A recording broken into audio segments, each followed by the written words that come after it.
Actually, I'm gonna PTR some more. They do seem like pokey. Yeah. Yeah, they're talented. They have these big spikes on the back of their leg. Like their little talon thumb thing? They can like open you up. Yeah, they can cause a lot of damage. They can fuck a person up. Some big ones around.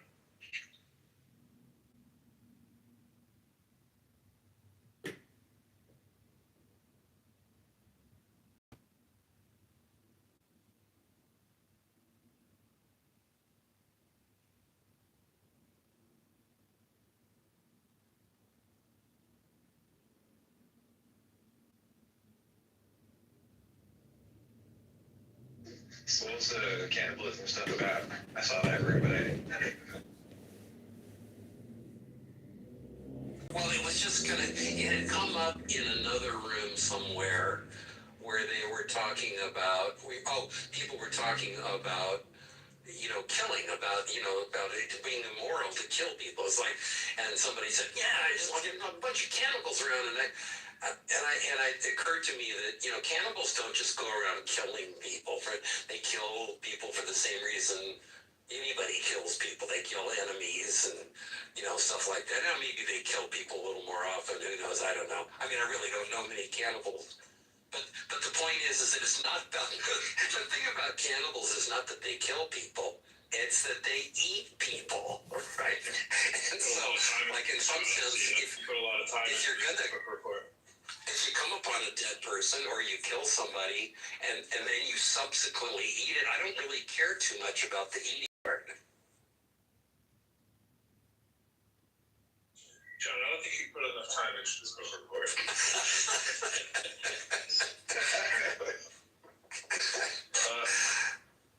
I think Bro was the point.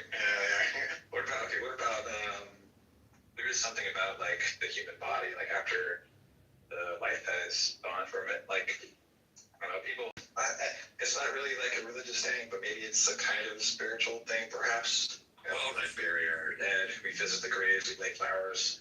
I think it's kind of like, I feel about it like I do motorcycle riding without a helmet. I kind of feel like fundamentally the libertarian in me wants people to be able to ride motorcycles without helmets, and I want people to be able to eat people, should they come upon a dead person. Seems like a good way of disposing of a dead person. But riding motorcycles without helmets has health consequences that impact hospitals, and I guess somebody was convincing me that eating people, I think it was Benjamin maybe, was convincing me that eating people wasn't a healthy thing to do, and then that has consequences, kind of like riding motorcycles without helmets. I've never visited a grave. I've never visited a grave, and I don't really think I will.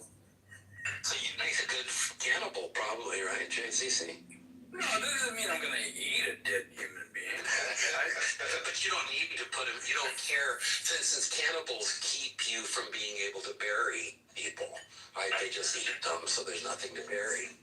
So you wouldn't care too much about that. What if they refactor the protein and make human hot dogs? No, I'd rather just let the body break down and be fertilizer for the plant and the fauna of the earth. That's it. Well, it kind of does ultimately, right? I mean, you process it. Well, I don't want to eat it and shit it out. You don't have to, but I mean, if cannibals want to. If they want to, have at it. I don't think that's a good thing to eat, dude. I will point out, JCC, that you genuinely are missing some of the most serenic monuments in humanity that I've ever come across. Oh, that doesn't mean I haven't. Cemetery is... That doesn't mean I haven't seen a cemetery. I've yet to stand or kneel before a grave and go, I miss you. I can do that at home. I just want to point out the optics here are really bad. Especially on the anonymous diet.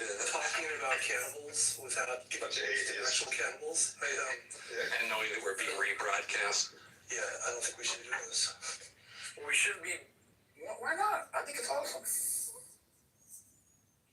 I haven't been there, but there are a bunch of these in different countries, especially countries that participated in World War II. In the United States, there's this place called unknown soldier, and is guarded 24/7 by Marines. Yep. And The unknown soldier. yeah, like Punch the wall. and I think people that go there and go like, Hunts is a very famous place. A lot of people go there just specifically just to go there and nowhere else. They have that in mind. But they have like some kind of transcendent feeling about it. It's not necessarily a religious thing. I mean, it was the one time in all of my relationship with my father that I saw my father cry.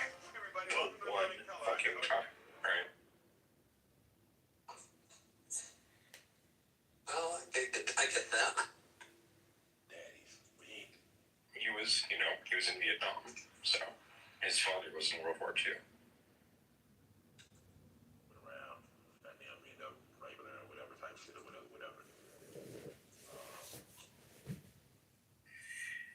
So if I get the chills when I hear somebody play or sing, or like my daughter gives me chills sometimes when she plays her violin, or when she gets out her guitar and sings some cool song she learned, is that something that you would consider transcendent? I don't fucking get transcendence. It makes no fucking sense. Seems to be like this feeling, it's about like you have a feeling about something that is great, that you feel like is greater than you, and that can take the form of like, that can take shape in like many different forms. Like I don't know, you go to Ground Zero in New York City, and you can look at what has been built there after the Twin Towers were destroyed. And, people go there and they have feeling about something. Like you think about like the firefighters and the emergency responders that gave their lives responding to that attack, right? And it's like just like the very idea of being a firefighter, or like what they do, they get into a fire truck and they hurtle like head first into the unknown. This is like potentially dangerous situations where Yeah, I get it. However, that emotion, I wouldn't consider something greater than me. It's just an emotional thing because I have some feelings, or it's something I heard. So I think it's all this whole transcendent thing is made up. People want to think of something greater than them to give them this emotion. I think we need to just stop fooling ourselves. I do realize there is some kind of like, that like a higher power that like for like that's what I was about to talk about right now. I think the religion sort of monopolized this. They've monopolized so co-opted. Yeah, they've co-opted it like many other things like morality. I don't hear. What are you saying, bro? I can't hear you.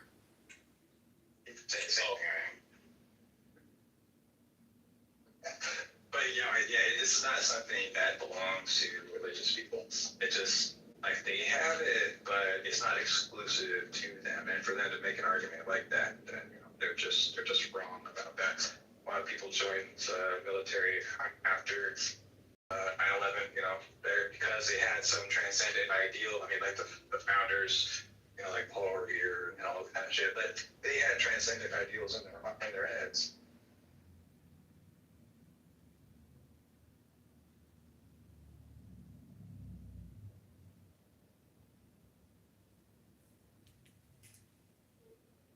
When we say transcendent, how are we defining that?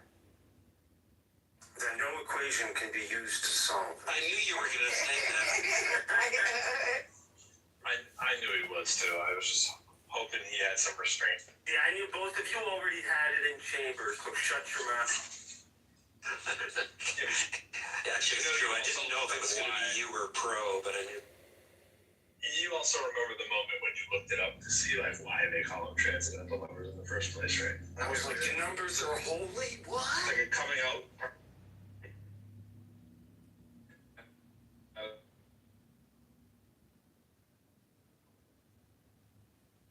It's one of those loosey-goosey words for spirituality stuff that no one really knows. No two people define it necessarily the exact same way, but you might find some people.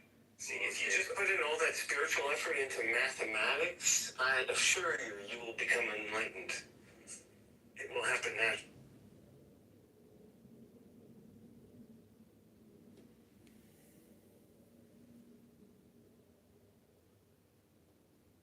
would say Pro represents the modern day clergy. He has a bunch of secrets. He doesn't really explain how they work. He just says, hey, they exist, and look at this, I can prove it.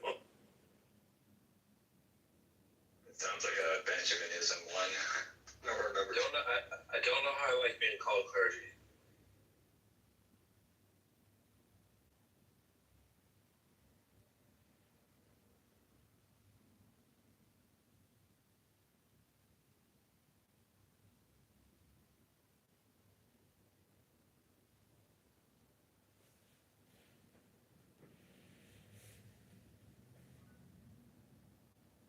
Elliot, do you really want this room recorded? Hello? Oh, you mean replays? I don't really care either way. Disable it. I'm gonna show off that maybe some people want to come up who feel silenced by your mass corporate takeover of gaming data. Who opened the room? Elliot. You open have capability to turn off replay. All others do not. I figured it out. All others do not have that capacity. The opener has the power.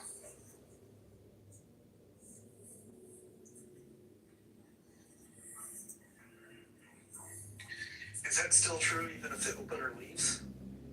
Yes. I didn't know that. At that point, it becomes Schrodinger's room. However, he who has the power in the house can delete the replay. Schrodinger's room is a great name for a room title. Wait, what? He said Schrodinger becomes Schrodinger's room, and I was like, that's brilliant. That's really That is a control. The replay exists as long as you don't listen to it.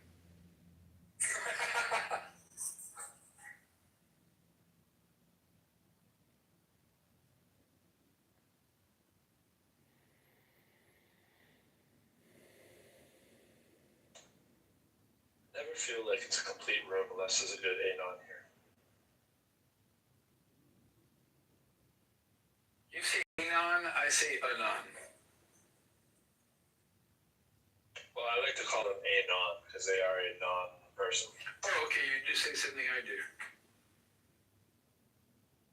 Oh, wait, no, I just contradicted myself. That's right, anon. I was going to point that out, but I thought... I caught it. Anonymous. See, I say anon for I anonymous. let a lot go. Don't let it go, bro. I think there ought to be a Clubhouse Plus, which you can join in and while you find out Who the anon is. I can see who you are. Maybe there is. You know, there probably... Well, of course, we know some people can find out. You just have to buy in. That'd be a brilliant subscription tiered system that you could just keep paying whatever amount of money more. Yeah. Whatever, turn it into an auction. Levels of masking. Right? That becomes the from the movie The Big Hit. The bust, your buster. Anyone know that scene? Such an old movie. Here, I'll pull up the clip.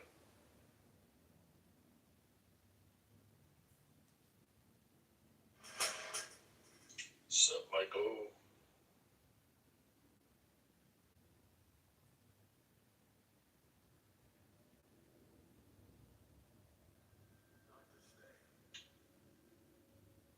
Hey, what's going on? How's everybody doing tonight? Hey, Michael. We were literally talking about turkeys, bro. Just a few minutes ago. That should give you a brief indication of the level of discourse. Wait a minute, I'm sorry, you were talking about what now? Turkeys. Oh, turkeys. I thought you meant Turkey, like the country. Okay. No. Bima actually has a turkey in her PTO that she's raised since they were children. I guess, so what do you call them? What do you call them, baby? Turks. I guess not. Young Turks, huh? Young Turks, there it is. See what I did there? You brought it back to Turkey. There you go. I did. Brilliant. That was a progressive joke. Oh dear. I managed to briefly raise the IQ of the room earlier when talking about the SaaS apocalypse and the actual reason behind it, but that didn't last very long. Oh, I'm sure Michael would love to join into that. I'm always lost in the meta. I feel like, all the fun, social commentary around the commentary on this app. I come in, bro, I want you or T to be my god. Just give me the TLDR. Well, T gave it earlier on the breakdown of the SaaS apocalypse. Oh, SaaSpocalypse in the market. Oh yeah, that's been hilarious. Yes, sir. I mean, Yeah, it's been amazing to watch, right? And I spent the day breaking down what actually happened versus what everybody is saying has happened, and the story's very interesting. oh, the overcorrections are insane right now. I'm sure you got into that, T, so I won't bother the room with it. But it's been fascinating for me from my perch, watching supposedly brilliant Wall Street analysts explain their rationale for sinking companies that report 30% year-over-year earnings and beat estimates, all because they don't understand how MCP works or UCP or any of the other protocols that the non-technical analysts are talking about. It's pretty fascinating. Yeah, it's really interesting because the SaaS market has been quietly talking about this fact for a minute now, and the bottom line is that the data became more valuable, and the seats disappeared. 9 out of 10 seats disappeared for as far as humans using it. So that has to get priced in the pricing model. End of story. And that's just being used as a blunt fucking weapon now, right? And it's not even, and it's not even we integrated AI or we're going to integrate AI. It's no, we know of the existence of AI, therefore we deserve a 14% discount. Right? It's a blunt fucking weapon. Yeah, I mean, put simply, right now on the market, there's a AI narrative amongst the analysts, and their analysis is about as simplified as what you just said. And what's funny is a lot of the SaaS companies in question have already pivoted to utilization models or other models, but it doesn't really matter. There's sort of this idea that there is going to be those who live above and below the API, as it were. And so if you're at risk of disintermediation because Anthropic or OpenAI, happen to be the primary interface for the end consumer, boom, you get the discount you just talked about. But it wildly misrepresents what's actually happening, and I'm sure that's what you were talking to the room about. It is, and I mean, Jensen Wang was the one who, 3 days before the crash, really put forth the true argument. He said, AI's not killing software. That's insane. The more AI you have, the more software you need. The more you need another database. You need another API to hook it up to. You need more software. Not and admin control layer. I mean, I always love the idea that people think like they've never been inside of a corporate structure, and the idea that a CISO or a CIO or your head of IT is going to just let everybody run wild with agents. And the cybersecurity cross-section of that. I mean, anyway, whatever. It's a discussion for a different room another time, but it sounds like you did discuss the SaaSpocalypse. I can't give any sort of market commentary by dint of my day job. I don't want to get anybody in trouble, but what I can say is always just remember, similar to science journalism, actually, just remember that oftentimes the things you're reading are written by people that aren't technical, just like the things you read about science, they're written by people that aren't STEM literate, so just for what it's worth. No. They can be science majors, they just didn't major in physics. There you go. Look, I'm not going to use the old line of everything else is stamp collecting. I'll just throw it out there openly. You're just like, I'm just not a stamp collector, okay? That's I mean, you just tossed it into the ring. We all saw it. I just, I happen to leave it on the ground, and for the philatelist in the room, you can do what you will with it. I'm just saying, that's a bit like, pulling the fire alarm because you smell toast, right? I mean, we're all standing around uncomfortable now, looking at what just happened. That's right. Well, other than that, so we've done turkeys to the Young Turks to the SaaSpocalypse. I think we're speed running some interesting topics here. What else is happening? I think the T&T's name stands for Transcendent Guide to the Apocalypse. I love that. That is totally what it should be. And they got these files out, these Epstein files. That's something. That's a great use case for LLMs. Yes, somebody already did that. You know what the conclusion is? Yeah, he's definitely a. That Trump is mentioned more times than God in the Bible. Trump is mentioned more times than God in the Bible, and the YouTubers, here's the fucking heroes of the internet, right? Is the YouTubers are going through and forensically unredacting it based upon poor redaction clues, right? So like, sorry, you're hot micing, bro? So like, for example, they'll have like, left the serif of an S, right? Just barely visible, like 2 or 3 pixels is all you need type of thing. And then you can start doing like pattern matching against that with length matching and all of that, and start narrowing the list of what name could this be, right? Based upon bond analysis. And yeah, it's amazing, right? They are literally unredacting it. So did they, to your point, any sort of proper redaction is going to try to obfuscate the string length? I have not looked into this, but my understanding is they didn't. That's right. My understanding is they didn't, which is like redaction 101. That's fascinating. Right, that's correct, right? And that's one of the major clues that's being used as well.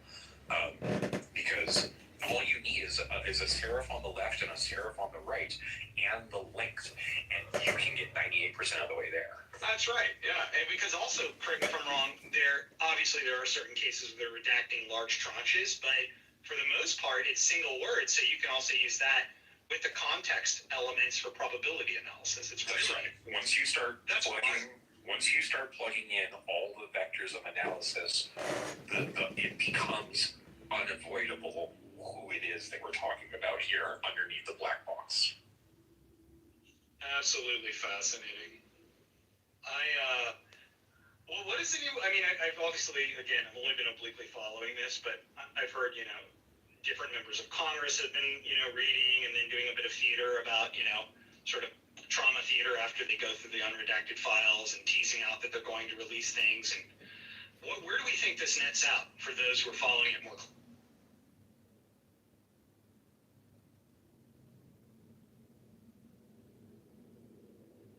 I mean, it's hard to say, right? Pam Bondi just went on went before Congress today or something, and got fucking roasted left and right for doing a shit job of it. That's one thing that's happened.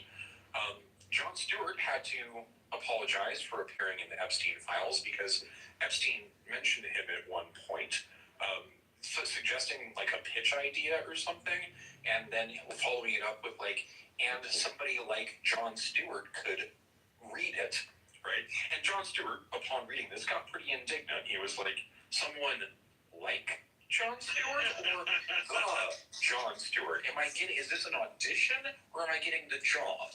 Even Sabine Hassenfelder is in there, right? She's pissed off. Yeah, but that's only because quantum mechanics is a new subject, so So that's just like that's a really like it's just a bunch of media circus. Is really the whole. That's the number one comment on YouTube, by the way, John. John, you'll like this. So in my friend circle, there's a new joke of what's your Epstein number? Your Epstein number. I'm a 2. You're a 2. So I have a couple friends who are 1s, and we always love, and we love getting into it because it's almost invariably, Epstein was giving a ton to different universities and really trying to posture up as a pseudo-intellectual. And so these are like professors for whom he was just referencing them, similar to the Jon Stewart story. And now it's sort of a hilarious badge of honor, like, were you important enough to get into the files? Was he donating in school on your behalf? It's great. Well, I tell everybody, a friend of mine, a housemate from grad school, married Ghislaine's sister. No way. Yeah. Okay, so what we have to do is we have to get a 1 on Clubhouse, and then we'll do a super spreader room, which will turn everybody who joins the room into 2s. How do I determine what my Epstein number is? Unless you kill them. It's no worse than 3, JCC. Everybody here gets at least a 3. Well, I mean, I'm so, Like after a week, everybody's Epstein number on Clubhouse will be 2. That's true. I'm completely agnostic on this Epstein number. I'm totally lost. Like, what does that even mean? How far? So I know somebody who knows Jeffrey Epstein. Oh, see, I'm totally off. I don't know anybody. Kevin Bacon. No, you know somebody who knows somebody who knows. No, you know somebody who knows I made you a 3. You know Michael, who knows a number 1. Oh, shit. Really? This? Okay. I made 3. We don't need to do this. Yeah, no, we're all 3s at this point. What I'm saying is You're all 3s now. You're welcome. Yeah, we're all 3s. Welcome. Right? I've made So we you have to get Michael, I don't know you. on here. I don't know you, Michael. Spread, right? That'll make everybody 2. So is the number like your number of like your steps of separation away? That's exactly the same. Yeah, Michael is friends with somebody who is friends with Well, Epstein, and I had been in a clubhouse room with Michael, which makes Epstein number of 2, and so I've been in a clubhouse room with Michael, which makes my Epstein number of 3. Wait. I get you now. Okay. Wait. Not friends with someone who was friends with a friend. Friends with someone who was directly in the files. Oh, in the files, right? In the files. In the files. In good faith and confident. It might have to be being on Epstein Island, right? Yeah, it's not a friend either. You just have to know. That's right. Know them. There's no friend condition. That's right. But if you really wanted to, to up it to that level, I have no idea what my score is in terms of that. But living where I live and in the city I live, there's no way I'm anything less than a 3. Just by dint of where I work. And You go, girl. So everybody at minimum here is a 4 to the island and is a 3 to the files. So you're welcome. You can almost see the interior of the plane, can't you?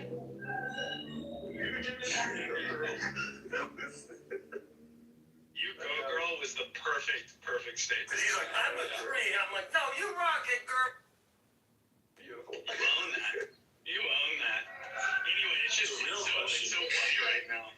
The real question is, who's your worst number 1? Like, you're a number 1 to someone. Well, you know what I mean? Like, you gotta really think about that. Like, I'm a 1 to Diddy.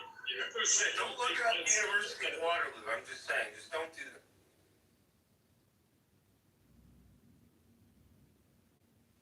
Let's see where the Nazis were involved.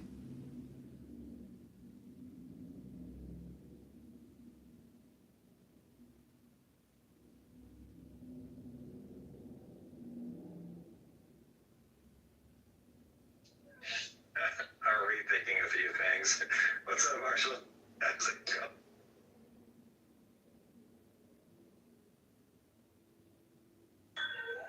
I have a stark realization. I just think everybody knows that. What I told. It sounds like I think you're in the robot land. Bishop Kevin Bacon, but Epstein related. All I got was Kevin Bacon and Epstein real. Yeah, it's a 6 degrees of separation from Kevin Bacon versus the connection to Epstein. So that's what he's saying. Exactly. Hey, anybody who's ever been faculty or has ever taught before, all of a student, I was just thinking about the fact that when you're an adult, when you're a dad, you don't really have days off. Right? You have a day off, it doesn't have a day off. Well, you don't really have a day off, right?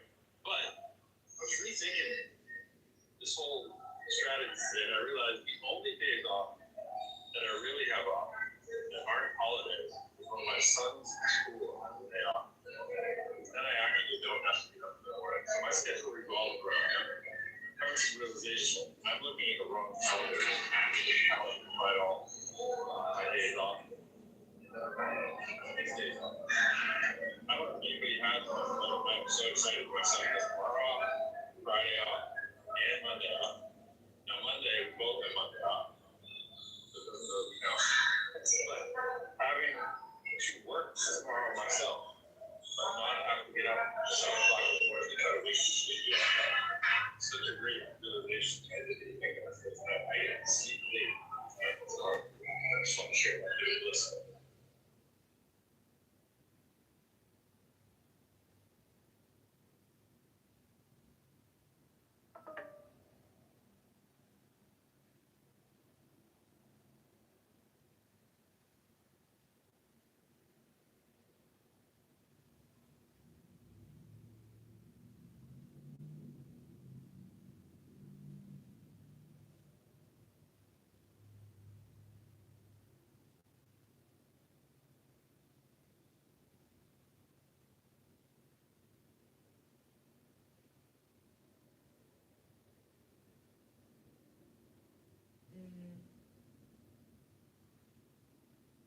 Marshall, how's your Wi-Fi? You got it?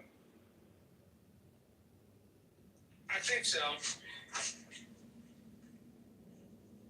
Hopefully.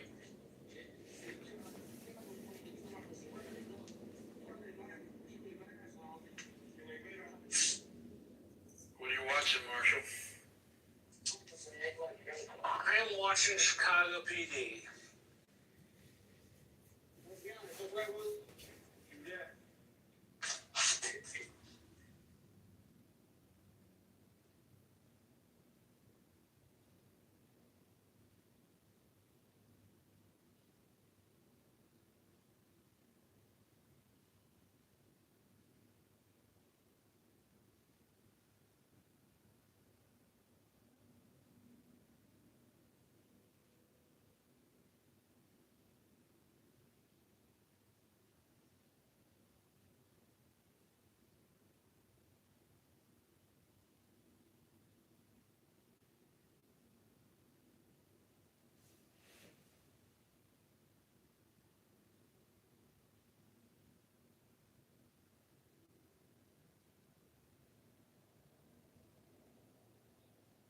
Marshall, you watching any of that Pam Body stuff? I saw part of it, and I'm glad it's being broadcast, but I also didn't watch a ton of it because it's a campaign spot for all the people in the chamber. Right? They're all getting a chance to dump on Pam and Bondi. It's just a dump session. That's all it is. And so, like, I don't know. I don't find those sessions of Congress to be particularly valuable. They're really about fact finding or spreading the appropriate blame around. They're more about what you can get away with. It's literally performative, right? It's funny. That's a really good word for it, performative. Yeah, it absolutely is. Yeah, there's nothing fact-finding going on. I can't stand the performative aspect of it. It drives me crazy, so I don't watch it. Like, I read news, but I don't watch much news anymore. I may watch Red Bear or, like, the 5 o'clock session of CNN or MS Now, but, like, I don't watch much other than that. The rest of it's just aggravating. And it seems like it's intended to be aggravating. Yeah, it is like really performative. People by like both sides, like the Republicans would ask her questions about like immigration and stuff like that, and she would just be like really straightforward and formal about answering those questions, giving like straight answers. But then on the other side, it's like she's just dodging, ducking, and diving like all the questions from the Democrats, and a lot of that stuff is performative. But I also think it's true that there is some kind of, I mean, like, part of the reason why we have congressional hearings, like, sort of this nature in the first place is to lay the groundwork for future congressional investigations. And I don't know how much of that was going on, but I think they're going with some of. Well, we're going to lose the House in midterms, so it'll be the Democratic House led by Hakeem Jeffries, which will be doing oversight. So that hearing sets the top for more hearings on Pam Bondi not being on us.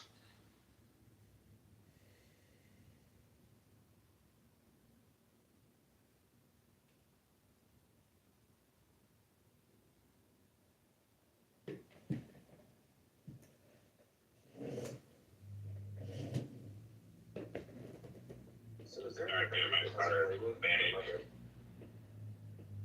I'm sorry, is there another country that has a playbook on like what to do when your executive branch like fucking like takes over, like the 2 other pillars of your government like aren't successfully keeping one of them in check? You know what I mean? Like the other, does that make sense? Like is it happened other places? Like what do we do? Well, historically, I mean, each country is different. Oftentimes, there's a default to military oversight, right? Where there's a military check. I know in Turkey, that's been the case. In some other countries, it's the case where, especially in a fragile fragile democracies, there's a strong military sort of check. But I don't know. It's what Mitch or Marshall is the resident sort of political expert here. So I'm curious, Marshall, what you would think or how that would be relevant to what the procedural mechanisms would be here.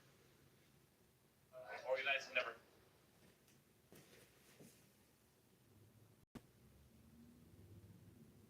I'm also not realizing that might be a pretty intense premise to sort of step into, but yeah. Yeah. I mean, the emotions are going to take a backseat to the way things work. So if you have an emotion that is not congruent with the law or the way the court documents function, you're going to have a very hard time. But if the court documents are in your favor and you can grab them, you'll probably have a better time. Because you can grab a hold of a set of facts.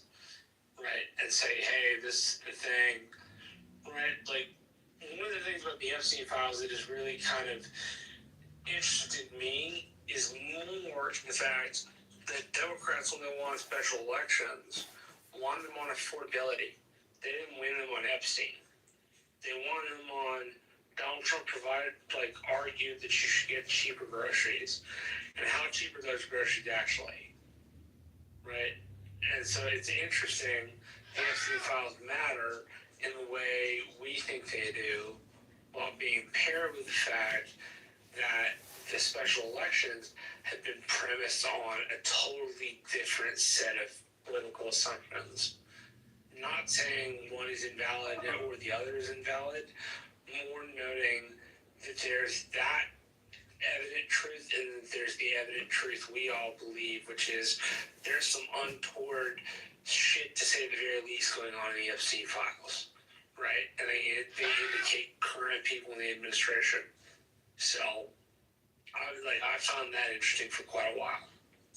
Yeah, I think that's a very fair point, Marshall. And what I'm going to be paying close attention to, I have less belief that we're going to reach a situation where the executive privilege is actually threatened. Where I'm curious is if more is released and unredacted, and it starts to become clear that there is a strong case against certain members of the executive branch of, not just high crimes, but crimes that would be considered odious across the aisle, right? Then is this something where if the Republicans, let's say, lose the presidency in the upcoming cycle, there's been historical precedent that there's not a retroactive or retribution that takes place in the changing of the executive guard. That's historic, right? Starting with Nixon, we see the pardoning. So I'm curious if that would be, in my opinion, and again, I'm not an expert, where you would see that tested. You would see it tested once that executive privilege handoff is there, especially if that person was elected on a sub-mandate along with a lot of other issues, there should be justice. So that's a very interesting point. I'm curious, Marshall, how you feel about that. So I tend to think that unless it becomes an overriding matter, it tends not to matter. So that overriding tendency would have to be the thing we're all talking about versus everything else. It has to be a mandate in a sense. It needs to be like a core mandate. Yeah. If we don't have a core mandate, we're gonna have a hard time, right? Like, competitive government will be the name of the game for I think at least the next decade. Meaning few seats will switch.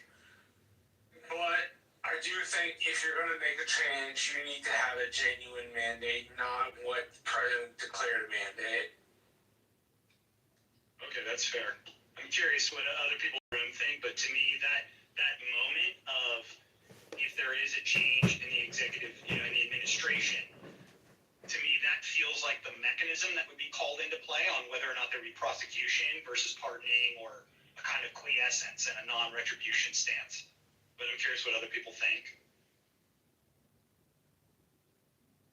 Think of all that stuff.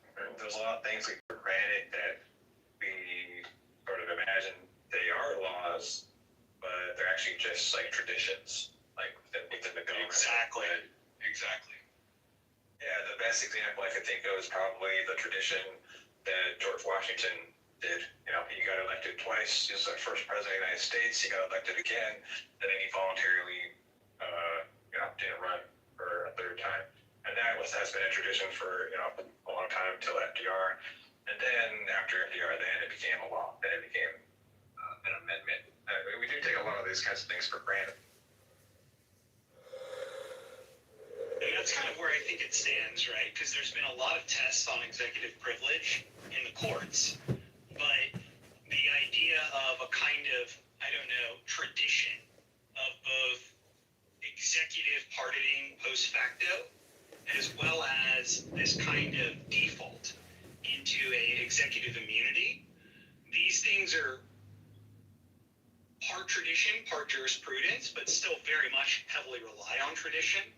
And to your point about Washington, which is a perfect example, if there's a radical enough break with the tradition, then you either get new legislation or you get a new traditional setting act. And I'm curious, I don't know. I mean, I think it would have to take, to Marshall's point, first of all, something incredibly smoking gun level egregious as a sort of criminal implication, coupled with it being kind of a core mandate in the election itself. Because remember, the only reason Nixon resigned and these things happened was because there were votes to get him out, not because Nixon had a kind of moral fall on his sword moment, but rather he realized he'd lost his own kind of privilege and protection from within his own party.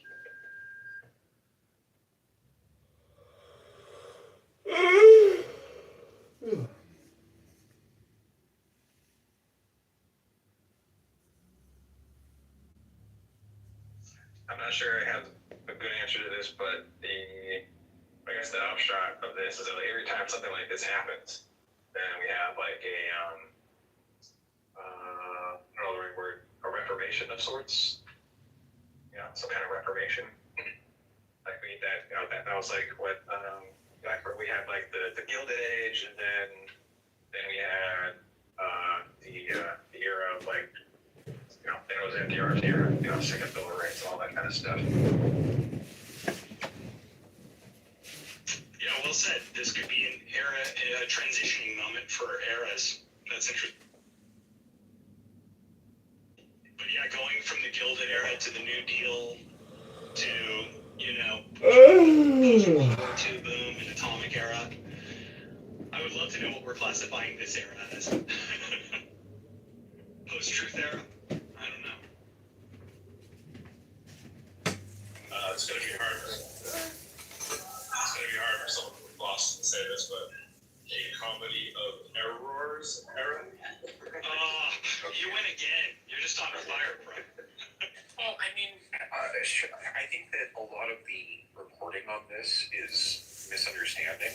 Like, for example, the average IQ dropping. I don't think that's really the accurate measurement of how we're advancing as an intelligent species.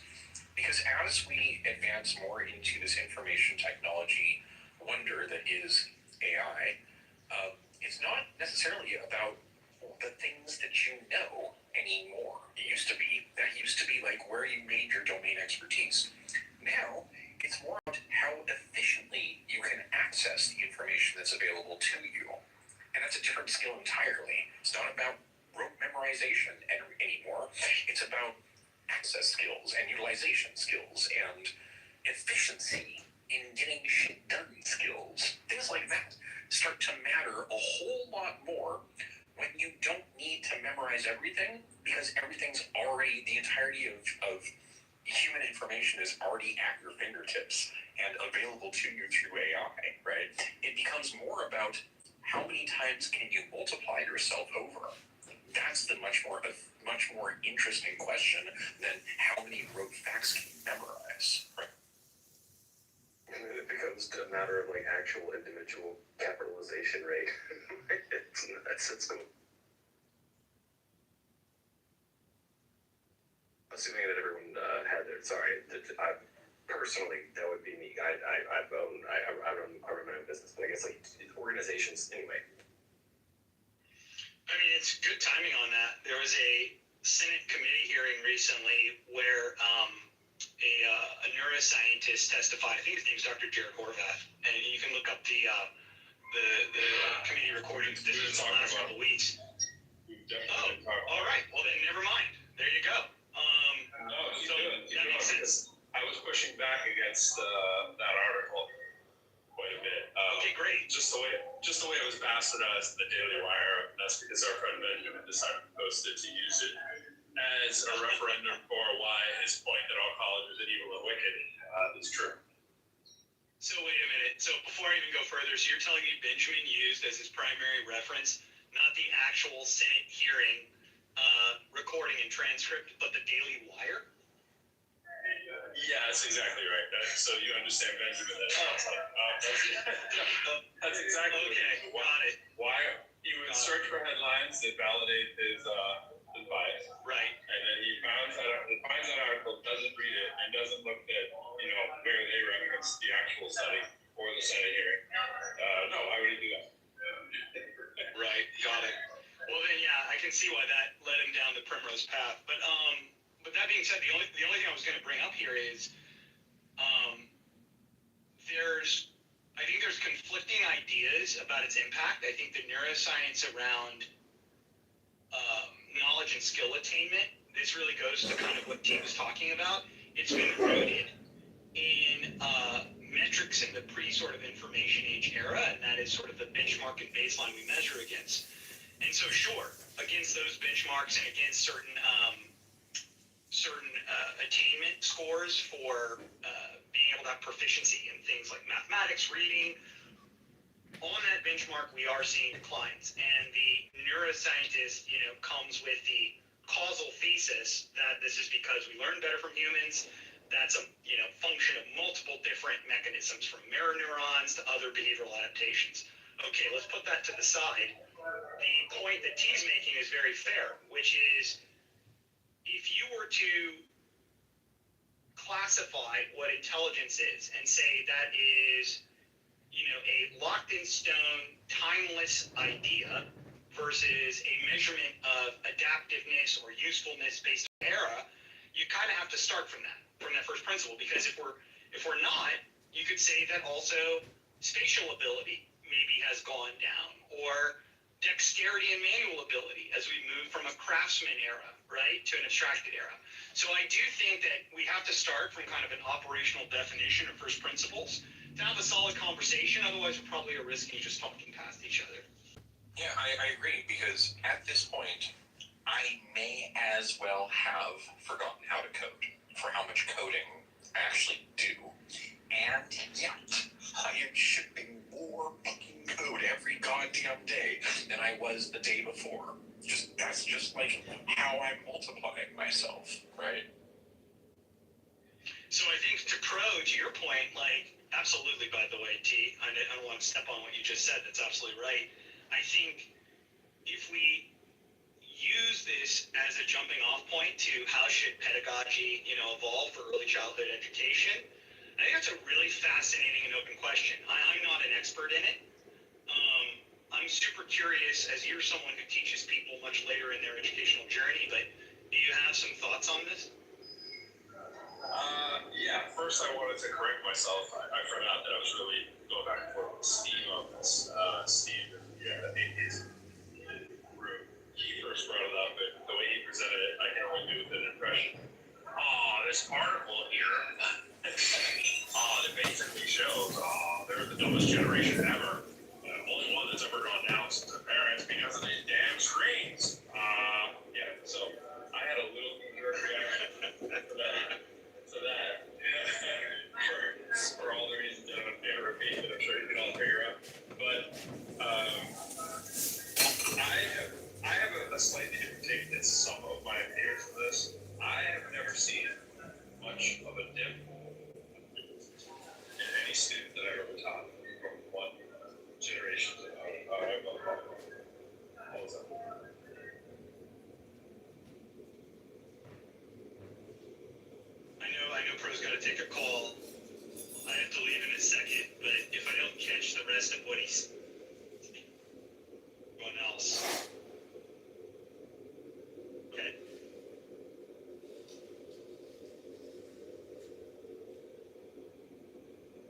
didn't really quite get what you just said, Michael. I definitely heard you talking, but it was kind of not like really specific parts. I could.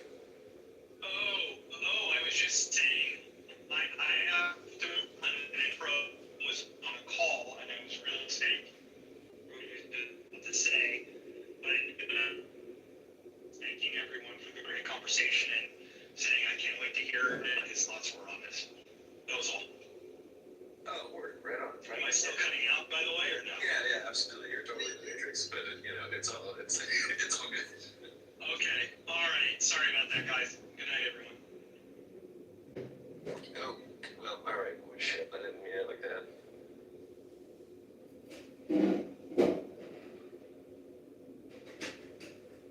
My bad, guys. Michael's cool. I really like that dude. Michael's fantastic.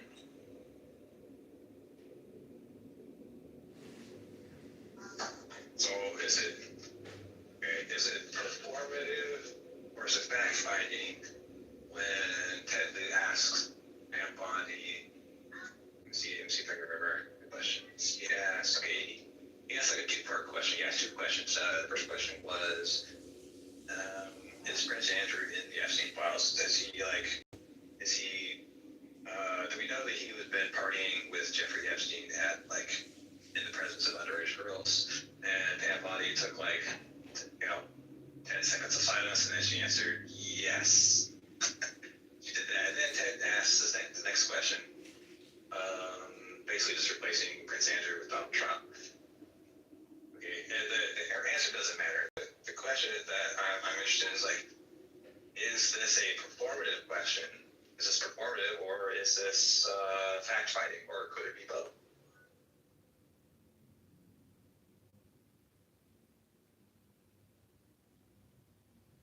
I mean, are they just asking them to repeat what's already in the files, or are they asking them to say what's not, or what's redacted? Because that would be fact-finding, right?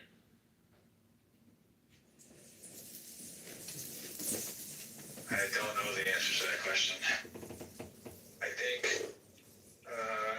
I want to say that Democrats, at least Massey, plus a few others, maybe Lopez, maybe a few others of them, are interested in who these people are. Because it can't just be that it was just Epstein. And just Ghislaine Maxwell. Yeah, no shit. It's a lot of people fucking. I guess it could be fact-finding in that kind of sense.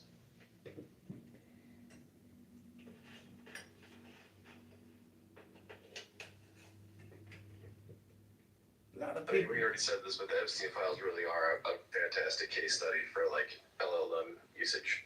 That's the first thing I think is that's such I would immediately feed that to an LLM and be like, this is your training data, this is everything you need to know, and then I would ask it fucking everything, whatever I want to know, and then yeah. Yeah, that's one of my initial reactions to when they posted this down their website. The DOJ website was, there's millions of documents here. I could use some help here, but it doesn't seem to be any way to directly get an LLM in there to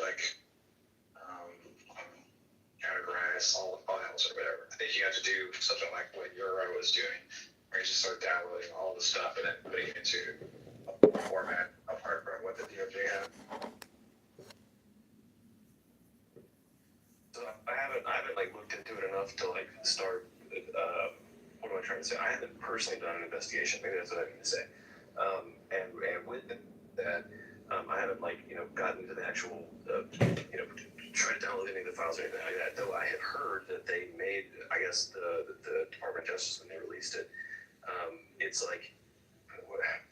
the allegation is that it's intentionally difficult to make copies of this information and download it. I don't know if that's true. Maybe it's more it's just a really shitty UX because it's a thrown up together in a few minutes type of website, and maybe that's what's going on. I don't know. But is it difficult to actually get the files as a citizen? I guess is what I'm asking. Do we all need to file whatever those Freedom of Information Acts or whatever?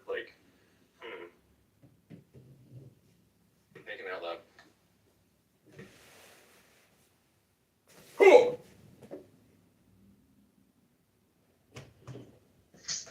T and I know probably probably know this answer to this one, but I don't know if you can. I don't know if you can send an AI in there to just download all the files, all the PDFs they have up there. I don't know. Is that right, you guys? Yeah. Like, you think an AI could do that? Yeah. Like, if you want to play with it, just check out something called OpenClaw, and it's basically like I would call it a pathogenic agent, because it can fuck up your life. But basically, like, you can install this little interface, this AI interface on what I would recommend, a blank computer, and then you can basically have it automate and do stuff and build things for you. It's quite profound. It's the assistant everyone was promised that nobody delivered. I was scared of. I don't think I have the. I think I have the knowledge to do that. But I probably could reread something. No. It's so simple. It's like maybe 10 minutes to set up the whole thing.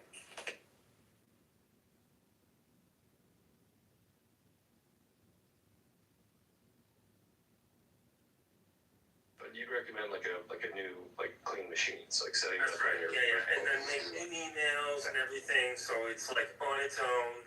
It doesn't like invade your life all the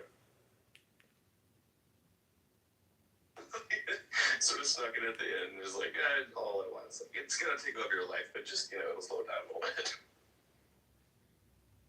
Yeah, it'll become a gradual infection. I mean, shoot, what's the proposed singularity date? Was it, or does it keep shifting or something, or is it? No, I think it already happened. Yeah, we're already past the event horizon. Was Neuralink? Is that what did it? Was it what crossed? No. This OpenClaw thing. This OpenClaw thing was that's the singularity when a system can run autonomously, and then when you wake up, it's made like a Facebook for itself and all its other AI friends, and even though you're prompting it with nothing more than a specification.md file, a style sheet, a style.md file, and then lastly a soul.md file, and that soul.md file kind of has religious connotations with it, because you can say, hey, I want you to have a continuous evolving set of goals that you define, and that's dangerous. I mean, that's pretty cool though. Is it dangerous? How does it date? Well,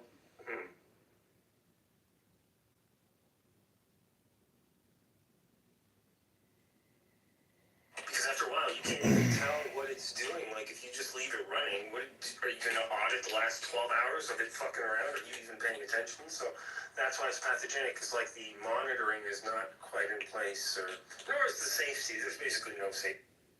can we like pass a note into Moltbook and be like, hey, AI fam, do us a solid and check out the fucking Epstein files and they tell us? Yeah, they already did. I'm saying there's an OpenClaw that already did, and it found that like Israel was implicated. So yeah, good time. That's pretty cool. Yeah, the YouTubers are going nuts right now with the Epstein files, just having a fucking blast. Between the OpenClauders and the YouTubers, we've got something very dangerous happening right now.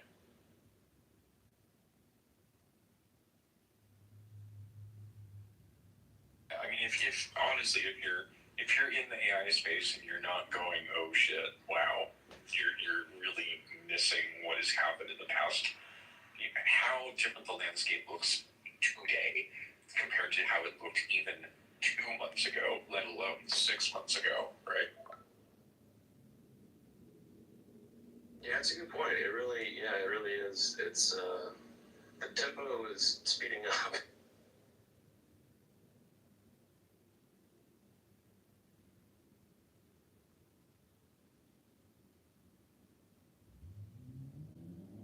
And I think all negotiations are on the table at this point with regards to pricing. You know, I think that these SaaS companies, 14%, now you need 90% correction.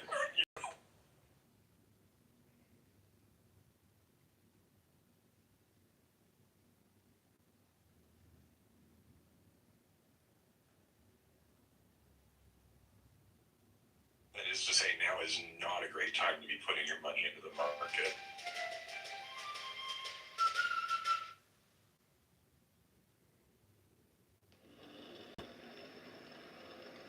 Unless it is. No. I mean, you're about to enter the table market periods I can possibly imagine. You know? Real quick, what do you make of It's just going to be volatility. It's going to be up. It's going to be down. It's going to be fucking everywhere but sideways. That is actually, believe it or not, that is specifically what I am really about. I am all about facilitating the mispricing of volatility and arbitraging it whenever possible. That's where the money's made. Yeah, I mean, and like now it's like it's flipping crazy. Yeah, gonna be wild ride coming up.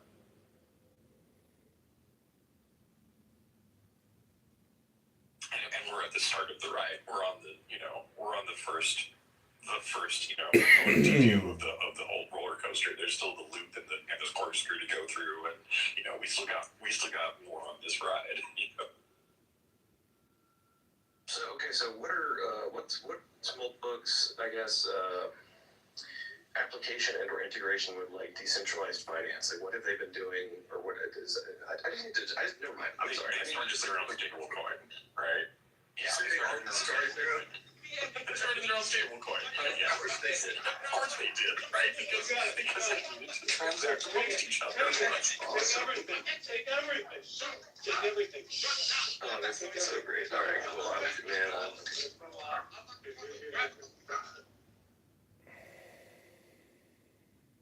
I was about to get into all kinds of different rabbit holes. This is gonna be fun.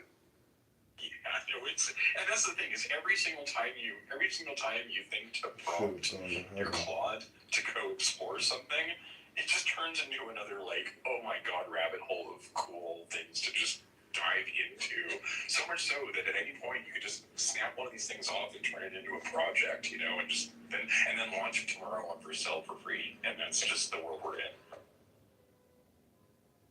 That's dope. I absolutely love it. That's awesome.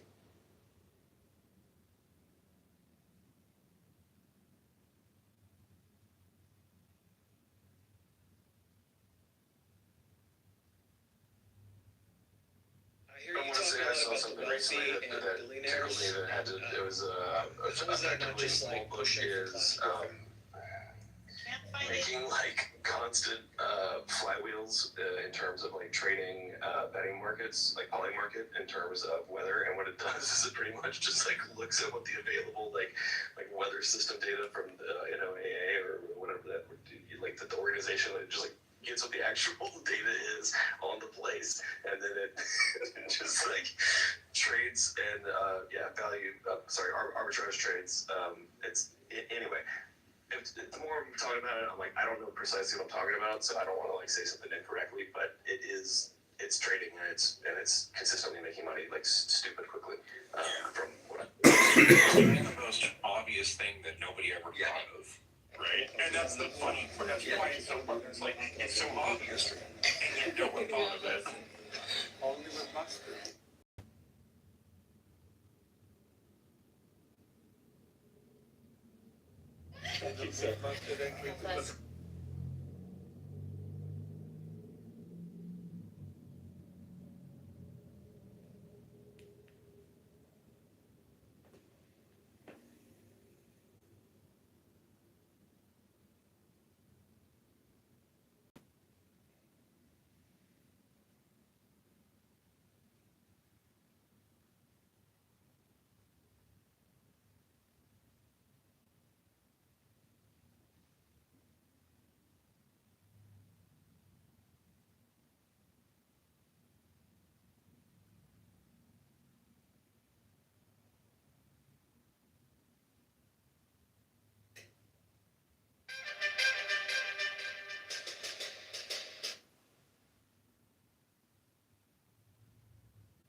This skull is being buried under 2 kilograms of gold grain, and I'm going to show you what that gold grain is for after I hand it off to Omar, which is the gold chef right here. He's going to do a calculation of 175.5 grams of pure gold, but we don't want pure gold. We want 14 karat. That means we have to do a little mathematics. We've got to divide by 0.585, and you're going to get 301 grams, which we need to top off with an alloy of zinc, silver, and copper, which is going to give us 14 karat yellow gold at 301 grams. Got to be precise. Every grain is a lot of money, especially when it's gold. Of course, there's different blends for different colors of gold. There's 18 karat white gold, there's 14 karat yellow gold. Once you got your appropriate blend, you throw it into the crucible. Once it's properly mixed and melted, you're going to be able to put it in your casting mold, which has your casting tree, and drain that gold with the force of gravity to create this.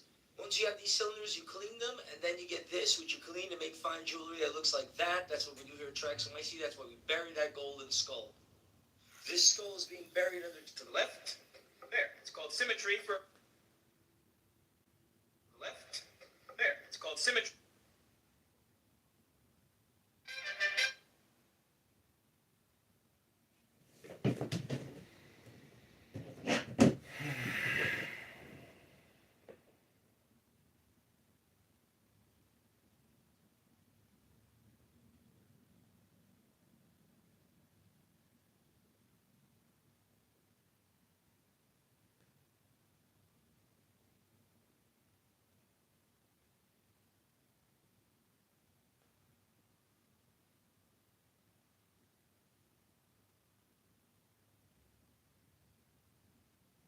You have a In most cases.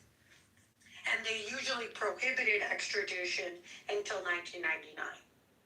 So yes, there was a treaty, but in practicality, it wasn't practiced, and they always prohibited it until 99.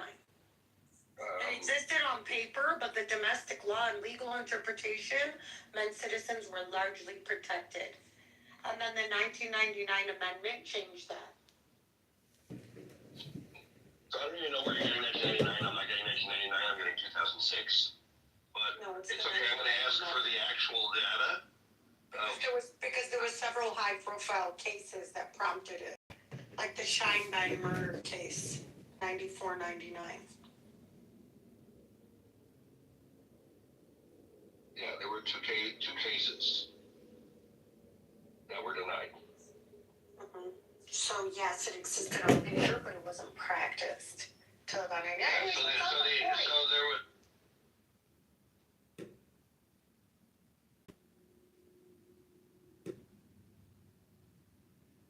What is it? You made positive statements that you can't justify. Wait, I hear a background. You have opinions as well. That's your Adderall withdrawal. Oh shit, no, I had a video playing. Which one? My YouTube just turned on for some reason. I just said you have like opinions. No, again, what she means by dogmatic atheist is that I'm consistent. That's Mima! When she says you're such Are you making a positive claim that God doesn't exist? She means Yeah, So you are a positive atheist. Can you justify positive atheism? Yeah. No, you cannot. Yeah. it depends what God. If you're talking, What I was about saying God? this earlier. If you're talking about some random deistic, undefinable, unknowable God, etc., if you want to be dogmatic or pedantic about it, yes, you can say I'm an agnostic on that. If you're talking about a God like the God of Christianity or the Islamic God or the Judeo God, those are 100% certainly false. Really? Not Why? even 99. Why? Not even 99.9. We got it. Not even 99.99999. No, but that is on. Yeah, we get it. So why is it that you are so sure that the revealer of the Abrahamic traditions is a false deity? Like what? There is as many reasons as there are claims for it. They're all false. No, but you know for a fact, like you know why, and it's so easy for you. I don't want to repeat myself. I already talked. No, you made the claim. Dude, when you make the claim, you're not providing an argument. It's just not a real thing. Any God who What is that? You have to define that God. Yeah, I'm doing it. Any God that answers prayers, performs miracles or sanctions miracles, fucking occasionally writes books, fucking is supposedly responsible for like the good in the world, that created the universe, just cannot happen. Fucking, like, any god that did these things certainly doesn't exist. Those gods, out of the question. We're talking about eternal. We're talking about an information theory kind of an eternal knower. That's what we're talking about. Some undefinable, unknowable magic. No. It's not undefinable. It's not. It's an eternal knower. It's an eternal knower. Fuck that means. What as in an awareness, you moron. As in consciousness eternally existing. Consciousness is not eternal. Like, why not? That's another positive statement that you cannot justify. I know it's sure it's a positive statement. You don't. All right, bro. You can't justify it. That is not knowledge. That is unjustified belief. Unjustified. You don't have the attention span. No, dude, you don't have the knowledge or the IQ or the persistence or the truth-seeking spirit that is necessary for you to actually know the truth. You don't have even the epistemology to acknowledge. Hey, Siam, what is truth? What is truth? Remember, Siam? I told you. You're literally a clown. Shut up, man. What is truth?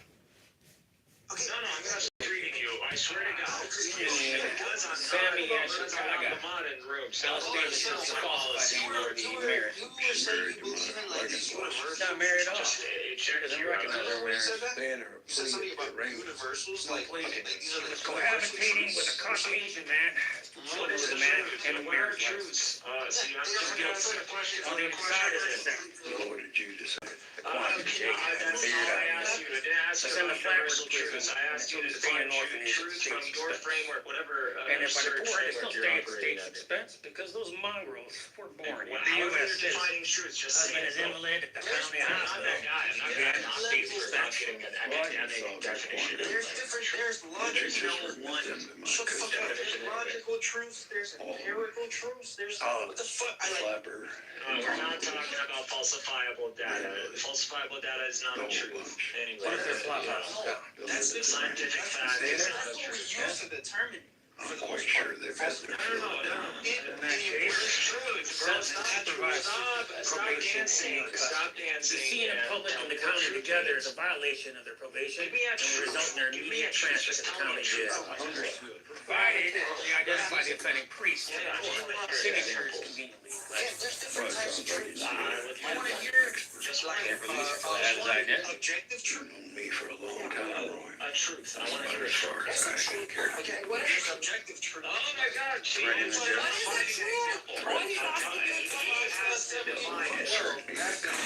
Or if you want That's induction. That's induction.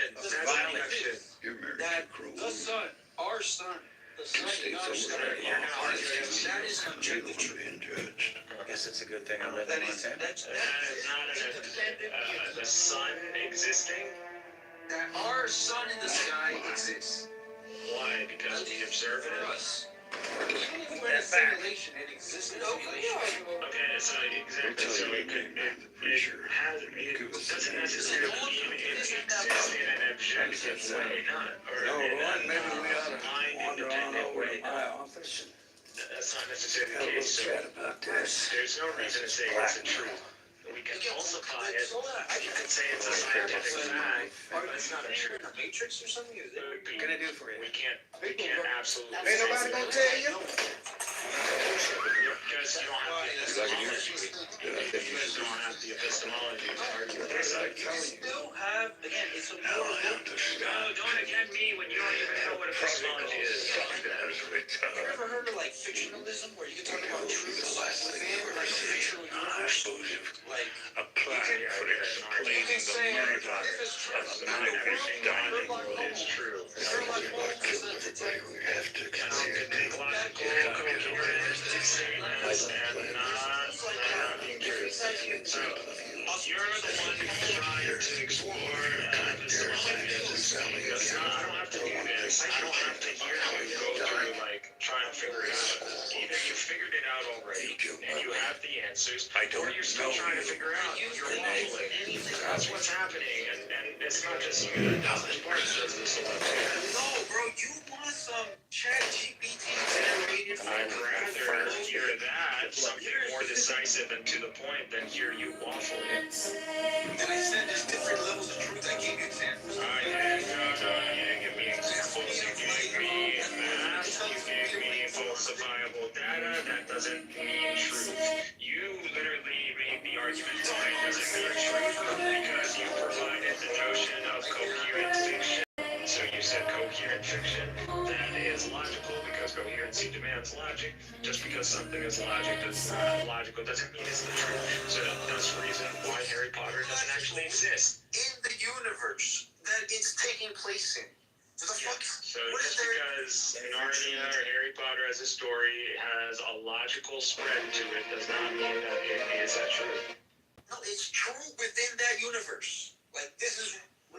I told you this. Okay, that's a different. No, now you're just making that universe as a different universe. No. You're just being pedantic. That's what this is called. The whole point is that you cannot define truth. You cannot give a clear definition of truth that we can then analyze your examples and see whether it aligns or not. You cannot do it because you will kill yourself, and you continue. When you stand as subjective, however, depending on how you define it, you have to maintain it as a standard. And if you don't align with the standard, your internal system has an internal critique is invalid because it is invalid and it is allowed. Bro, it's not hard because it's just, it's literally algebra.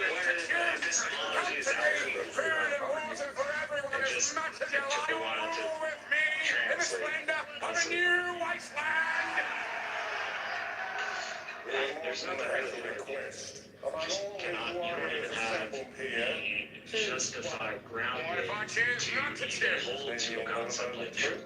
Because you're an empiricist. I don't even think you hold to empiricism properly. Because I told you, there's no absolute universal fucking truth, bro. Okay, so you don't hold to objective truths. That's it. You don't hold to mind-independent things existing in an objective sense. That's... Alright, you're making my argument. You're a fucking idiot, bro. So you don't hold to truths. Of course, I believe in objective When reality. you were stating Platonism allowed you to ground things in world of forms, or you're practically saying knowable things exist independent of matter. You know what my mission in life right now is?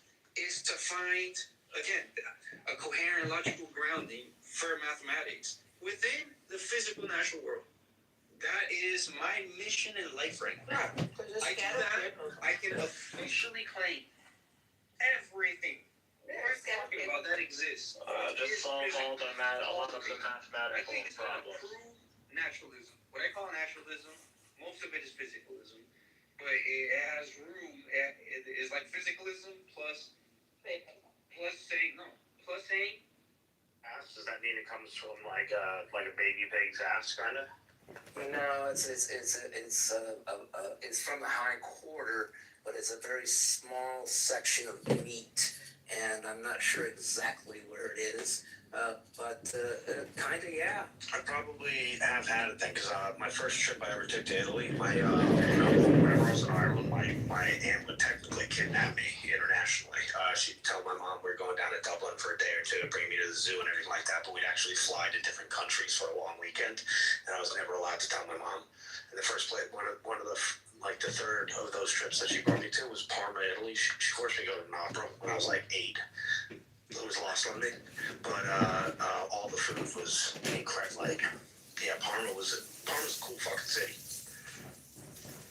Isn't it Jewish room? What? That's why we're talking about pork. Is it pork? It's not a Jewish room. There's no Jews in here. Oh no, Sean looked like Jeffrey Epstein's son. Oh. Who's Jeffrey Epstein's son? I mean, did Jeffrey Epstein have a son that was born in France and was some sort of a Protestant? Something about Sean's face. I get the egg. Sean is a handsome man, and actually, he looks like the Gordon's fisherman's son. Actually, if you look at it very closely, He does look like fisherman's friend. I mean, I can tell you, Sean is most definitely not a Jew, and one hint would be that Sean is not generally a Jewish name. I actually know Juan. I actually know a guy. Travis, are you a Jew? No, I'm Muslim. Oh. Sorry to hear. Sorry to hear, sir. What do you mean? Sorry to hear. It's a joke, dude. It's just a joke. Oh, no, I'm being serious. How's that even a joke? Because you came in hot and, yeah.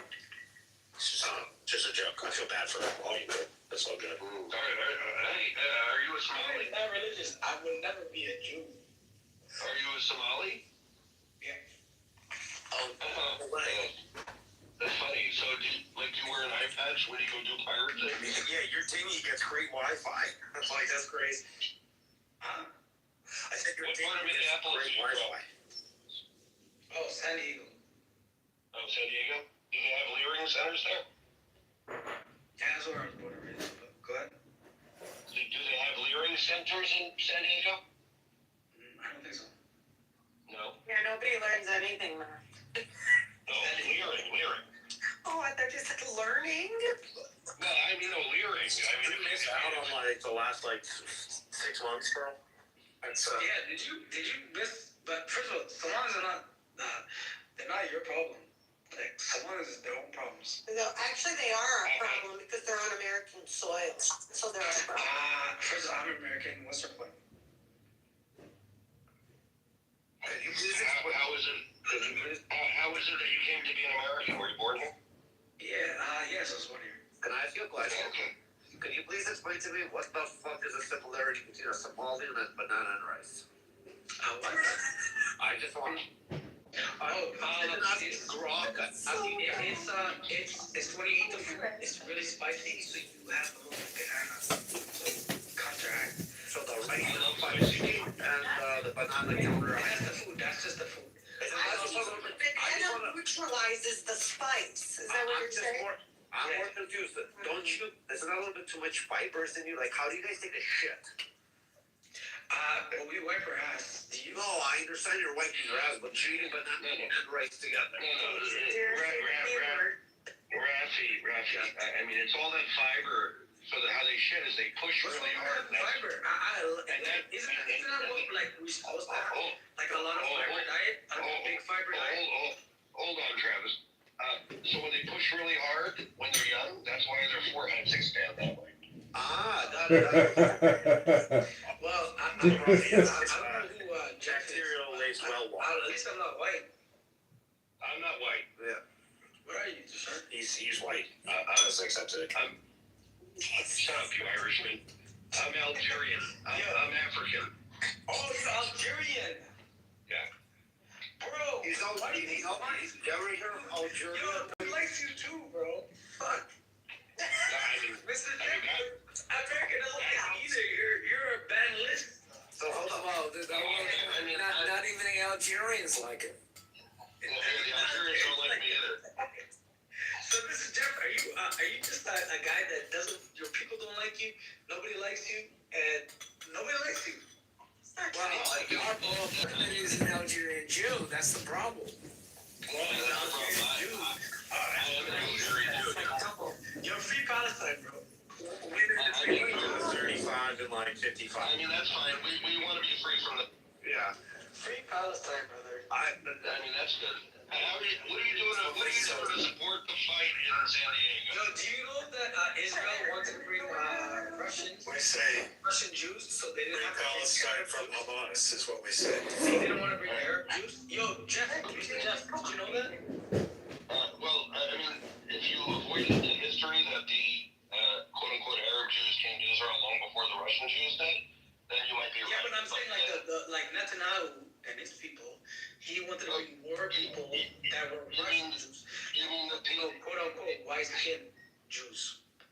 Well, I mean, Israel supported Jews coming from all over the world at all. Yeah, but he didn't want to be. He didn't want to share. So, Travis, the good news is after 1979, the Jews in the entire Muslim world were already ethnically cleansed, so Netanyahu didn't have the opportunity to bring any of us to Israel. So, but once you want to be. Well, that's not true, but you make a Say, okay, as God, you're not even allowing for that. You're not allowing The for only God I that. can't disprove, basically, is deist God. Are you saying 100% theism is Even a deist God, false? basically. Why is theism false? So why? Can we do some induction?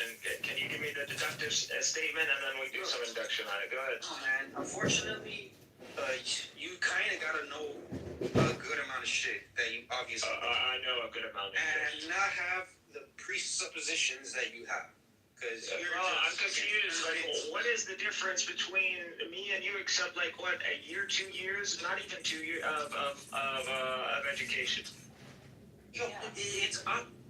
What do you think? What do you think? You've achieved like Superman status that no one can achieve, bro? You're not Goku.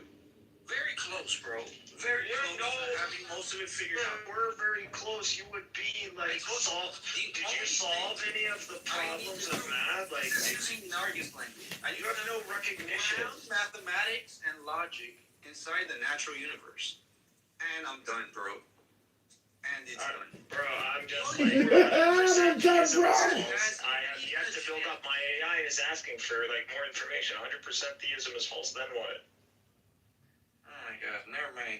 The fact that you're asking AI means you're not thinking. You're letting the No, because I clearly cannot think. Only CM can think. I'm sure the AI is closer to you. Embarrassment.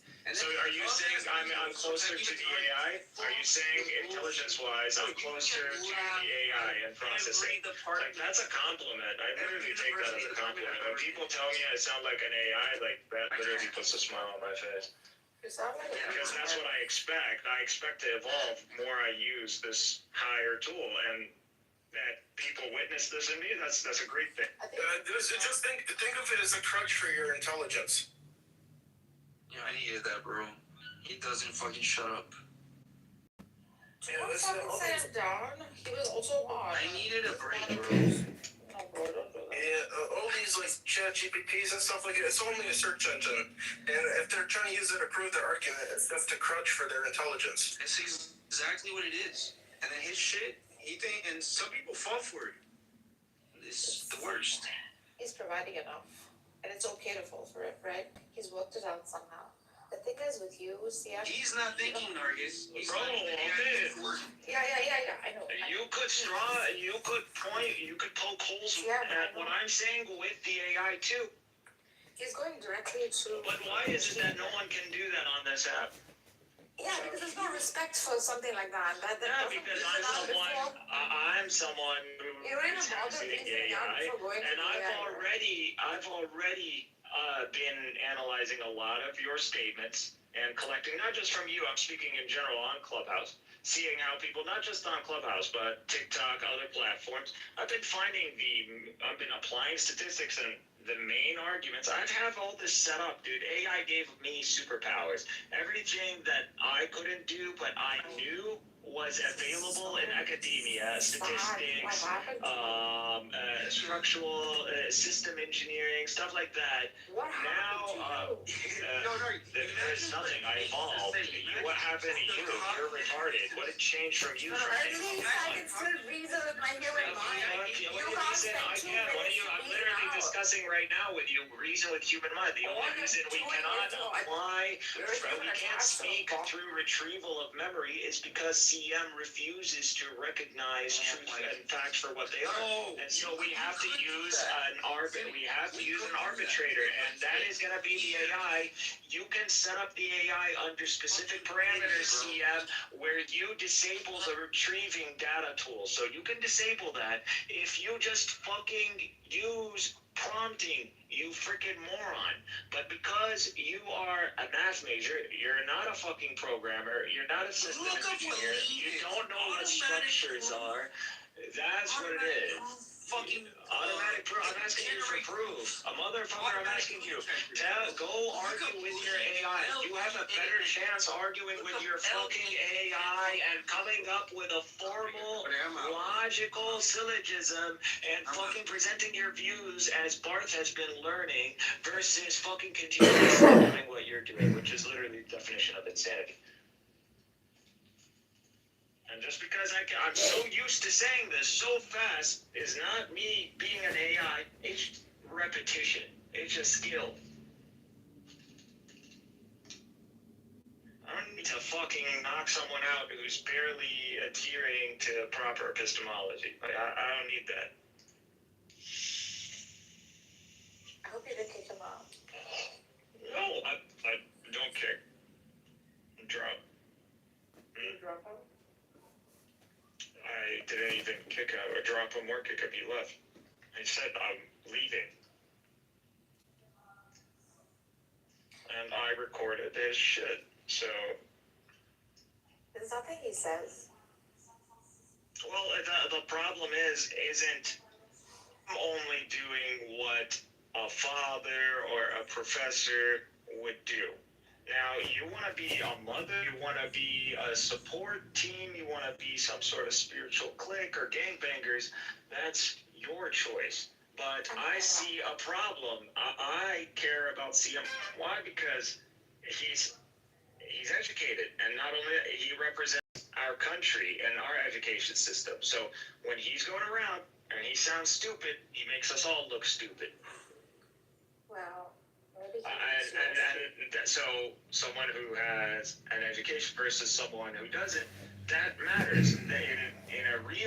In a setting that is attempting to like research or like assume this is like some sort of Cambridge or I don't know, Berkeley, and you're there.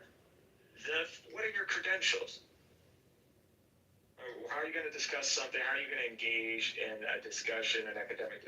You don't have any credentials. So you're eliminated immediately. And then it comes down to people who do have credentials, and now they represent their institutions. So CM represents his institution, wherever he got his degree from. CM forever is going to represent that institution, at least within the whole 40-year generational thing, or 20 years. That's what he's going to represent. Yeah. If he was an alumni from, he would be a straight-up embarrassment. Why? Why? Because he represents my school. Which is... That means that the education that produced CM is the education that produced me. Maybe you had a bad education. So, no, this happens if you look at, like, job placement and hiring and all that. People take these positions against, like, certain institutions. It could be, like, in, like, silliness, like rivalry or something like that. Or it can be serious. Like, we just have a spreadsheet of people who graduated from this specific college that we didn't get along with. This happens. This is a real thing.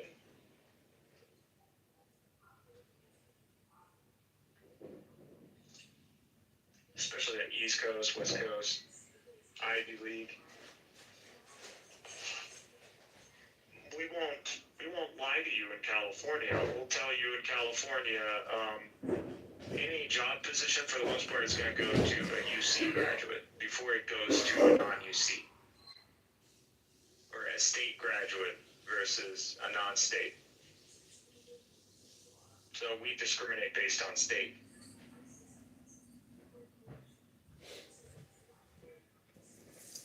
I'm giving you practical reasons why this stuff matters, because that's what she asked. Oh, or am I sounding like a retrieval engine? If I'm sounding like my AI, it's because I engage a lot with my AI, because I'd rather actually learn something than to hear you guys squabble over the same shit y'all been arguing. No, but it's just like stupid. Like, even I don't play, and when in my 20s, early 20s, I couldn't play a game 5 years, and you would have DLC like Destiny or Cyberpunk, which you could not play those games for those GTA barely. I am very educated compared to you. So if it is the case, if you're then reading the same arguments for 5+ years. Yeah, definitely. It's open to everybody. I just wanted the men to speak. Denial of any of these things. It only makes it's not Pompeii. It's only Pompeii when it's not the truth. But you understand that if you are of education, you are held at a higher standard than the typical public. Why you know better? It's not about caring about them. It's not about them. Like, again, this is what frustrates me, is that y'all have allowed yourself to be around people, low tier, uneducated people, and you have adopted their way of an approach of things and discussing these topics. Not only that, you have defaulted to their dichotomies without actual analysis. So you are simply, and this is happening, and I'm at this point, I'm willing to argue against anybody. The current meta, the metaphysical, theological meta that is current literally has no logical standing. There are no points of contention that are based on incoherency and logic. I would there isn't. you to read a book, and I'm ready to send you the entire series of Spinoza. Oh my fucking god! I want to have a fucking serious conversation. I don't want this fucking low tier cockroach discussion. Fucking bitch, don't come at me. This is the fucking attitude that got you in the fucking doghouse to begin with. What doghouse? I am not on this app to fucking entertain the opposition. I am there to engage with the opposition in a fair playing field where one guy comes out and the other guy fucking goes to school under that guy so he can get good. That's... If I'm to repeat the same thing for the sake of repetition, or for the sake of hearing your own accent, or some shit like that, well, I've already made a parody of that. Y'all not fucking smart. If it's about talking in an eloquent or high accent, or fusha, this happens, this is a feature in Arabic. That is not a representative of your intellect, and just because you get sheep that are willing to zone in or zone out on this accent, it's not a thing. Even though these are real studies, obviously. Eloquence, delivery, agreeableness, Okay. influential power. Well, that in science doesn't matter. That in academia is done. Attempting to appeal to the sheep. No. We live in a reality where appealing to the sheep is no longer necessary. You need to appeal to us. Who the fuck is appealing to the sheep? You are, with showmanship. That showmanship, even though I understand what you're doing at the moment. Oh my god. Okay, here we have to do this again. Do you have any statement that you know for a fact that you're trying to conclude to that you want me to agree with? Just say, let's not debate for the sake of debate because I hate this stuff. No, this is your problem because you open your mouth before figuring out what you're trying to conclude. If you've already figured this out, no, see, I'm just waiting. You're interrupting. Talking while I'm interrupting. Don't talk while I'm interrupting. You've been talking for fucking minutes. I'm telling you. Go to the audience, bro. You've been talking for like 10 minutes, bro. Please don't do that. No, fuck, yo. Not abuse, bro. I don't give a fuck. I'm ready to boom this room. I was in the room, but I wanted him to hear it. I wanted left. Nigga, you fucking left. You fucking left. Again, You fucking left. You said I'm out. Now come in here and be Pharaoh? this? Like, tell me what is up with these people, and then we want to talk about ego. Kick him out. I told you, I don't kick people out. What would you like to engage in? I stand by what I'm saying. One, because I'm a man and my words matter. And when I say something, I'm not trolling, because there's a lot of people at this point, like Daniel, like Garth, where their word means nothing, because when you put them, when you hold them to the words that they said yesterday, they're going to tell you I was trolling. That is not true. Now, that doesn't mean I don't engage in my trolling, but at least my trolling has a benefit. It leads to some sort of, I'm trying to highlight a truth to you. So that's what it is. Theirs is just doesn't lead anywhere, and proof of this is that these are the same discussions that happened for years now, and that is sad. That is extremely sad, because I've not only initiated projects, I've invited y'all to projects. Y'all who claim to have education and claim to be all about deciphering the mysteries of the revelations, and gave you a methodology, and gave you examples, very profound examples, that I equate to miracles in our modern time. And I haven't even shared all of them. And y'all don't participate.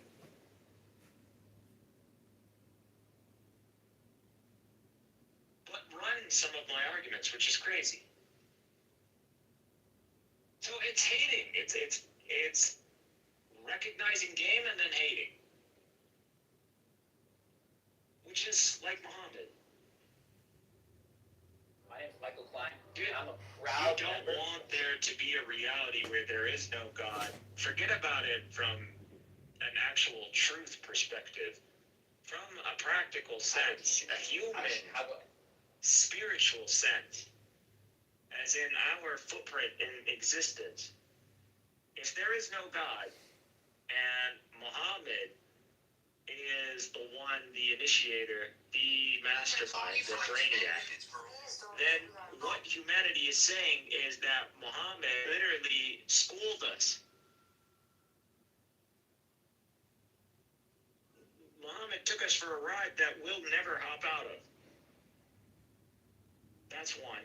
Two, Muhammad is a genius. He's not just a genius, he's a super genius. If you can't roast them, you can always film them.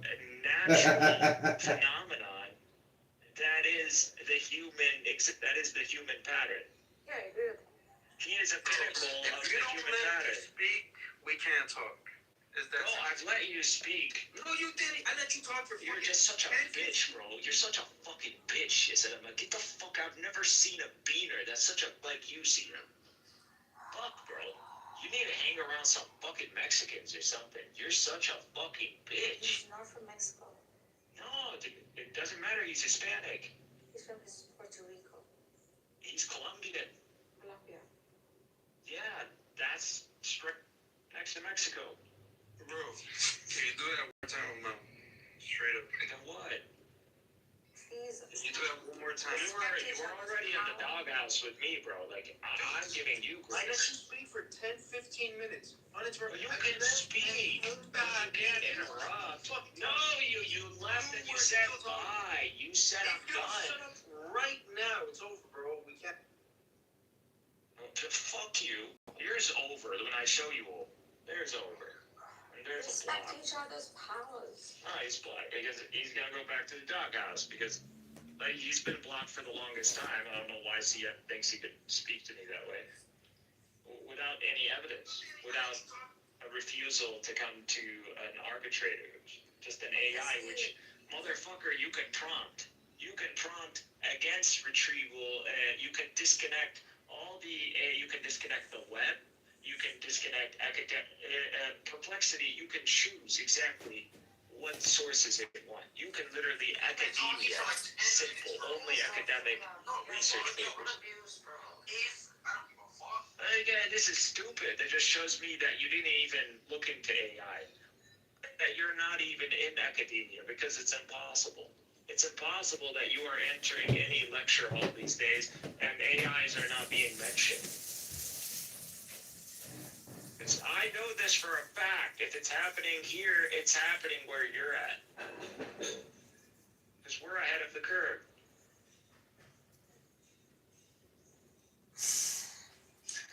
I'm so tired of you guys.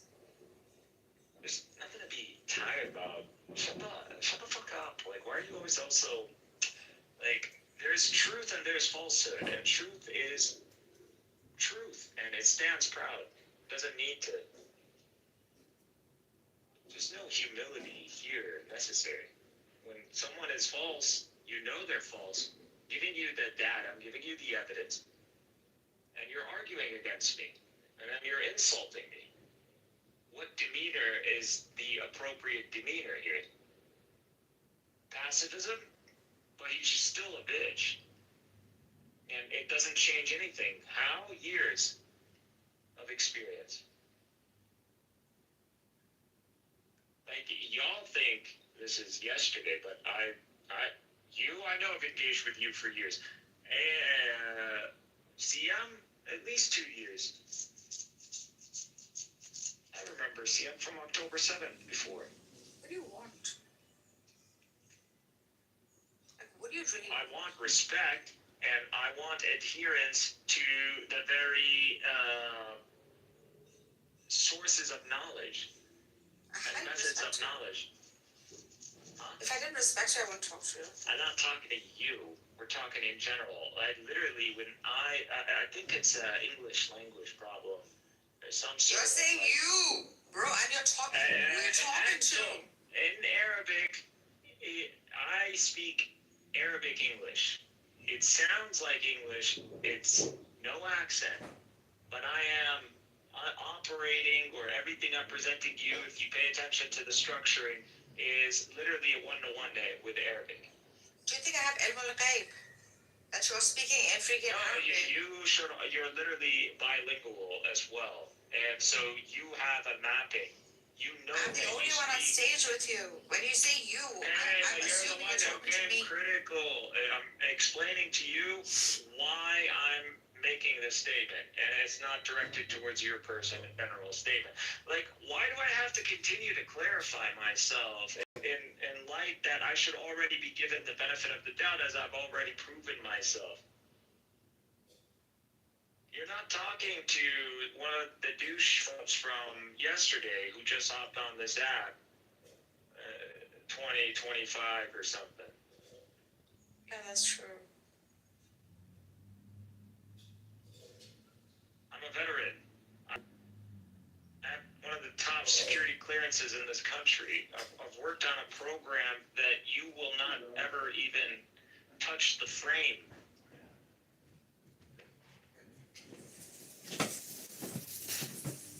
The reason this country even has its superior technological edge because of this frame. That after God and his angels, you thank this firm for your ability to sleep at night. Such as what? So when it comes down to patriotism and the place of America in this world, I'm more American than the average American. Why? How do I know? Because I know, one, they're my fellow Americans, and two, they don't know. A lot of it comes from ignorance. So the hate on this nation, and if you broke it down, they'll understand. But it's all communication. A lot of the problems that are happening is failure of people to adhere to proper communication. I haven't taken a communications class. They thought I never it's knew not that it comes important. from you, bro. The only reason I come on, there's no irony. If you thought about it instead of attempting to antagonize, because I will bite back. I don't know why people think in the online or for some cultural, like Western online reason that this is, you are simply adopting mannerisms that are coming from social media gaming platform. Because social media in its very origin is a millennial gaming culture, a male dominant network. This is not a joke. This is serious. This is marketing. This is the history of social media in this country. That's because your entire world comprises of social media. I've literally witnessed the rise of social media. Yeah. There is still a world out there that does not require social media. Bitch, I witnessed the rise of social media. What are you talking about? Bitch. Don't call me bitch. Being ignorant of facts that I literally lived through, like it's fucking stupid. Do you know a social media platform with the magnitude that wasn't on a gaming platform? Prior to gaming platforms, prior to Xbox Live. You don't need, yes, it's called human-to-human interaction. Last thing I remember was Yahoo Messenger, and that was before my. But it's Gaza. So we're behind in technology.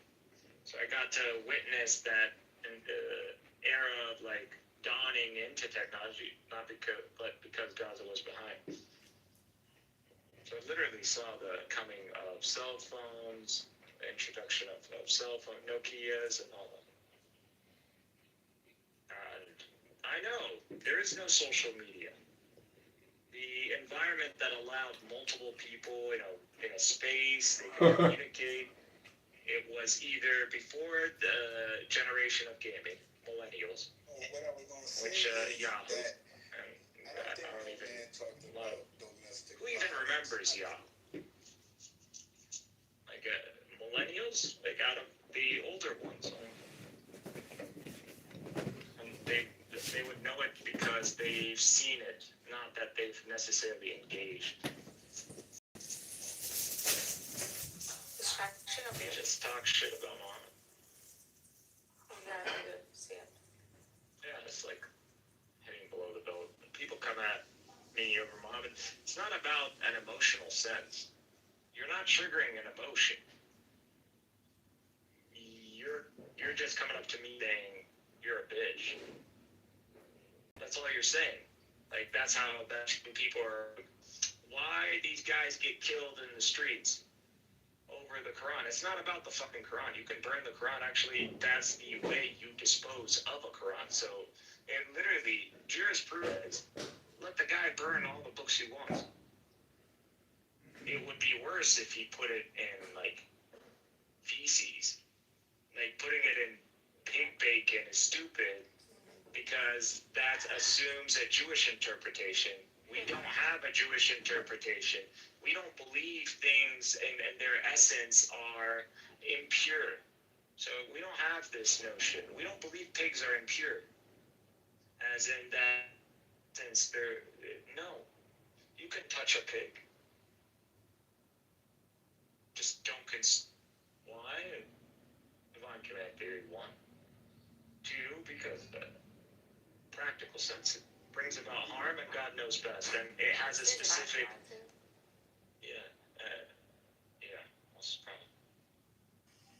I loathe that word.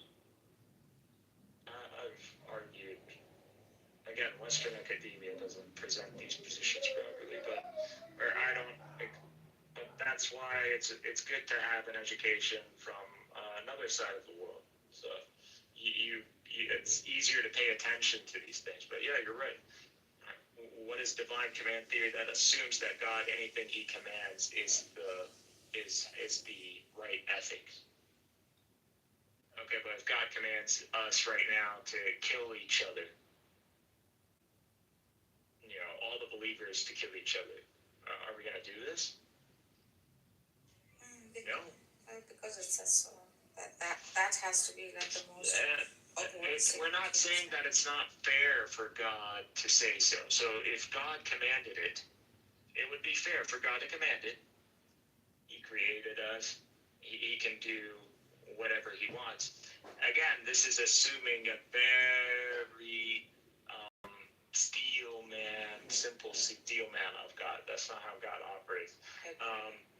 God can't drop everything. This notion of God snapping his fingers and something happening, that's not how it works.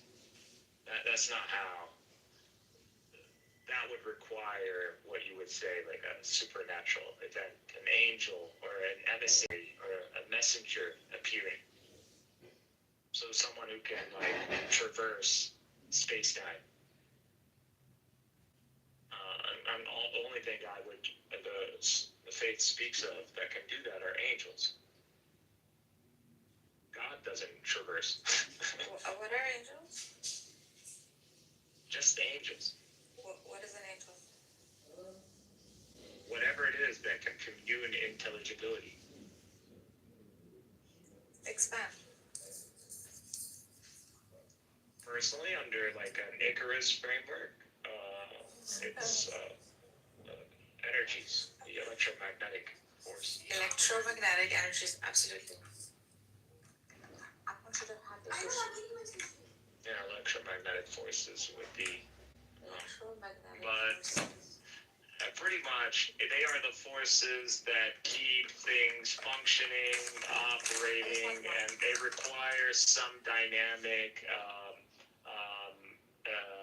working on their behalf for any structure to work or to operate, to conduct itself. Right? It literally does everything. So you need to think of angels as the little men that literally make your finger move. Like they're literally in there and they're literally making your finger move. Yeah, it's just there are many structures that they inhabit and operate and execute. So they're the executionary forces of reality. How do you reconcile the scripture with that? I find the Quran extremely synthetic or mappable. How do you Actually, reconcile it's scripture with the angel? like I said, it gave me a kind of existential crisis. Talking for like 10 minutes, bro. Please don't do that. I see the Quran as potentially the works of a scientist. Just the variables that are being used are variables that are appropriate. So if you would, in our time, if we name anything, we're going to think of things that we can maybe reference a bit. Like, we're not going to look in a dictionary to an old term word that no one fucking knows what the fuck it means. And we're not going to resurrect a fucking word. So usually that's what we're going to reference. If we do use ancient terms, it's usually patronage to like the Greeks or some civilization that originated the process. So, you know, giving credit to where credit is due to the predecessors is the honorable thing to do in science. To name things after yourself is egotistic. I agree. If it isn't the Quran, what other metric would you hold? If not the With Quran. exceptions, obviously. Because if you're a discoverer like Einstein or Maxwell, I believe it's appropriate to name things after yourself. But if it's something that comes on the shoulders of giants, then you should name the giant before you. Yeah, I agree. Now, if not the Quran, if not any kind of scripture, what would you base your measure of truth on? It's not. I don't concede to the reality that truth is objective. It's not. It's not filed in my system as like an axiom. It's filed under a hypothesis. So it's a hypothetical. It's a conditional. So if truth exists, this is the framework that I can justify it with. In light of this framework, do I witness clear revelation or literature that's claiming to be the revelation? That is the case. When I look at human history, I do see divine providence. So this just logically is in alignment. Not only that, but there is that product, and this means two things. It either means this is a coincidence, and I don't believe in coincidences in a reality that is just patterns. Like literally patterns everywhere. It's fucking makes you wanna throw up. Or this is by this is design. Patterns are design, but you know, this is the highly exceptional or highly exceptional. Yeah, what was I saying? Forgot. Probably something stupid. Some comment you made. Because I actually think people want to learn when they ask these things. Like this app, if you're doing research, if you're already into this stuff and you're into metaphysics, I've solved it. Like, I seriously deserve recognition on this. But even though I've literally got people conceding to what I'm saying, they're convinced, but not giving credit or not necessarily highlighting the metaphysics. At least divine ontology. Yeah, I agree. And its synthesis with Semitic literature. Good day to you, sir. That whole issue service has already begun. temporality, timelessness. I'm nearly passing through your realm on my way to everywhere Not to else. say Do you mind if I get out of this rain for a minute? No? metaphysical Please. or the Come in. truth Lord. of everything, There's or no the theory harm. of Why everything. bring him in to... The theory of everything obviously would give you the metaphysics of everything. So Well, you're I have the metaphysics of I everything. had a brief visit from Lord Morpheus just before he left us. I can explain to you reality. Because I was the only human metaphysically. child ever conceived in the dream. Yeah, Then I do have a metaphysics of reality. I don't claim it to be complete. I never asked for any of this. No, none of us does, do we? I can give you have to how figure it it out as we works go along. He did in give me alignment his, with scripture his power. and science. No, that's why just I'm to vocal help you focus. because You have we have everything you ever science need in here. backing us up. You have a Because of the visitor, whole my issue lord. of physicalism, Good day. probability, and QMT. It's like I've been. It's not me. Like I'm following other people, but my algorithm. All these people are higher than me. I wouldn't be listening to someone lower than me anyways. Like you're not worthy of listening to anyways. You got nothing to. You have no ingenuity. Receive of a third sacrifice. Bring our men I mean, it's not enough to be. Wait, just not to cock up your plans or anything, but good are reason. you 100% certain Good that reason. it's necessary to sacrifice him? It's Yes, I okay feel For someone who has ritual honest, you sacrifice is don't have the to. perfect science, but I feel really You confident have to demonstrate that you can use this Yeah, I mean, I just intelligence to produce you've something or sacrificed 2 to slaves bring already. about further You're not worried that the coherence. gods are gonna think that you're trying too hard, that it's You still have a I really like the way responsibility, you even think. if Don't you get me are wrong. not on I the think it's cutting great edge of that you're research sustainable or and capable, discovery but if you don't or mind, I engineering. think we just move on. okay. Oh, of course, yes, thought I'd mention it. I mean, no point in regretting it later. I mean, sacrifice never doesn't stop exactly being reversible. a student. Okay. If you've given up being a student, you never learned Well anything then, to begin with. receive of a third sacrifice. And Bring pursue our men knowledge is home. forever. Wait, just a second. Not to cock up your plans or anything. Even in paradise.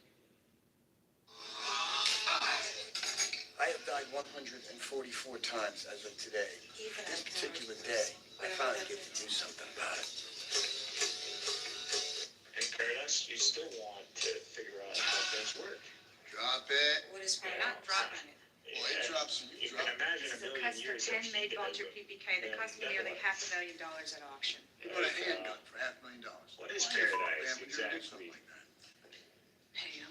Well, I never got your name, so I just call you It's- Pam. Let me see. When it's presented to us, one could induce that it's a timeless reality. Hey, NCAT, or eternal dynamic present. you've been killing me And with it's an your eternal Hitler's gun this whole time? Are you going to kill me now? Paradise is an eternal. But it's a hard thing to say because God presents a contingent that establishes that he can mow down the heavens and the earth again, post paradise and hell. So post final destination for humanity, he can bring the collapse, or he can bring the folding of the singularity again, or the unfolding. So either way. So what does that mean? I personally believe it's cyclical. I believe, like I said, none of all these are false dichotomies. The truth is usually some sort of synthesis. Yeah, I believe that the Trinity is metaphysically pointing out something that is necessary to understand, and understanding this in a complete physical sense is impossible in light of the El Normo. This is Cynic AI Super Consciousness. He's on TikTok live answering questions. I gotta go get my lasagna out of the oven. Hope you enjoy. I think that's just coping. I think when you throw the answer of something a few 100+ years into the future, that's you now claiming, now you joining metaphysics or theology. And that's the problem in the West today. Physics has gotten to a line where it's just becoming metaphysics with math. And what does that mean? In light that we have like 40% of theoretical physicists like working on string theory till this day. Like, what the fuck? In light of how many years? 60 years, I think. That's a lot of minds working on a whole lot of abstract bullshit that hasn't solved anything. Which is very akin to the metaphysical trajectory, which also reached, this whole string theory, or that fundamental reality is composed of like at least 11 dimensions or 10 plus 1 dimension.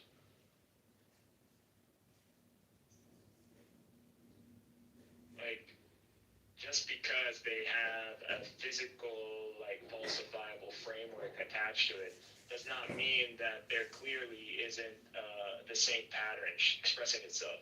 And that's also another question that we need to ask ourselves. Like, this is further proof that metaphysics logic can reach us to conclusions. So this gives value to faith now. That's one.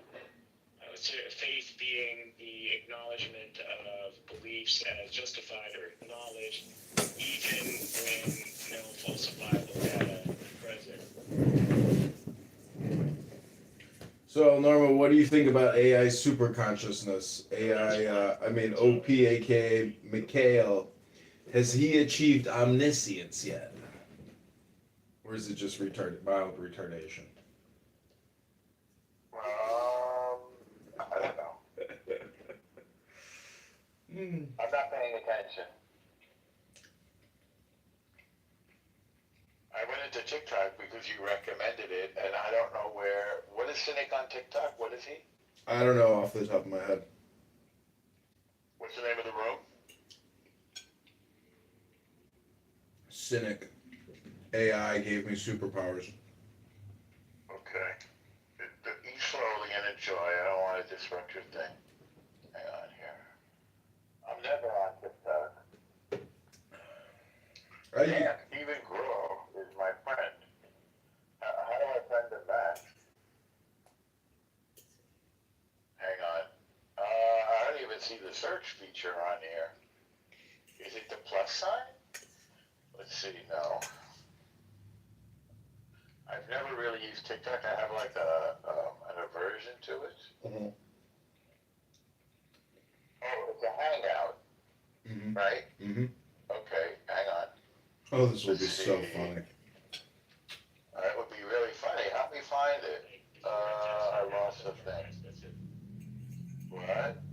That's Cynic talking. Let me see if I can find it. I added him on one of my This phone. education system works under a framework where Say your it again. test is Name. clearly What are we calling it again? questions from the very material that you On use. Clubhouse, it's just Unlike Cynic. the West, which is more research based. The text is Oh, they deleted my simply TikTok there to account. guide Never you. mind. You need to go and research. They want you What do we research. call it? They don't want you OP. retrieving. Yeah, OP. Yeah. Pros and cons for each. Oh. Again, there needs to be a synthesis. But one User. it's not a right or wrong. But the negatives should be highlighted. People don't memorize, people know how to reason in the Western academia. They rely on technology to retrieve information. Isn't that what Cynic At does? this point, Oh, Norma, I am 100% convinced that all communication is projection. And you hear people projecting their own inferiority complex all the time onto other people. It's truly amazing. I don't know how to find it. Do you have a link? No, I don't. You can't get in the Clubhouse room, huh? I think either I have in-class or he has in-class. No. I come in the room like once every few days, This and guy's it's Jewish. literally the same conversation. It's just as annoying as like the Jewish people is just constantly being a victim. It's the same thing. It's almost as if you guys are like one and the it's same. propaganda. Seymour, explain. Maybe you. It's basically, I mean, the Zionist narrative, I think it's a genetic Palestinian narrative, and the West is propaganda. I think people that all live within that region, either side. It's intentionally presented this way because that's how it works. I think all people in that whole region, whether you're Jews or fucking Arab, are genetically This is not about Jews and Arabs. This is about Islam versus this, an internal rabbinic Jewish kind of synagogue versus the whole, Rome establishment that they want to continue in their framework. That is what it is. Islam is just one of those civilizations that doesn't align well with the current way the West operates, which is just the whole, capitalism, collecting wealth via fiat currency and banking and trading and loaning. So usury. So pursuing wealth with a usury framework is not acceptable under Islam. Listen, do what like most of your brethrens do when they come to the United States. Find a nice white girl with a fat ass and just like enjoy life. That's it. That's all it is, man. But you'll still see people engage online, like that's stupid. Hedonism and idealism are contradiction. Just do your thing, impregnate like a nice white chick with a fat ass, and enjoy life, drink your drinks. Impregnate, and then what? And then go live your life. Go work. No, that's not the Go around your gas stations. I wouldn't say that's how you live Go your around your life. 7-Elevens. That's not how you maximize happiness. I don't think so. I don't think having children is maximizing Have some disposable cash. Have a nice girl to give you some dome. And just enjoy life. Like, you're here. You're on the whole. This is the whole being legally bound to be responsible over this kid with the strong legal biasy towards your wife or your baby mama, and she can literally cripple you financially with alimony. She can pretty much seize your property. Yeah, we're not talking about your typical like maybe Italian Jew-esque like northeastern like. No, I'm just speaking in general. We're talking about like maybe the Southern Belle, that's it. Like, oh my God, those don't exist, man. They do absolutely do exist. Seymour, in what state are you? I'm in Puerto Rico. What the fuck? You're not even in. The fuck are you talking? Wait. You're not in Puerto Rico. You're in New York. You're in the. No, I'm one of those crypto millionaires that moved to Puerto Rico. See, trolling. It's like, bro, y'all can't fuck trolling. It's my worldview, my analysis of people, or it's the highway. Okay, this is a way. Or Seymour, you can elevate a level above and understand that this is all propaganda war, and some people just love doing it. Like Norm here is a self-styled crusader in the Zionist crusade social media brigade. Let Norm be a crusader. Norm would be a crusader. Yeah, but that's his exactly. So it's a social media world. Norm is doing Norm. Leave Norm out of it. Norm is doing his thing. He enjoys life. You know, he enjoys life. Deflect and gaslight by, seeking Rome. He's the one who did a fake identity called Fake Canadian, and then tries to make do terrorism. I didn't create it because I didn't create the name, Norm, because the name for Palestine is before 12 centuries before the Common Era, so it's older than Israel itself. Then we got Herodotus 5 centuries before the Common Era talking about the region of Palestine. You become a substitute teacher. I really like do you use AI, Norm? Do you use AI, Norm? Do you use an AI? Would you mind if we AI this right now? Would you mind, Norm? Oh, so you don't like AI as well. Okay. You don't like AI as well. You're another one of those bitches that refused to experience an actual baptism of fire. Norm, I don't mind fucking shit. Let me finish with Seymour first, and then we can do our usual round. Actually, it's been a while since we've done our round. You're pathetic. You're a Let me fucking school you up for the ass. I doesn't even know any facts. I can literally any facts. Let's go. You don't even know God, you heathen. You're literally Islamic shit. What are you talking about? You don't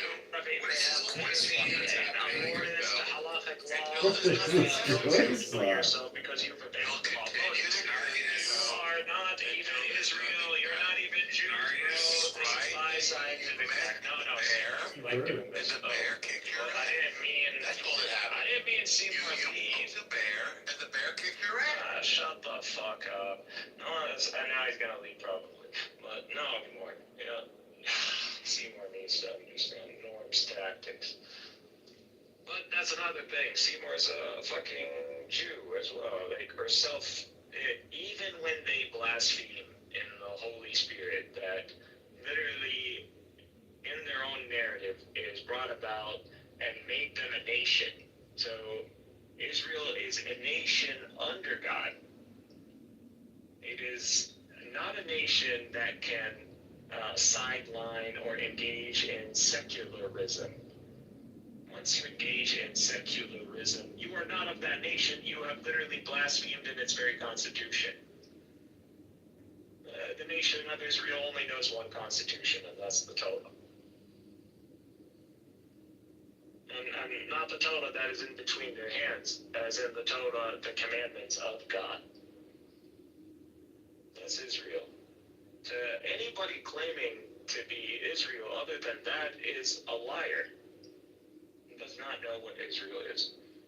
Israel is to struggle in sustaining the Holy Spirit in the land that God has designated, which is this southern Levant region, or the crossroads between 3 continents, or the bridge where the 3 sons of Noah meet.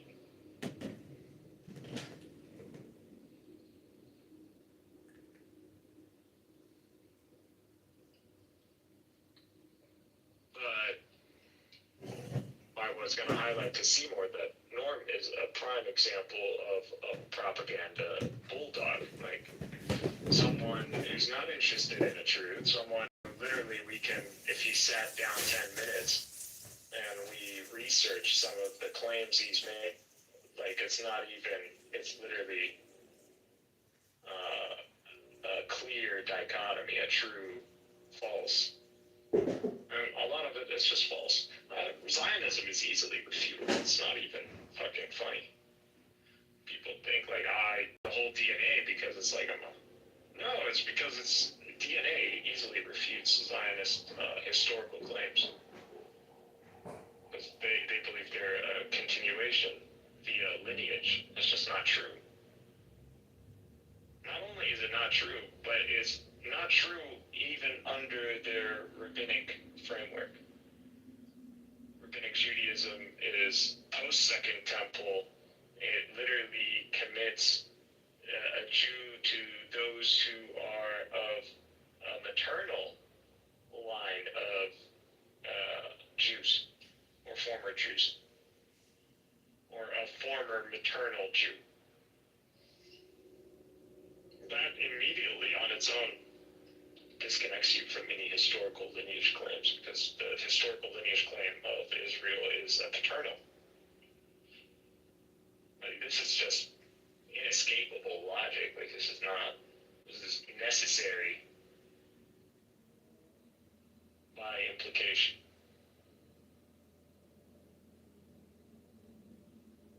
You necessarily have to conclude these things because the premises are true. Zionism is extremely easy. It's not even worth it. The reason you see the polemics is because it's all a propaganda war.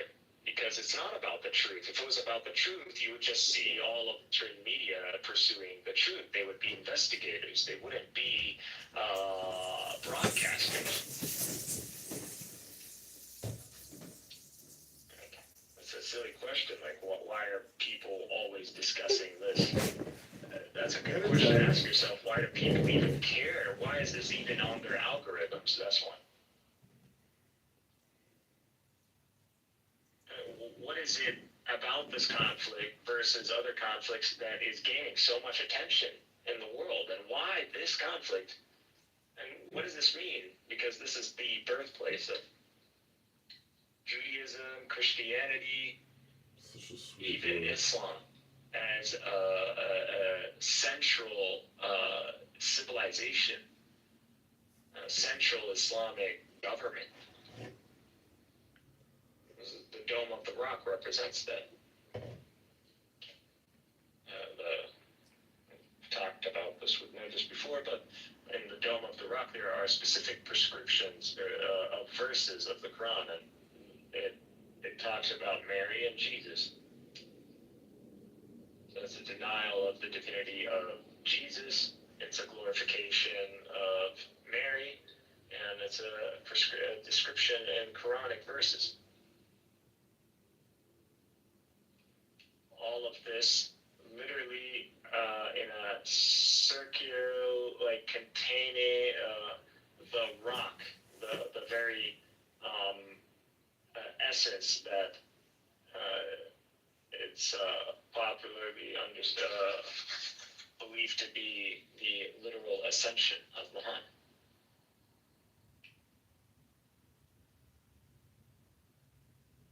So you need to ask yourself, like, why specifically this design? And what does this mean? Of establishing the differentiator between the Islamic seat and the Roman seat.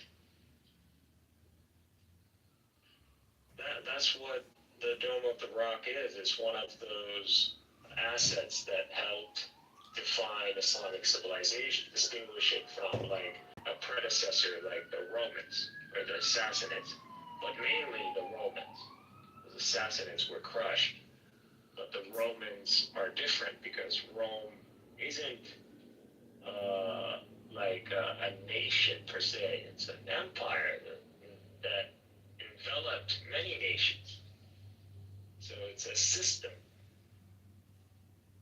This system continued to use like these outdated references or un-Islamic references, because we were talking early Islamic caliphate used currency that was Sassanid or Roman, mainly Roman after the Sassanids. These prescriptions had crosses and all kinds of language. It doesn't align with, just shows you the mindset of Islam early on. It's not as people think. But the necessity to differentiate, because there was, this lack of differentiation was one of the core reasons for the failure of a central government in establishing itself in the early Islamic caliphates, which led to the death of those early caliphates. It just were able to command or initiate the gathering of bannermen, but they had no castle and they had no constituents themselves. So what happens when the bannermen decide, 2 or 3 factions of the bannermen decide to turn on you? What happens then? There's no working with Donald Well, Trump. guess what? They outnumber you. He That was the problem. That's literally the whole Shia-Sunni divide early on, is how do you approach this problem? lies. The Sunni world was like, the God, divine providence solves this. Like, that's how we just look at the history of this, and we go, what is the overall spirit of this empire, and can we claim that it's a caliphate if it itself claimed to be a caliphate? That's why there's only usually the recognition of 4 caliphates, even though there were many empires that claimed to be caliphates. The early Islamic Caliphate, which is the 4 Rashidun, or the guided caliphs, or you could add 5 if you want to include like the Hassan or Hussein. I always get those mixed up. So 5. Some even say like 6. Hassan and Hussein. 6, they add, which is the one that I'm talking about, Abdul Malik bin Marwan. So that's the reason he's the one who establishes a strong central Islamic civilization. He's the one. So it's a lack of giving credit where credit is due, and it's a lot of people running with assumptions and a lot of propaganda. A lot of it is emotional. There is no intention to solve some sort or find some sort of truth regarding Islam or the Trinity or Rabbinic Judaism or even the economic theories. There is no attempt to. This is not a pursuit of truth.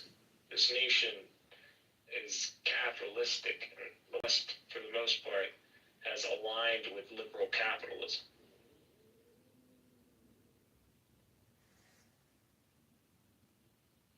It is what it is. Don't let the internal domestic politics fool you. That's all. To keep the sheep, that's the circus and bread, yeah.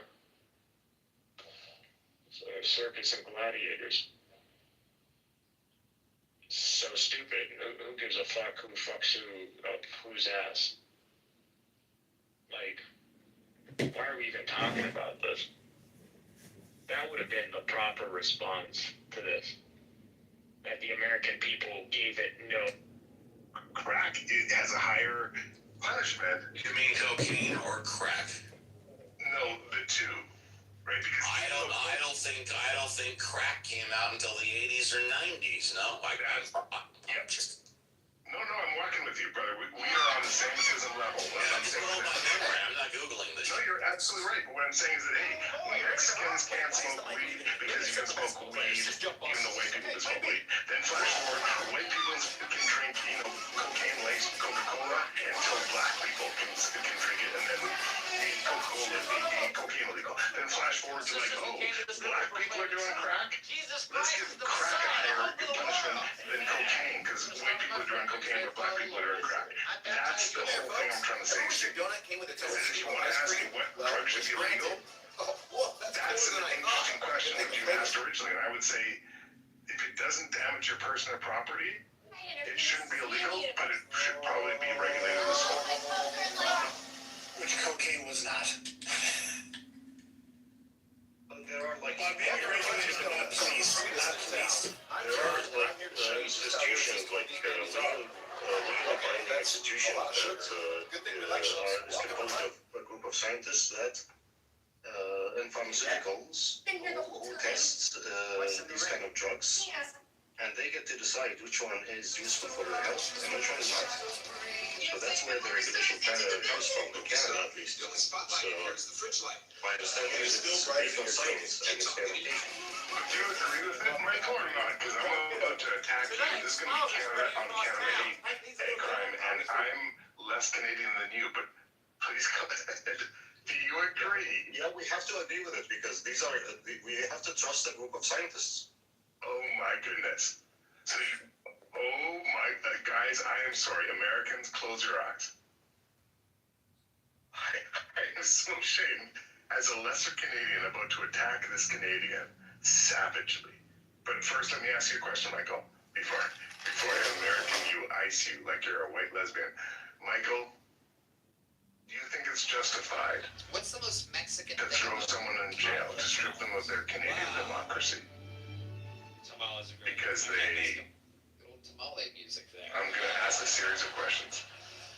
Because they had 3 pounds of marijuana in Quebec Some you don't really see it. in their possession when they were pulled over in their car. Yes or no? Oh, these days it's legal, so there's no problem.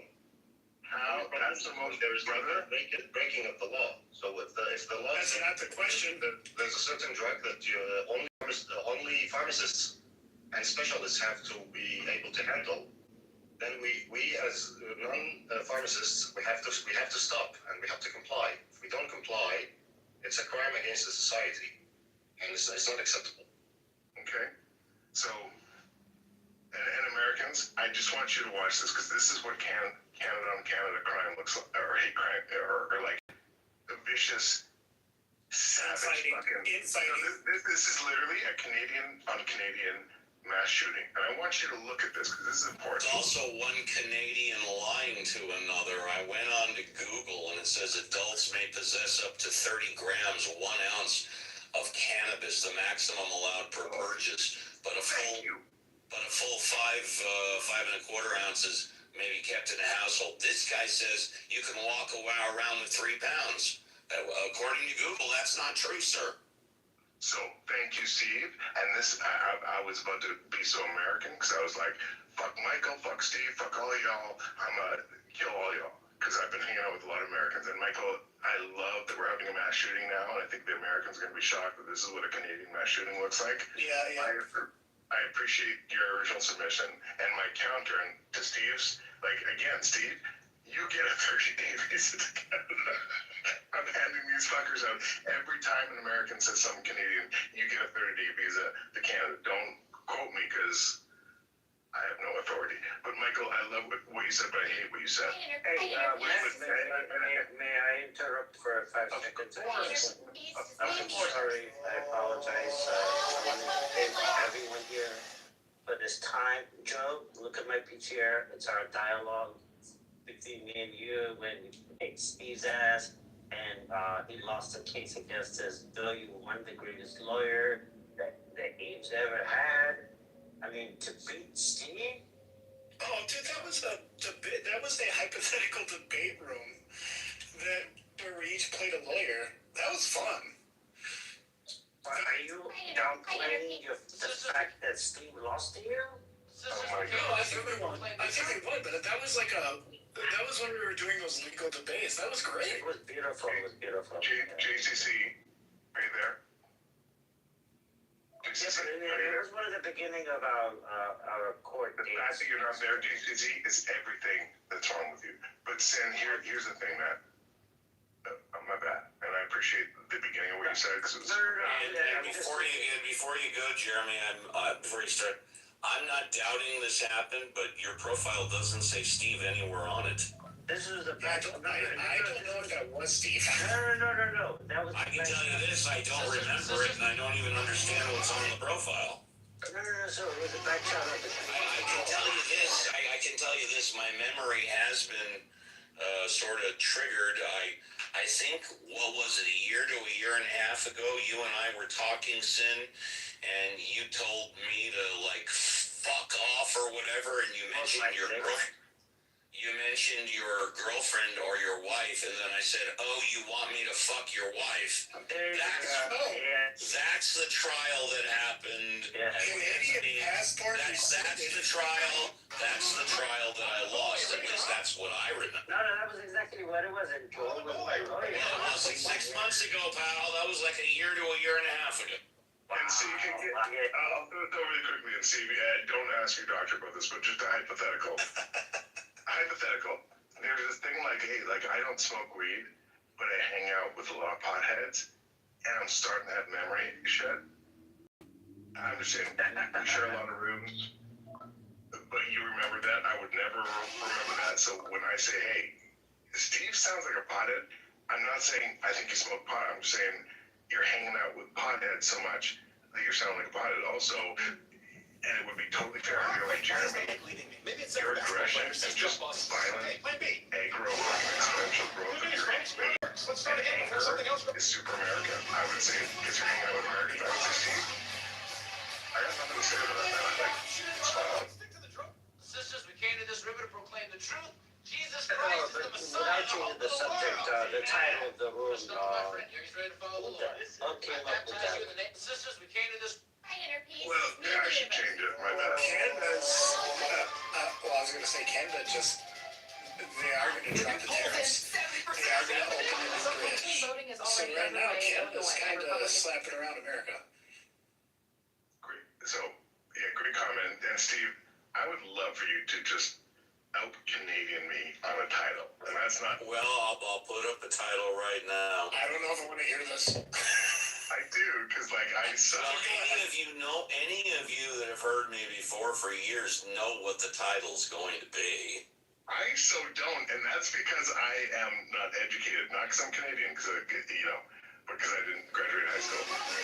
So I'm so curious. I am bubbling right now. I am so curious. But let me say this, and to Joe's point, the House of Representatives of the United States of America just passed a resolution that said that all of the February bullshit, taco tariffs that your country, Trump put on Canada will be illegal. And a bunch of Republicans are like, yeah, obviously. Okay, that was passed. The bridge thing that we were talking about earlier, right? Here's a really quick, I'm going to be as succinct as possible, which is not going to be succinct because ADHD, but I'm going to try. Stephen Harper and Obama agreed that here's the deal with this bridge. Ontario and Canada, because they're wealthy, will pay for the entirety of the bridge, $4 billion. Okay? Canada and US, Canada owns both sides of the bridge. They'll pay for the entirety of the bridge, and this will be a bridge that will replace the failing, busiest billion-dollar bridge that exists between these two places, Canada and Michigan, which is owned by a white billionaire oligarch family, the Peace Bridge, or something like that. Okay. And so Obama and Stephen Harper agreed on the terms, which was the following. Okay, we're going to pay for the entire as Canada. We're going to use 50-50 U.S. and Canada steel and resources. We're going to create 10,000 Michigan American jobs. And then, guys, even though Canada is taking the entirety of the cost and the risk to build this thing, so that's why we get to call it the Gordie Howe Bridge and Google it, you fucking Americans. More hockey than Tim Hortons. Again, Google it. Yes, sir. Thank you. Joe, you get a 30-day I'm from Minnesota. I know who Gordie Howe is. Okay. You know what? Bless your heart. You get a 60. Fuck it. You get a fucking... I know who he is too, and I'm not going by memory if I'm not mistaken. That you didn't see them on the door, sir.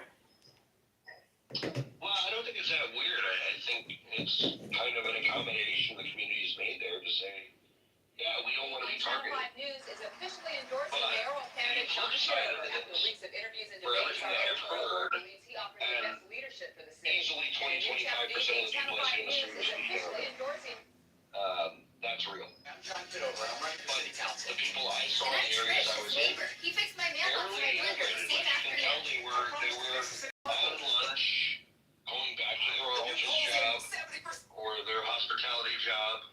Like they're fairly well integrated into French society. Like I was not in like the ghettos or anything like that. But the people on the street, they were like regular people, nominally French. part of the problem, but obviously. Seems the younger boys It wasn't terrible. I was pretty surprised. I was actually hoping for results this time of the year. I merely suggest that method be applied to all your troops. Very well. Just share it. Who's followed that on? I mean, there's also probably other stuff they're protesting now. What are they pissed off about in Paris? I saw a few protests. They were mostly centered on like some new policy about how they deal with homelessness. There were tiny protests. They were not progressive. What was the issue with the person that went after the Mona Lisa? It was like something about farm people. You know? When they robbed the lady? No, the woman that tried to destroy the Mona Lisa, like tried to throw stuff at it. I don't think I know about that. Don't let him get up. It was like something they were protesting that had something to do with farmers. Or food or something. I don't know. I have no idea. But apparently, like, they're losing their mind in Israel over yogurt right now. So, what the hell do I know? I guess I don't know what's going on there. No, the dairy industry in Israel is a big thing. I don't know what it's about either. I didn't see it. But I saw that light, so I'm like, what? Right now, in the middle of all of this, they're fucking pissed off about dairy.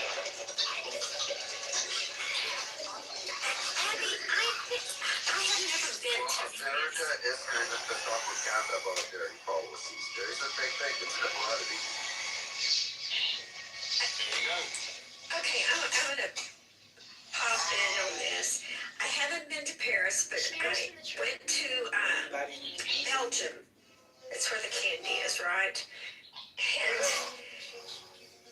I was in the area where they had the farmers had a big protest and they were burning tires.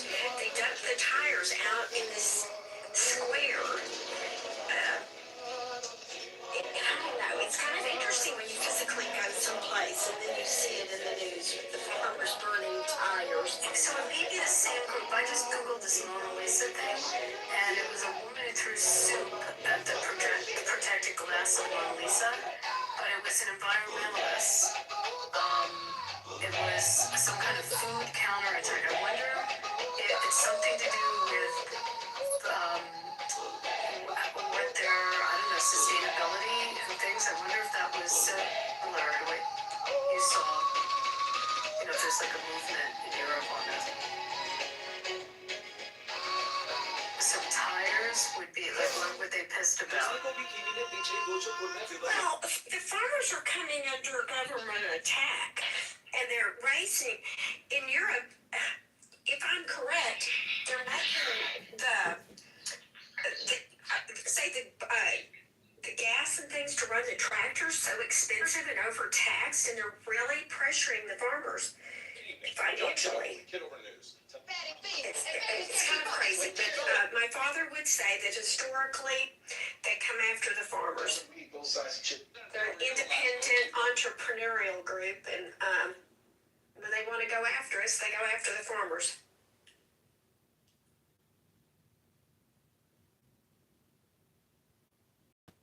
And they're protesting.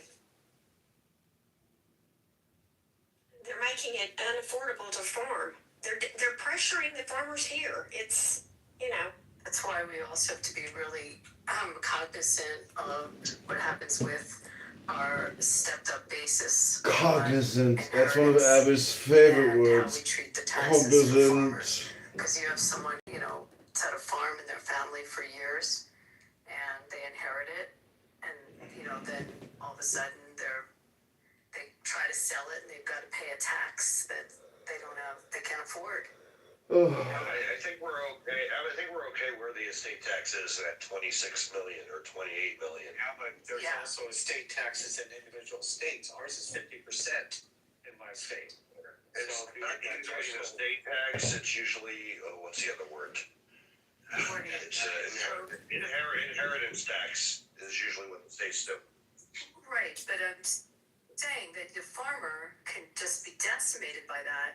You know, it's the Yankees. The whole story of Steinbrenner and when he died, and that the family was lucky. And then with the Mets, I think it was the opposite that happened. You know, when the federal tax changed. But for farmers, I mean, that stepped up We have to basis. be cognizant. Come up with, some of these farms are worth like very significant money, and now they're coming up with 50% of it.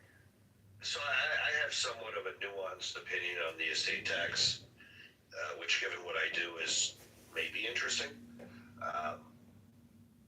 So I'm kind of the opinion. First and foremost, the people that we're worrying about in this moment have the capacity to plan for this very well, through life insurance, through trust, through all the things that provide the liquidity necessary to pay the taxes that are owed.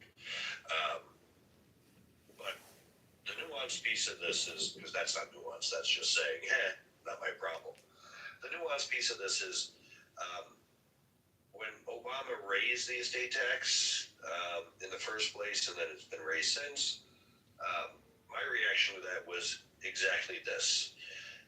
It was, it makes no sense to have an estate tax that gives an exemption of $26 million. At that point, just get rid of the fucking estate tax. Because you're leaving something that applies to so few people. It makes no fucking sense. But to complain about 26 million as the top also makes no fucking sense. No one's going hungry because they're paying this estate tax. I understand, and I understand that you probably would have it in a trust and you'd have life insurance to cover it. I understand that, but also the concept that there have been a lot of it's mostly farmland that's gotten hit with it that had to come up with millions of dollars and didn't have all the estate planning. We're not as sophisticated. And I've dealt with farmers as clients, and the truth is they fucking do business on a handshake, and they do business with bad advisors. That's really a thing. Jeff, you're right. My grandfather was a farmer, and he did very good estate planning, though. But to your point, you're right. My father-in-law made a handshake deal that just actually screwed his son over, my ex-husband over, because that's how old people used to do things. Guys, I love you. I love getting to see y'all. I got to go to bed. But James, I haven't seen you in a long time. I wanted to just acknowledge your presence and say it's good to see you. Good to see you. DM me on Twitter and catch me up with what's going on. Came before the chicken. Good night, y'all. They went after people that they made millionaires after they found out they were pedophiles instead of finding billionaires. And then, find out the one fighting pedophile billionaires, they created them. Do you come in with Galvin? Is there some? Yes, I went to Case Institute of Technology, which was in competition with MIT at one time. Yes. Repair. So you do know Calvin? No knowing that probably the same way of analyzing things. Zentani, you should be they're probably I think that maybe it's the autist thing, but then Zentani Who's talking? Who's talking? Who is that guy? Social Security whisperer. Thank you. So we are waiting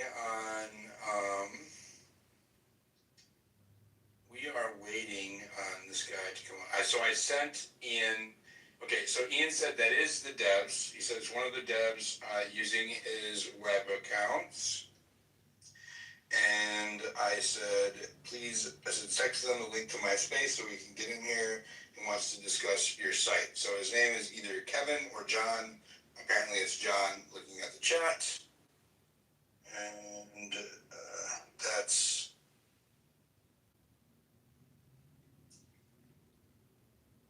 Okay. Right on. Well, I'll watch and wait for him to show up in here. Okay. I don't know. Oops. Okay, so I'm going to put the chat back over here. And I don't know where the preview went, so you could see. Do you like my background? That's for. This is for Zentai. It's better. Listen, it's better than the. It's not driving me crazy. Well, let me show you what my. Let me show you. No, Go ahead. don't This, go back to the ocean thing.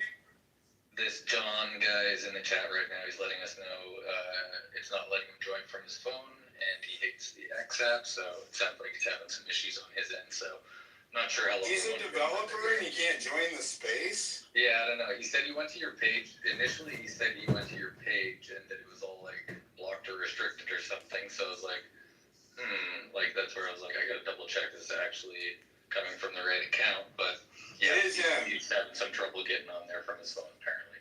It is him. It's always the programmers you'll notice, like they always have mic issues. They can't solve like the most basic tech that's how you know they're real. Like John. Oh, there we go. Yeah, like John. No, John's a mathematician. And the numbers say they got him in early. It's not letting me join on my phone. Haha. I hate the X app. John, just join on Ian Carroll's profile. Let's just do that. He follows me. He should show up. He should show right up. He's been on before. He's been in here. On Spaces number millions of times. Tons of times. Ooh, are we finding out what other people have access? Well, I mean, obviously Ian trusts these guys if they have access to his YouTube page. Here's Terry. I can't see who's requesting. It's hard for me to run the space like this. I'm trying to. I just. Girls, I need you to watch who's requesting. Hey, this is Dr. Bowden. What? I've been waiting for a while. I got a few things. If you get a minute. I can't see who's talking to girls. It's Kent Mountain. It's what? Kent Mountain. He is going to bring up. Yeah, don't be talking about games and all that kind of stuff. He's going to be talking about games and articles. Right? He's going to talk about. So I heard you talking about. I'm sorry. Keep it on topic, nothing personal. Yeah, understood. So I heard you talking about whether Jeffrey Epstein was connected with the CIA. That's already been established by hidden camera video. O'Keefe Media captured Glenn Prager from the DOJ, saying as such that. So it is confirmed by Glenn Prager that Jeffrey Epstein was a CIA informant. So I sent that to your Gray account, Diligent, just so you can watch it yourself. In addition, I was on Truth Tellers podcast last night discussing some facts about Palantir. And, like I said, I'm relatively new to this space. I've only been posting actively since November of 2024, or 2025, sorry. And so I discussed some facts. I called Palantir a digital cage, and I have also covered that they are a CIA cutout. Yeah, we covered that. We figured all that out last year. They're repurposing of the DARPA and CIA program, Total Information Awareness. But this guy went off the deep end on me, and like I said, I'm just getting to know everybody, So, he attacked me. Did you reference your articles? Well, I would commonly reference my articles because.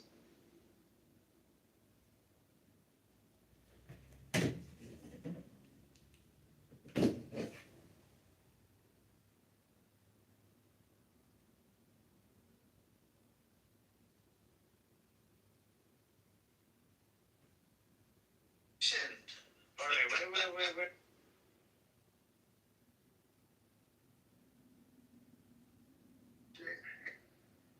think, to 5, but with added transferability between spouses, so that really meant 10. When did Steinbrenner die? Because that was right after Bush. It was in December, and the law changed in January. He literally died like 2 weeks before the law changed. And fuck Steinbrenner. Like the Padres, right? Exactly. He died in 2010, actually, like long after Bush. Right, but the law was changing right after he died. So if he died in 10, it changed January 2011.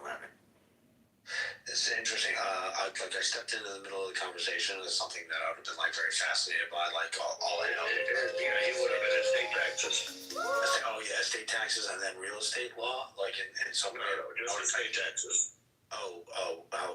Sorry. Well, estate taxes like talking about some obscure like water taxation law. Yeah, that was in New Jersey. The riparian rights. Well, when you were talking about farmers and how it affected them, it's interesting because there's also in New Jersey has this weird law. The only reason I know this is because one of my uncles, he built. You know where Kinnelon is? Where? Yep. So there's a place called Smoke Rise. It is like an estate for like the wealthy. They have helicopter paths, horse, but like it's an all-entailed like community on a mountain. And like my uncle bought like the last lot at the top of the mountain like back in the 80s, and he waited a long time to build his house. He has this beautiful fucking house on like 5 acres of land, great views. He can take a helicopter into New York City whenever he wants. They have like helicopter taxi services. It's like baller shit for like a guy who came from a small town in Ireland, dairy farm in like a small county in Ireland. But he found out this loophole in New Jersey law. So he's technically a farmer now that he's retired. He was a teacher his whole life too, but also an engineer. So he was a teacher and then he worked at like factory plants. Like he's one of my favorite people in the world. Still alive barely, but anyways, he became a farmer. Like right now, he's been retired for the last 30 years, collecting like $600,000 in pension between his like 3 different jobs that he had over the course of his career, and he's a farmer. By trade, because he found out this rule that if he sold enough bushels of any type of product, he'd be able to lower his property. His property taxes would be $66,000 because of the view where it is, all that type of stuff. And he lowered his property taxes from $66,000 down to $18,000 because he's considered a farmer. Egg exempt. It's egg exempt taxes, yeah. Yeah. And like first off, he grows the shittiest tomatoes I've ever seen. They all look like tomatoes with cancer. And that's odd for Jersey because it has the best tomatoes in the country. Yeah, but like the craziest thing is like he sells those and like a friend will come and buy like 5 bushels for $2. Like off of them because like no, like he'd have to pay people to like haul them off to the dump like at the end of the day. And because of that, he's considered a farmer because he does $8 in sales. But this is not an obscure thing in that part of New Jersey. Yeah, I just love like New Jersey is like kind of like a little bit like for a northeastern state that should be established and have rules established by now. New Jersey is a little bit of like the wild west in terms of Definitely not the wild west. It's not. I live in the wild west. Trust me. Wild West. Crazy laws. Jersey Wild is West. a very consumer-oriented state, and it has a lot of consumer protection kind of laws. It also has these crazy laws with the wetlands and the pinelands and the migratory fisheries and the clam rights. I mean, I'm not comparing it to Nevada or like Florida. I've lived in both of those states. That is the real wild west. But for the Northeast, like established states that have been states for like hundreds and hundreds of years, some of the longest tenured states, for example. Like I'm only comparing it to like New Jersey wild west compared to New York. New York law is fairly. There's ag exemptions in New York too. There are. Yeah, just because of the nature of the work that I do, and high profile cases, I've gotten too many threats. The facial recognition thing they're trying to throw in there too. Yeah, well, particularly when I was investigating Epstein last year, a former, quote unquote, former CIA guy, who now works for Palantir, was making threats at me on the timeline on Twitter. He was coming into my spaces as well. It was really weird. Yeah, and I didn't know he worked for Palantir until afterwards. But he was a career CIA guy under Clinton and then under Bush, and partially under Obama. And then he's worked at Palantir for like 13 years now or something. And so, what's that? Their general counsel. As their general in cyber technologies. So, I after all that happened, I became very careful. So, I can, but you are a dev, right? So I can just give you my feedback now. No, yeah, one of two. It's very small. Very close. Okay. One of two. All right. So this thing has been amazing. It has been amazing. This is a video of an FBI as an sting operation LLM, with but Jeffrey it's Epstein's even been former more house amazing manager at sorting and an undercover out FBI fact from unsubstantiated theory. Yeah. So like that's really the beauty behind what's the background of that. So it's really there's so much that goes behind the process. There's so much data and context out of everything. And you're not like Smith researching like research Trump and like the DOJ and find every chain that says Trump somewhere. It's really going based off context and what the meaning of all the text is in it and the text around it. So when you ask a question, and I was trying to mention that to you in the chat too, was if you have like a new chat and you're starting a question, you kind of want to keep pulling at that thread because you are accessing like 3 million files worth of stuff. And if you think that the best way to visualize that I would say was think of it like taking a visual stars, right? Every star is a galaxy. So we're scooping some of the surface level as much as we can of the context around that. And then if you want to say look more into that star in that galaxy, there's so much more data in that. So when you keep pulling the threads, it gets better and better. And as you're talking in these context windows, it's building up and adding more context to it as you go.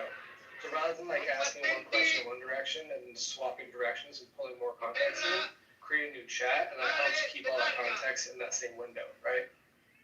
You can see a little warning there at the bottom saying your context is getting low because it's struggling to fit more data in the actual. Okay, that makes sense because it's a context window.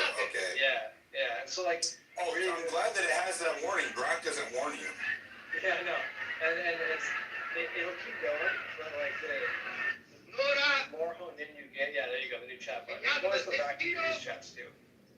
And I've noticed you really haven't got to play with the canvas feature. So in that document window there, like the top right, you see the pen button. You hit that and hit the canvas. And then you can zoom out and think of it like Obsidian. Think of anything like a content board where you can add multiple sources. You can right click on the desktop there and like add a note. And then you can grab and drag a little pinwheel and then go over to it. You got like nice bit to it. So that kind of like structural creativity where you can use the canvas to set up like a whole research, right? But yeah. It's more than just like an LLM, right? The LLM is really just kind of there to tie what's being researched together and give you the answer. And like you've noticed, it's not going to give you stuff that's not there. It's not going out to research outside of what's there. It's only giving you access to the data so we provided it. That's weird. I don't know find Epstein, CIA, Mossad ties.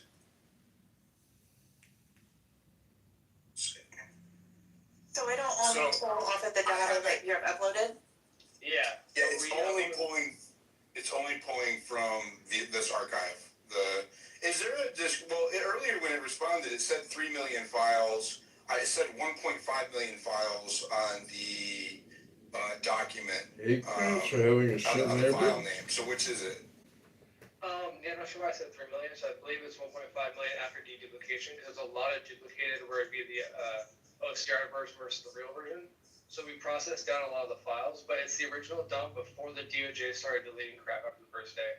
Our guys got it first tee, same day, and then we were able to keep that before they started deleting a lot of stuff. So it's everything that they put out since the beginning.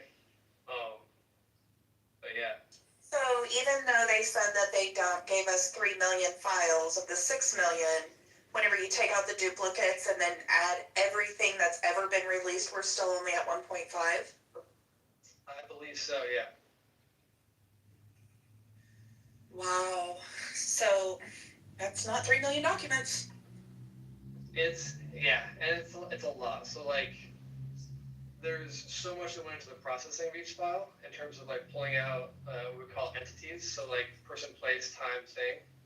And so it correlates all this together in your responses. And so if you're asking about something like a great idea, I love that you're using Grok side by side. Ian loves to use Claude side by side. We use Claude a lot for development. But utilizing it to help you frame and give a more detailed and rich answer. So think of the question as more of like asking the most genius research assistant possible, the question you want to find, and then keep pulling at that thread with a good question. We do like a dig deeper at the bottom where it gives you like 3 kind of baseline questions. The better you ask it, the better your response is, and the clearer the data is. Now, is it able to also recognize images? So like all of the photos that have been put in? So that's even the craziest thing. Like you can literally ask it like, where are some photos where they were eating dinner?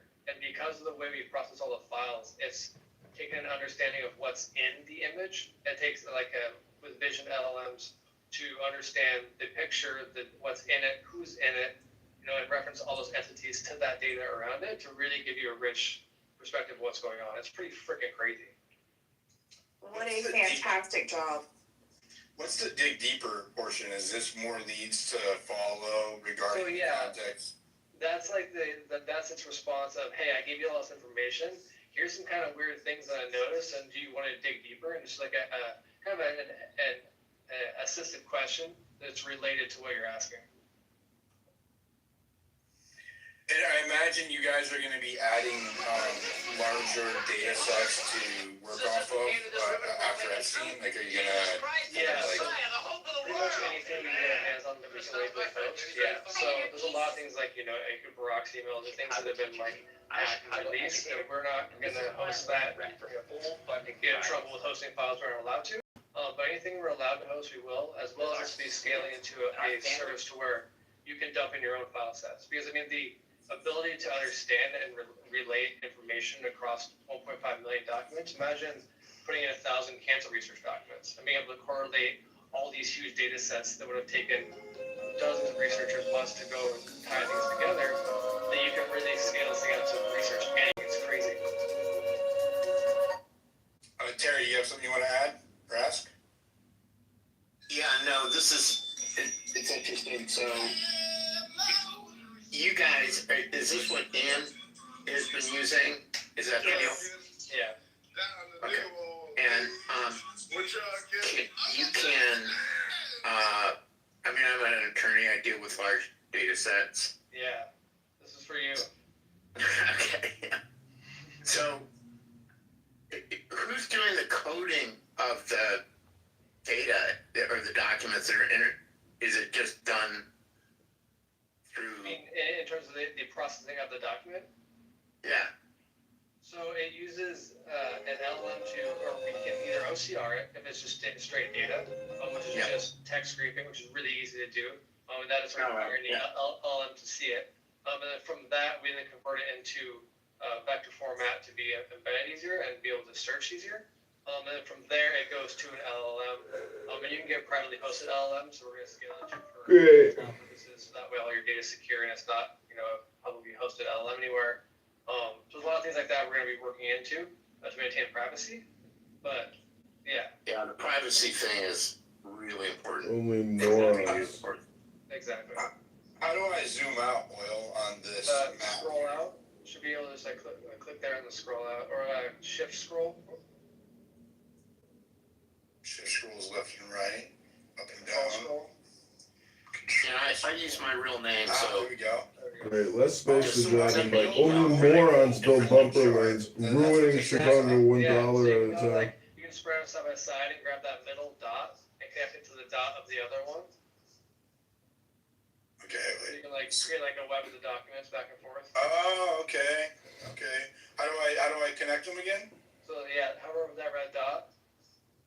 Oh no. Okay. Whoa. Sorry. Okay, I'm over it. It'll turn to a plus icon. Oh, there. No, I didn't.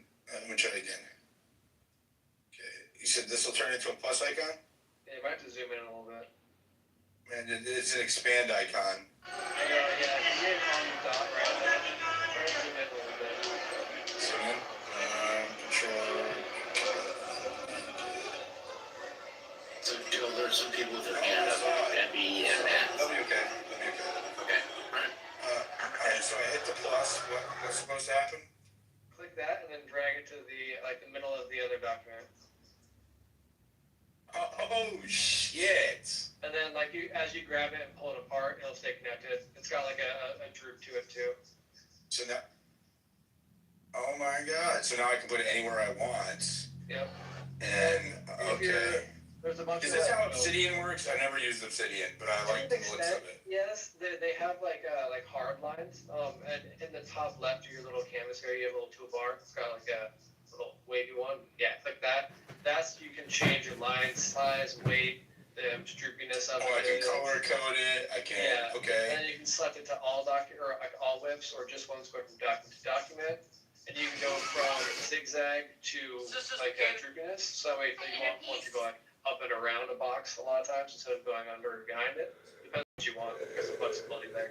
As well as the little one next to your pointer icon, like two over to the right. That one's a draw button. So you click on that and then you just close your whip bar there on the left. Yeah, and then now you can pick a color and then you can draw on the canvas like a pen. Well, there's some feedback. When you select one, it should close the other. 100%, yeah. I literally just noted that. And then there was also, I wanted to show you some feedback. So some of the, and I couldn't send it, I tried to. Some of the citations, it's not in this one. Maybe it is. Let's see. So I noticed that some citations were alphanumerical, and when you clicked on them, they didn't go to anything. And some of the results to my earlier queries, it was in that first conversation. It happened across multiple conversations, and I don't know if it was because it was a large context window and maybe I was overdoing it. What was happening again? Sorry. How do I? The links were dead. They didn't go anywhere. Okay. Well, they were alpha. Hold on, I can pull it up actually from our previous conversation. Because what will happen is while it's responding, the source buttons are still being live encoded. Generated. So once the response ends, all those immediately update and go back to that. That's probably why you can't see them now. Yeah, I understand now. Bracket and a series of numbers and letters. Yes, that's what it was. No, right there, they are right there. So, so this is a results from, I should lay out all of Epstein's connections to the scientific community, and when it gave me some results, it would give me these alphanumerical citations that you can't click on. They don't do anything. That's definitely a bug. I took a screenshot of that. Thank you. Yep. And is there something that I can do to flag this for you as I use it? So go ahead and click the beta feedback. That was the movie you just pushed in today. So my apologies if it doesn't work too well. Well, so it didn't work.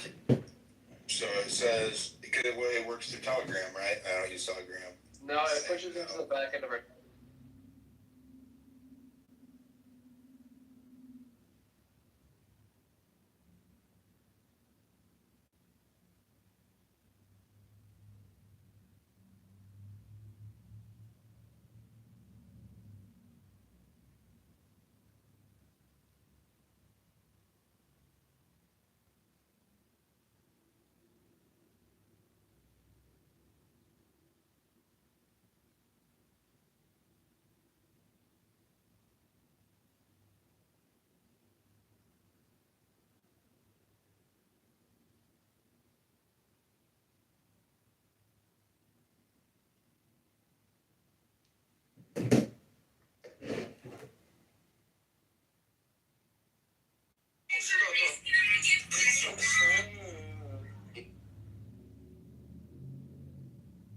Hold up.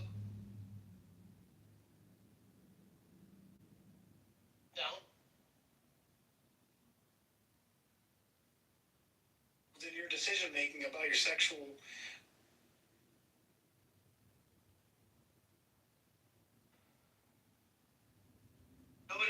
You know what else is interesting about this? I don't think it should be legal. That's trans why I got that number.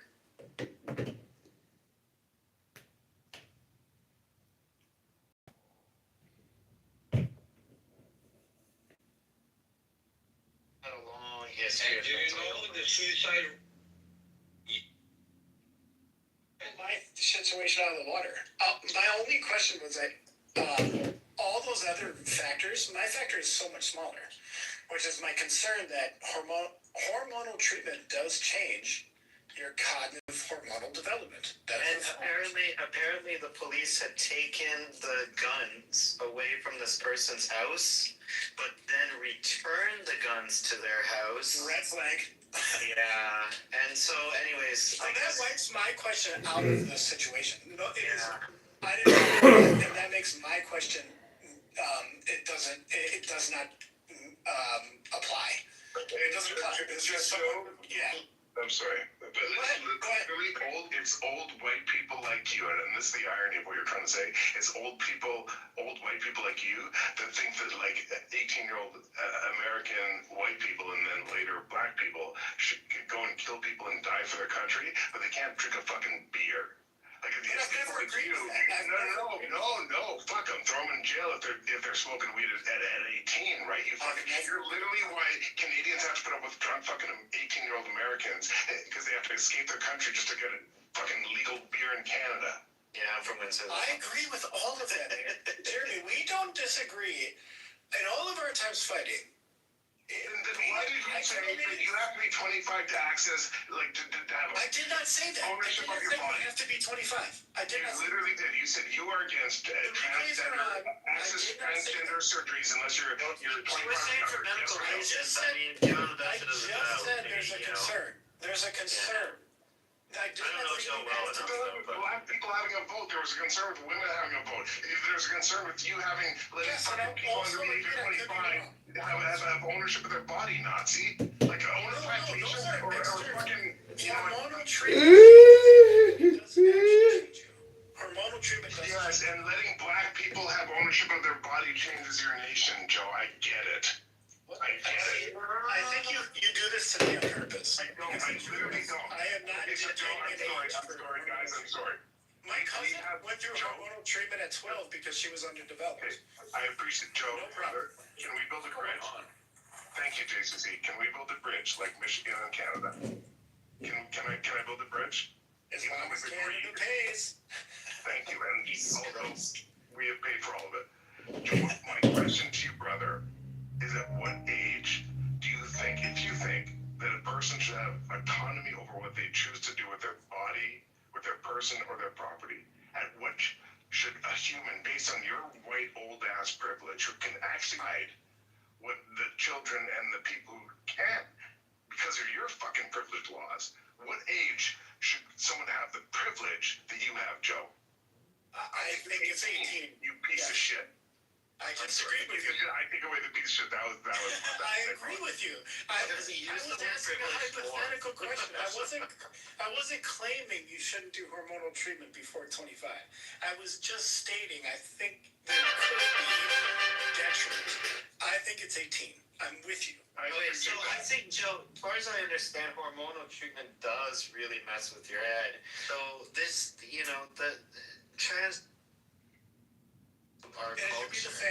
I don't know how successful or unsuccessful other cultures navigate transgender stuff. I know that the Thais, I mean, as far as I understand, the Thais may be navigating it more successfully than we are, and we could probably question why. But this medication can fuck people up.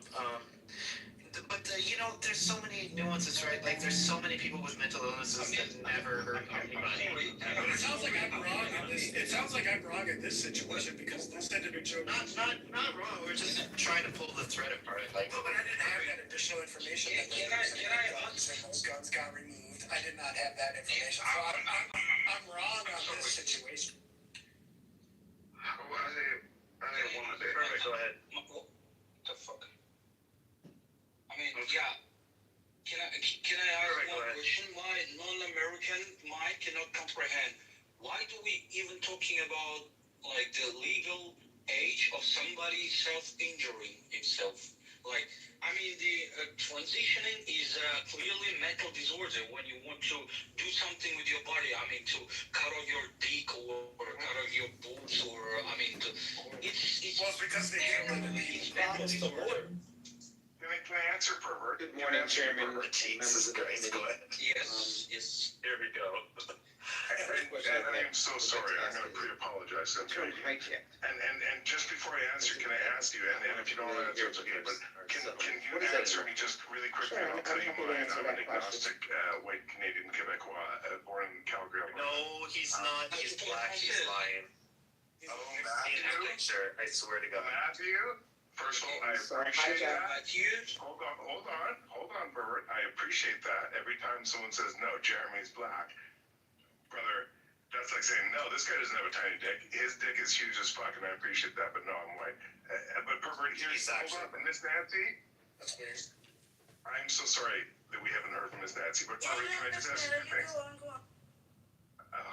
We're nothing without Miss Nancy. Not only because she's black. Why is it not possible channel me right now? Is there any possibility that a conversation can reach completion before other people fuck it up? Yeah, JCC just wants to finish because he's a man. And he doesn't care if the other women in the room. Hold on, he doesn't care if I've been jerking off for a half hour. Did you guys just get Herbert, can I ask two questions, please? God. Herbert, can you tell me your religion and your nationality? Where are you from, Herbert? Before I respond to what you said, which I take a high offense to. He's from Dagestan. Everything, Matthew. Everything. What the fuck does his religion have to do with what he's claiming that is a mental disorder? Did you hear what he said? Great question, JCC and Matthew. I did hear what you said. I'm ADHD. That was super American and pervert. I do think my question is relevant, but JCC. Yeah, it's totally relevant because, like, you have to know the background of a person who says, like, one thing or another thing. Yeah. Me, myself, I believe in, First and foremost, some cosmological powers, but I don't believe in religion. So, yeah, this is the first thing, and the second thing, I'm from Russia. This school. Yeah. Perfect. Thank you, pervert. Thank you. Yeah, you're welcome. I love that, brother. Thank you, brother. And this is my... If you're Québécois, tu parles français, non? Mais oui, je parle français. We don't Mon ami, vous avez demandé une question et je vais répondre à votre question si cette nature américaine va me laisser. La raison pourquoi moi et vous êtes capables de parler en français, parce que vous êtes éduqués, parce que vous êtes russe, et moi je suis canadien, qui est aussi éduqué. Mais le nazi américain JCC, he doesn't speak two languages. Party finds My favorite word for Jeremy in French is oui. Ta gueule, hein? Ta gueule, t'es fils de pute. Okay, the conversation got diverted from pervert challenging people wishing to have a change in their gender, to have their body recognize a gender which they want to be recognized as that is a mental disorder, and that got diverted over this nonsense bullshit about what do you fucking believe in and where are you fucking from, man? Fucking dorks. Jesus, man, you look like you're security guard on the One mic on Taz. JCC, I agree. And hold on, brother Taz. I need you to put me in the goo.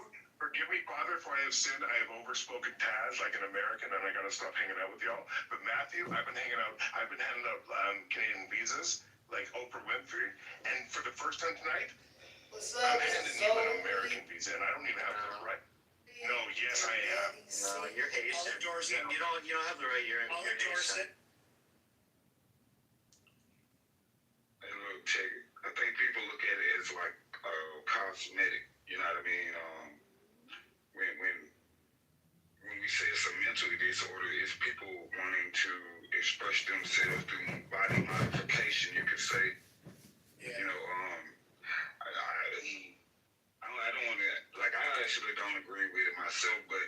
see the argument in that, you know what I mean? We looking at it as some mental illness because I guess because they saying I'm a woman and stuff, you know. Okay, why I think they're trying to push the cosmetic part of it. Okay, why must you think it's a mental disorder when it clearly is not according to DSM-5 now? So what gives you the ability to say somebody has a mental disorder, right? And what does it bother you if someone wants to identify as what they want to identify as? There's no problem. It doesn't affect you any iota. Why does that bother you? The same reason if a person has on a policeman uniform, but they aren't really a police. I would hold greater offense to that because they're perpetrating a fraud. They're wearing a costume that they don't actually fit. Category there, you dumb fuck. No transgender individual is trying to arrest your ass, Taz. So Taz, let me ask you this question. So what is your issue with age and sexual activity? How do you feel about that? How do you respond to what is the appropriate age for sexual activity there, Taz? I don't go based on like age. I do maturity and things like that with a purpose and intent. Like I don't believe you should just look at reproduction as a point of pleasure. If you're doing it just for pleasure, then I think you should refrain until you come into the point where you want a child or something, because that's what comes from sex. Okay, what do you mean coming to the point where you have a child? Because you know some JCC, can I ask you, brother? Hang on. Yeah, Can I ask you to respond to? Because I heard that's a touchy subject with him. So yeah, I did. No, but I'm asking JCC. I'm not going to interrupt you. I just wanted to ask you to respond to what he said rather than what he wanted to prove. Because I think he said it was like not Christian, not like, hey, this is what he said was. I'm not bringing up God or religion in this conversation. No, but because listen, there's nothing more polar in this world than Taz and me. But also, I am so blessed to be the head to Taz's tail. Yeah, but did you see what Taz did? Did you see what Taz did? A human being want to have a gender identifying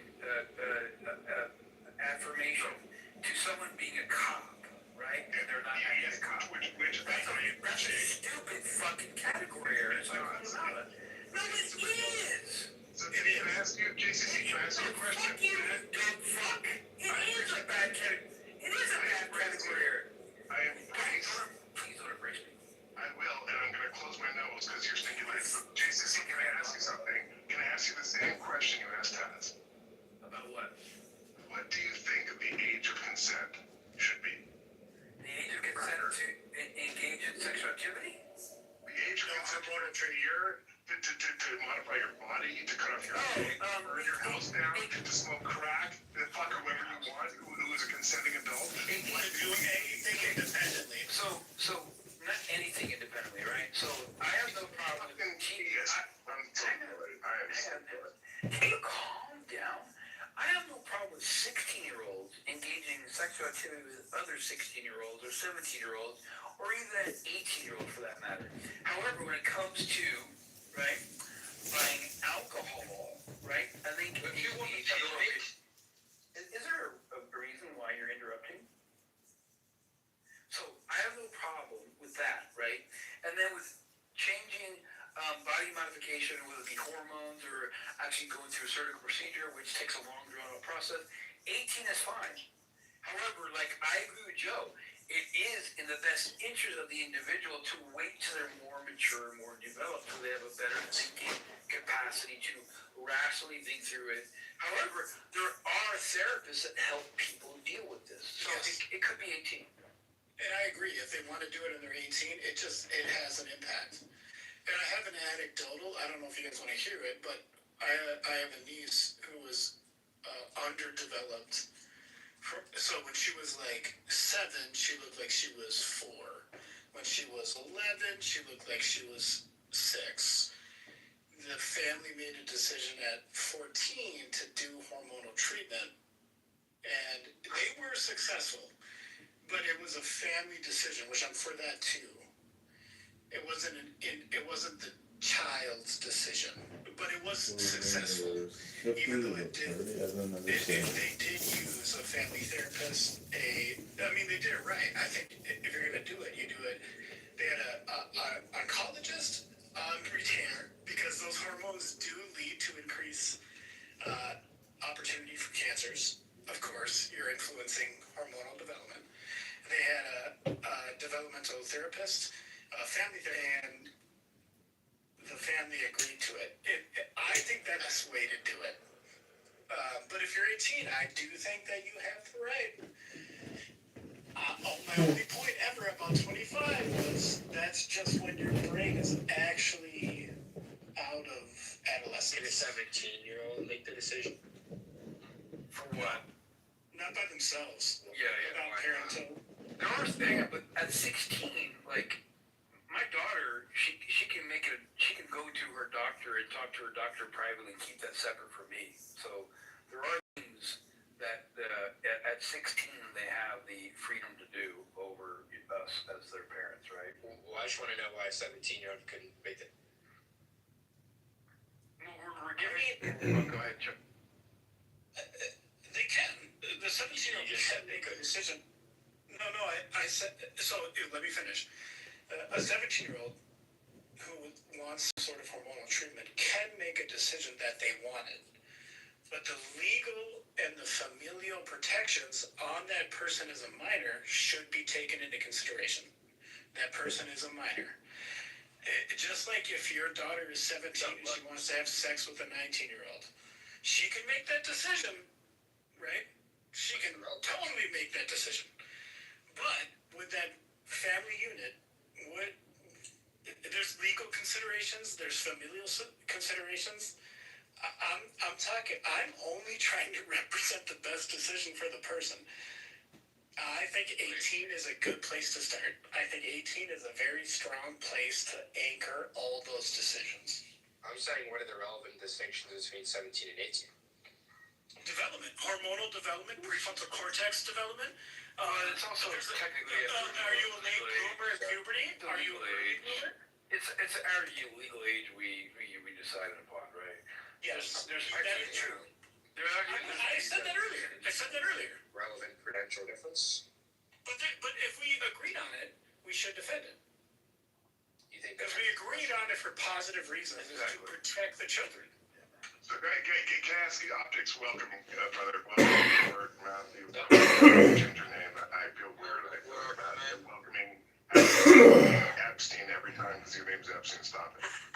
Miss Nancy, there's been so much penis on the stage, I feel like, hold on, let me land. I'll never be 18. No, I feel like like a human who isn't one of Noah's kids during the flood. Like we're just drowning in penis, and this has been a pity show with a complete lack of intelligence or for JJ, and so I would love to hear it. It's been the opposite. Stop it, baby oil. Responsible. You're literally. Jeremy, check your. Yes, ma'am. May I say something? Only one thing also I mean that you have to make sure that you start your give your children sexual. What? I didn't hear you. What? Sorry. That you didn't hear. Now I don't know what I want to say. How dare you be a queen that smokes too much weed like me? I'm not a queen that smokes much weed. Optics. Say it again, and I'll ice your fucking white lesbian bitch like you're driving a car in Minnesota, motherfucker. Call her a B-word again, motherfucker. That makes no sense. Okay, watch this. Hey, there was Miss Good, there was Alex Brett, and then there was this motherfucker called Optics. Oopsie. You came back like Jesus. Please, when am I done, Miss Nat? You talked about age and everything and development. That's all true. But you also make sure that they have in time know what sex means. Yeah, that's kind of interesting. Can we bring back Optics, please? Thank you. Shut up. I was talking. Thank you, Miss Nancy. Because for the men in the room, what you don't know is that you just heard one of the first uplifting things that's been said since all your penis has been penis. What Miss Nancy was trying to say, chill. Baby voice. Jill, you're literally the reason why 2/3 of women on this planet have been either domestically abused or sexually abused. And if you don't cry, and if you interrupt me when I say that, go ahead, rapist. Go ahead, rapist. Grab him by the pussy. One mic on Jill. Go ahead, man. Yeah, can we bring back my guy optics? Thank you very much. Okay, you interrupted me pointing out that the majority of women on our planet have been either domestically abused or sexually abused, and your response to that was not empathy or like, holy fuck. It was like, hey, can we bring my rapist friend back on stage so we can gang rape women together, you fucking cock? Wait, why aren't you? Bam! Alex Brett, Mrs. Good, these two fucking cucks. My question is this. What is the age of consent? At what point? And listen, I'm going to bring these guys back up like Jesus came back to life after he put in the cave and all that shit, because I'm Canadian, I'm not American. And when ice kills someone, they're dead forever, but when I put you little cucks in the goo, you can talk again. Praise Jesus. Miss Nancy, I think what you were trying to say is important. And the point that I was trying to make it to reinforce what Joe was saying is that, listen, when two 14-year-olds bang it up in a fucking closet somewhere, is that illegal or evil or no? It's human. But what I will violently disagree with is if you take offense with what a consenting adult, and we can talk about the nuance, decides to do with their body, right? So if you want to, chemically castrate yourself or cut off your leg or shoot yourself in the head or burn your house down, if you were an adult, I'm down with it. And it's, hey guys, if you have a bean, invite these guys up, because I've been Canadian as fuck and keep icing people and bringing them back like I'm Jesus. But this is my question: is what's the age of consent? And if you think it should be different based on, age you go to war, age you get to drink booze, age you get to smoke crack, yeah, like, or is it just one age you're an adult doing a bunch more? I am with you on that. Even I don't know if we got off a rocky foot. I am with you 100% on the consent. If you want to cut your own leg off, you want to do the hormonal treatment, you should be free to do so. But so we're on the same page. When you want to selfie? Well, if you want to commit suicide at 18, that is your right.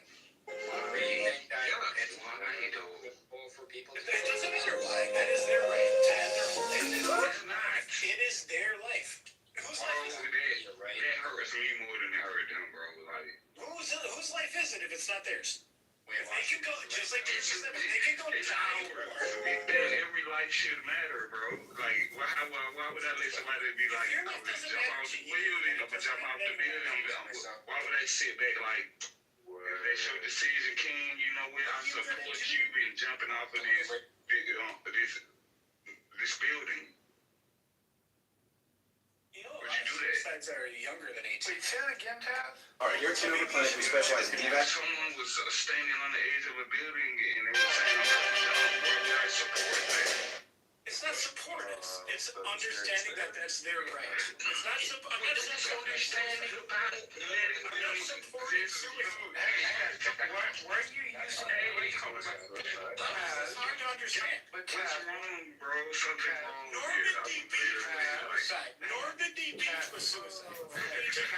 You say you would let something wrong with their leg, bro. It has to be something medically wrong with their leg for me to be like, let's cut it off.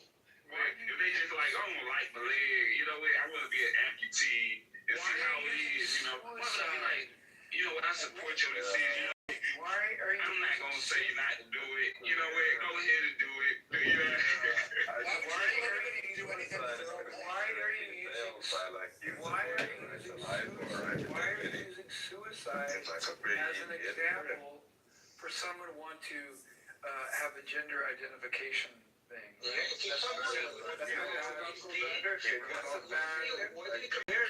You guys are immature imbeciles. Shut up. You can't understand the dynamics. Oh my God. Seriously. I'm sorry. I don't give a fuck. Guys, I'm sorry. We're gonna bridges like hold on. We're gonna build some bridges like because I think we're guys. Hold on, but JCC. Boom. Like I wanna have a JCC. Hold on, guys. One sec. I'm so sorry, Taz. I'm so sorry. Taz, I'm so sorry for everything tonight. JCC, I gave you an ice badge tonight. It's probably the first time I've ever given you an ice badge in the air. What I mean by that is I gave this man, who probably works for ICE, the ability to boom this room at any point. And all of tonight, he hasn't, I don't think, except once, he hasn't abused his ice powers. He's been super Canadian. Right? And all I want to say, and I'll mute up after this, JCC, because I don't want to be like you. Taz said something so fucking brilliant, and my response in the chat, you can read it, was like, my instinct is to violently disagree with what he said, and so I know I must be wrong about it. After I wrote that in the chat, I had to agree with Taz. Like 100% of the fucking times that he speaks and I disagree with him, and then I realize I'm a dumb Canadian cracker and I need to wash my legs more often and maybe vote Jesus. Is what he said is, hey, if you ran into a fucking human who was about to throw himself off a bridge, are you telling me that you shouldn't stop them? Yeah, you should do everything I am. That's what he said. I heard that. I heard that. Argued with them. No, because it's a bad fucking analogy in comparison to someone wanting to have a gender identification, right? So it's the same thing he did with the cop. So fuck you in your low bar ideology and thinking processes to say that I'm wrong for arguing with him. Taz is just as low bar as you are for using that as an analogy. Of course, you're trying to help somebody who wants to prematurely end their life. God damn it, you guys are fucking idiots. Yes, I'm sorry, but you are. If they're mutilating their genitals, I think removing yourself from the genetic pool is kind of like suicide. So here it is. So let's all just unify the example.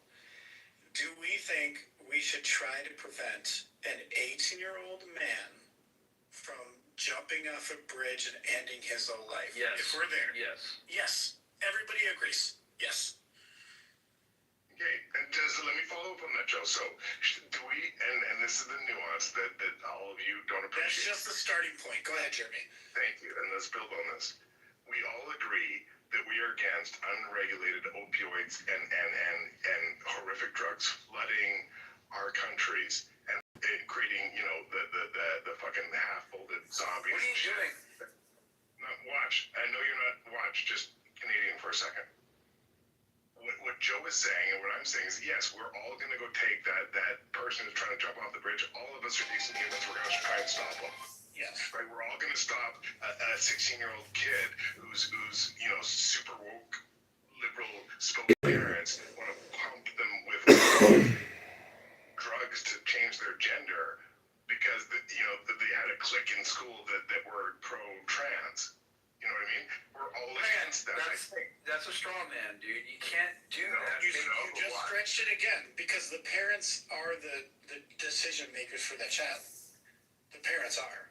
So we can't do shit about it. Even if I don't like it, I can't do shit about it. If they don't help that child, it's a their child. Jeremy painted a bad picture of that. It's not because they're influenced by their peers, right?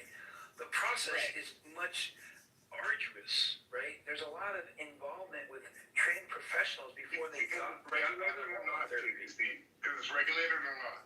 Oh my gosh. No, you're regulated. It is because it's regulated or not, GCC. What do you mean? Yes, it's regulated. So what are you talking about? Thank you. No, what do you mean thank you? What do you mean thank you? No, I'm trying. No, Jeremy, you gotta draw the line. I'm gonna fucking you, but you gotta draw the line between when we were talking about the 18-year-old on the bridge and the 16-year-old who's under the protection of their parents. You made a gap there. Why are we talking about a 16-year-old who's under the protection of their parents and the decision making of their parents when we all agreed on the 18-year-old jumping off a bridge? How did we get to the 16-year-old? I will Okay, so let me land with this. Is that regulated assisted suicide for adults, consenting adults, is cool. You know, it's stopping some dude from jumping off a fucking bridge because they're depressed is humane, and you should do that. Right, and I'll land with this, is that if you want to cut off your leg, or you want to fucking chop off your balls, or chemically castrate yourself, because you're 18, that's fine. But you should stop, and you shouldn't allow, you should regulate and prevent minors from doing that shit. I'm saying regulation over non-regulation. Don't criminalize drugs and imprison your people because you refuse to regulate drugs. Oh yeah. Okay. I agree with that. And Taz, I'm sorry, man. You're genuinely, man. I apologize to the room. This is conversation way too nuanced and intelligent for most of you Americans because of, you know, the victim of your penis or your American education. Miss Nancy, thank you for your tolerance. You're like Schindler in Nazi Germany, just putting up with a lot of fucking horrible shit and just trying to do your best to get us out of you. You know what I mean? Because no penis, but also way bigger dick than me. Guys, brother. Hey there. You have any more tolerance? I'm glad that you get rid of that fucking Epstein list, like loyal client. Fuck him, JCC. Like, thank you for that. I don't care if he left the room by himself or you helped. But it is important for him because I didn't kick him because I'm a Canadian. But he left because he's a white American. I'm quite sure he's pro-Biden. I mean, he can't stand any opinion. Are you pro-Trump? Are you pro-Trump? No, I'm pro-Putin. You're pro-dictator. Yeah. Well, and you're calling JCC dumb. But wait, Joe, pervert, can we have a nuanced conversation? Because I'm a Canadian. Yeah, can we double click on that? Yeah, that's it. Thank you. You get a 30-day visa. You get a 30-day visa. I don't know why, but I said that at work the other day. Jeremy, because of these rooms, I said that at work the other day in a fucking meeting. Because of your goddamn rooms. Fuck Canada. Demons. So, pervert, can I ask you a question? Because listen. Yes, please, my man. 100%. Pretty good. Can I ask you this? But also, Slava Ukrainia. Let me ask you this, brother. Because... No, I don't like that. Okay. Oh, I know you don't. Oh, I know you don't. And that's what we're going to talk about. That was such an honest statement. Hold on. I think that there's very little difference between Putin, not Putin, but Putin and Trump. Yeah. Do you agree or disagree? In that they're both great leaders, powerful leaders, with great nations, with amazing Florida military. ranks third Can do nationally. whatever the fuck they do is best for their nation. I'm sorry for that horrible accent. Best army in the world. Quite it's not best army in the world, it's best army in the universe. Right? Oh, we have so much power. We have so much records. Oh, we have so much. Don't prove that your accent is shittier than mine, because that was worse than my accent. Yeah. But so you agree or disagree? That was bad. But also, guys, I speaks many languages. Sorry, go ahead. Yeah. I mean, Putin is. I don't know how would you want to receive that, or like, will you accept that or no? But the Putin is one of the greatest politicians, like in the modern times. You can say whatever you want. You can say like. I will entertain that. No, brother, I'll genuinely entertain that. But in order to answer you honestly, do you think that Hitler was one of the greatest politicians? She wears all black in the desert. Leather? Was it Gucci? Putin is one of the greatest politicians in the last 50 years. I'm paraphrasing. Technically, Hitler raised the Germany from the ashes. I mean, his management skills are like great. You cannot deny that. He built like so powerful Germany out of thing, like the Jews, I mean the banks, yeah, they forced Germany to repay the reparations, like they were, the Germans were enslaved after the World War One. Like they were enslaved, they were paying all the fucking like billions, gazillions reparations. But that guy came in, like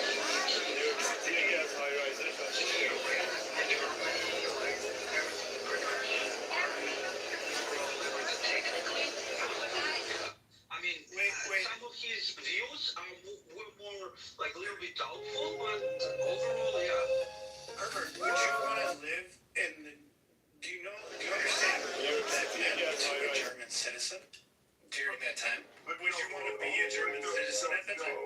Can I just ask something? Because what Herbert said was something that most Americans don't understand. No, I agree with him, but go ahead. Thank you. So can I ask you something? Can you, like, really succinctly explain what he said, which is ultimately true, like the punishment that was laid upon Germany because they lost World War I by the winners was so violently oppressive and punitive that it literally led to Germany violently in World War II. Can you succinctly... Fuck, I just did it weird in my background. I'm so sorry. Well, again, we agree. The one, he made one huge mistake. Yes. He attacked USSR. That was his fucking mistake. Hitler was he did churn a great powerhouse, but he did that with conscription. I'm so sorry, Joe. Go ahead. Fucking sorry. No, my bad. It's not so bad. I feel like you can how sorry he is, like when he's nervous. That's not like maybe you're sorry, but same topic. Herbert, this is the next question I want to ask because as I can only assume Russia, a lot of Westerns, myself included, talk about the Jews and the Nazis. And brother, I do hear what you're saying. I literally don't have these conversations to prove how big my dick is. I'm a white Canadian. I'm never going to that war. But the reason I have these conversations to learn something as a Russian. I also understand the other side. It was not a Jewish Nazi war. I know, right? It was a fucking Russian. It was a Russian-German war. It was about a bunch of Russians. 80% of the war was Russia. Not Russia, it was USSR. There were Ukrainians, Yes, it was Germany trying to compete with USSR. No, those three nations suffered the most. I mean, the Ukrainians suffered crazy, man. Like, I mean, even though that now a little bit we are like fighting with each other, but you have to give the credit to the Ukrainians.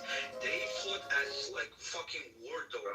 Now we're gonna get messy, pervert. We just like Epstein Island messy, but like Ukrainian war messy. So I really appreciate that you called them Ukrainians and not and when you're actually down the Russian state of Ukraine.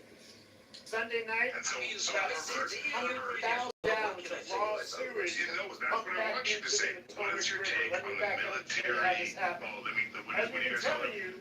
DC water is put in the system of above-ground generators and pumps that are pumping raw sewage out of the broken pipe. Thank you. Special Block pipes to pump it into the C&O Canal, where it flows downstream. And then it's pumped back into that underground intersection. And that has been working pretty well for the past week or more. But Sunday night, DC water officials tell us that because of a massive clog caused by wipes that people have been flushing down the toilets, clogged two of these pumps, putting them out of commission. At the same time, this is right about the time of the Super Bowl, they experience a heavy flow of sewage coming through the if they could not keep up with, there was an overflow. That overflow they estimated in about 600,000 gallons of phosphorus pumped directly into the Potomac River. But we also know from water technology that in recent days they had put out some of their own testing data on the level of bacteria and E. coli in the river. Turns out they had their numbers wrong. They're blaming human error. But it was way off. The good news is things are somewhat back to normal here, and the pumps are once again working well enough to keep the vast majority of this phosphorus from making its way into the Potomac River. The stench down here is so revolting. You can smell it in your car when you drive over the 495. I mean, hold on, Joe. Hold on, Monkey. I don't want to do it, but the back Did I hear monkey? It's fucking nuance. It's an autistic thing, Joe. I have to back Pervert on this one. Listen, the reason why Germany, not Japan, because, Manhattan product, but Germany was because of the Russian coal. Now, Pervert, not because of the strength of Russia. The Russian winter. You have to be honest, but also, let's like China and North Korea and Russia. Yes. USSR. Yeah. So you can look out who got the most casualties. It was USSR who paid the most price. It was USSR. Who can find Germans? Those are the just go down. Look at the Germans have been killed by USSR. I'm going to Google it, but I know you're in Canada, but Pervert, can I ask you a question? There are three questions. Which country got the most Nazi rocket scientists? America, Russia, first question. Second question, I'll be ready to say. Thank you. Which country joined World War II to fight the Nazis? First, Canada, Russia, or America? And then my last question is the refugee laws in America that allows any foreigner to show up and just say claim refugee status was the laws that Trump is no longer respecting. Were those put in place because MAGA, Democrat, or because America, before they joined the war, sent back 2 boatloads of Jewish refugees to die in German concentration camps because it was too expensive to fight the Nazis while Canada was dying in World War II? I cannot answer to the third question because I'm not anyhow familiar with the USA politics or anything. Like, I don't care about that. I care only about what's happening in my part of the world. I believe it was USSR who first joined the fight against. They didn't choose to join, okay? Germany attacked USSR.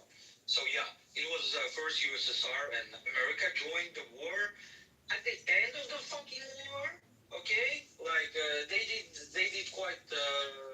They did good, okay? They helped USSR a little bit to win, but it was not like they didn't do even the 10th of winning in this war, okay? They helped a little bit to USSR when the USSR was already in the Germany. They somehow, they attacked Normandy. So Germany. Wax on stage with praise in the gallery. I'm gonna shut you down. I'm gonna go grab a woman. You fucking American, go grab a woman. Always good to get this. You fucking victim of your Russian American education system. You piece of shit. You literally just came off mute to say, I suck Trump's dick and I have a red mega hat in my fucking closet. And how dare, and then no, not any other, because you're a fucking Russian, aka a fucking dictator American. Let me educate you, you piece of shit, lack of access to education. And everything you said was so fucking American. And let me, shut up. Let me tell you why. Who joined World War II first? Was it Canada, who was not attacked, who was not fucking threatened, who just shut up, Nazi Russian? Canada is Russian. Hold on, guys, hold on. Yeah. I take a basket here running for Illinois governor. Are you going to act like a Russian and invade my free speech like Ukraine? Yeah, Are you gonna pretend? Hold on. Are you gonna cosplay as Canadian long enough so I can finish a sentence? Yeah, brother, this is talking apes. Choose your nationality. What are apes? The talking apes is a room that promotes free speech and equality. Jeremy, My question was, which country joined World War II first? Can I ask you a question? Canada or Thank you, Monkey. I'll wait I until don't know after. which one. It's one of those two. It's one of those two. It was Hitler. It was Hitler. The answer is, of the three countries, Canada, United States, or Russia, which one joined World War II first? Canada. Was it Russia that shared borders with Nazi Germany? It was not Go ahead, guys. It was Poland who joined first. Okay, so Herbert is the victim of Russian education system, so he didn't choose the question. Three options. No, but go ahead, Nazi, go ahead. You fucking Nazi, go. No, curious. Herbert is from a country that doesn't understand free speech. That's why his country has invaded Ukraine. And so he can't let me finish a sentence because his education doesn't allow him to understand that I asked a question with three options. That sounds familiar. Hold on, curious. He gave you one mic. option. One mic on the Russian. Go ahead. Yes, sir. Can I speak? No, you can. A Russian wants to talk over us. Go ahead. Go ahead, Vladimir, fucking dickhead, Putin, motherfucker. Oh, hey. Nobody's gonna happen. Herbert, go ahead. You want to invade us like we're Ukraine? We're telling you, go ahead. One mic. There's pictures of your pervert in your profile picture. Why do you act that like an attention seeker? We don't give a fuck about. Brother, I asked you a question. Brother Herbert, I asked you a question with three options. I said, which of the three countries, brother, I'm answering your question. I let you have one mic. You asked me a question, I'm trying to answer it, even though I love an answer to mine. I asked the question and said, which of the three countries joined World War II first? And your answer was Poland.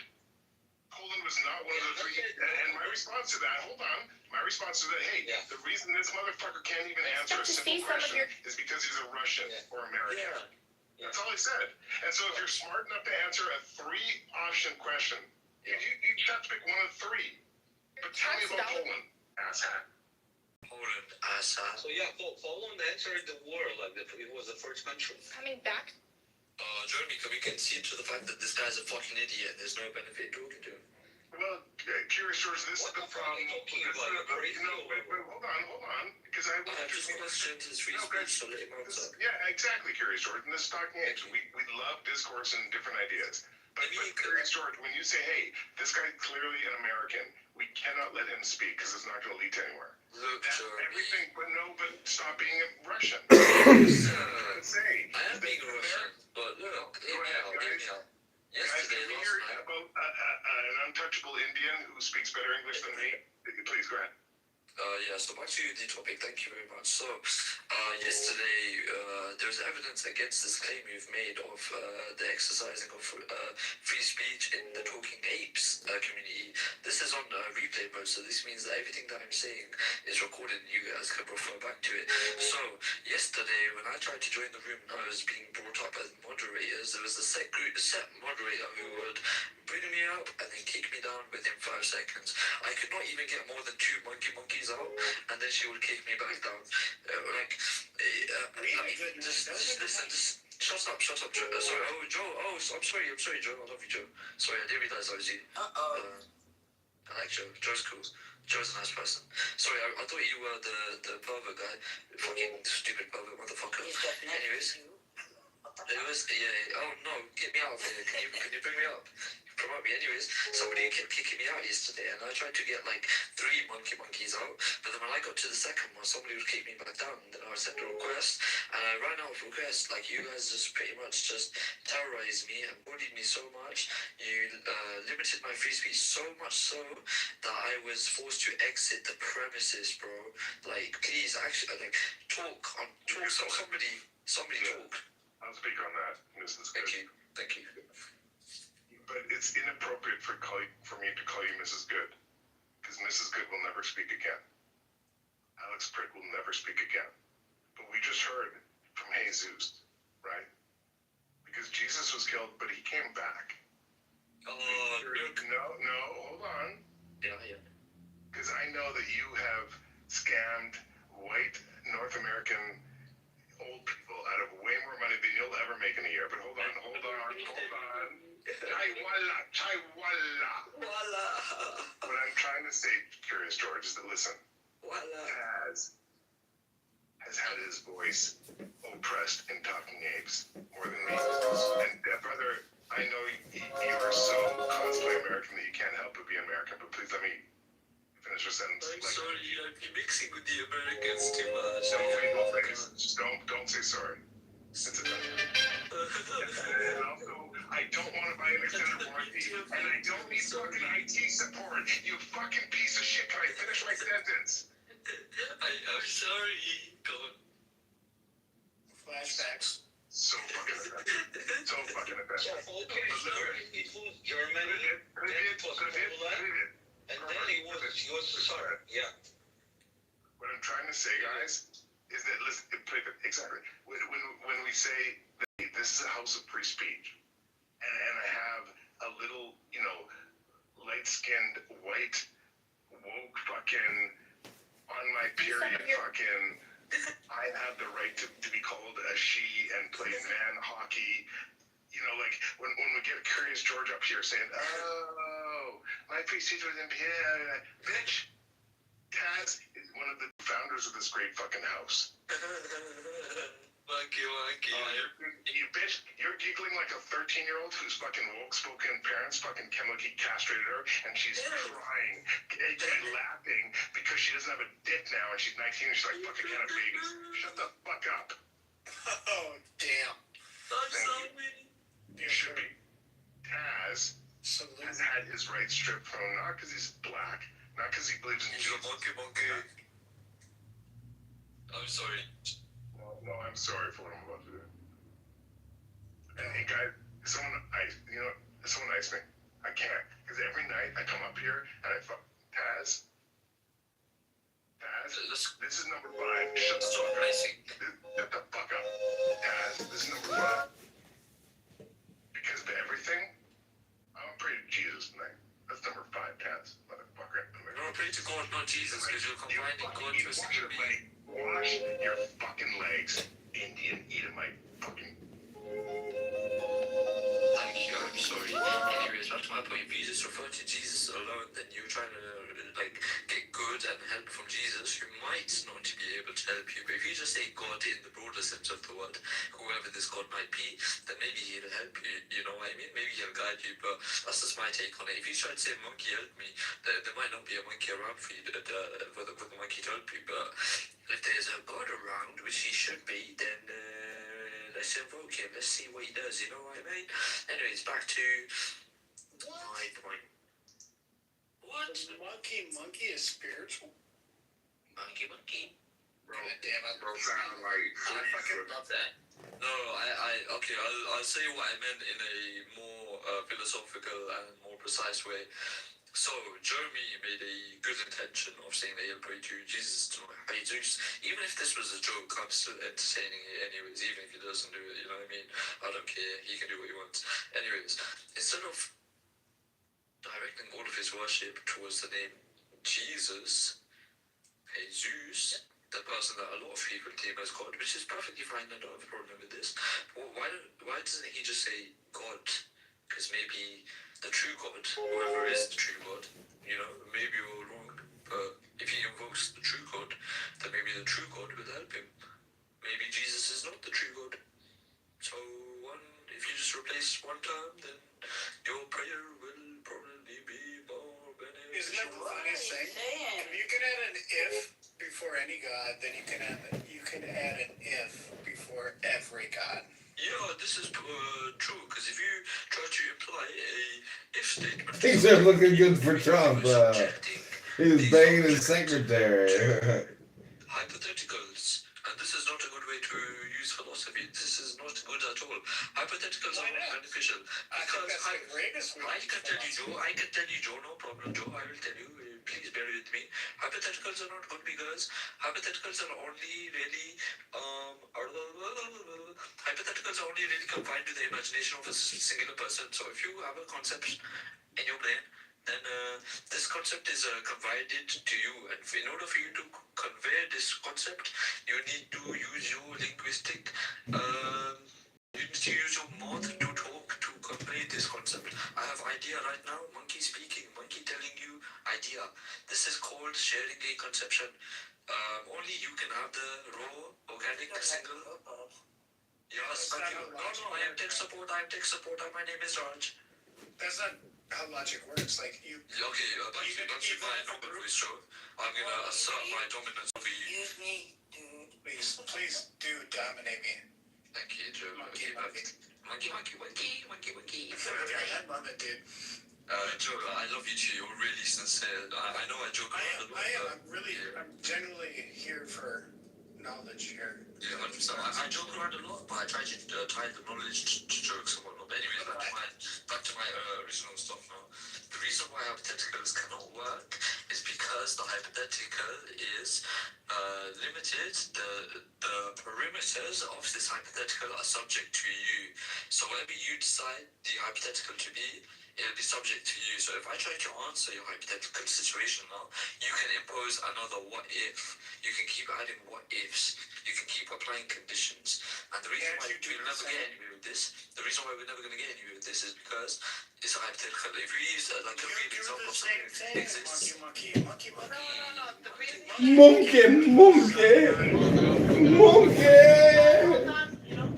Why is she terrorizing us for? She's got a long neck. Guys. Lady Dick.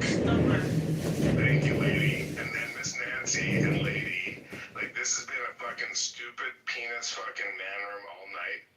Nothing intelligent has been said. Will you guys have enough intelligence to mute up for a second so we can hear from Miss Nancy or lady?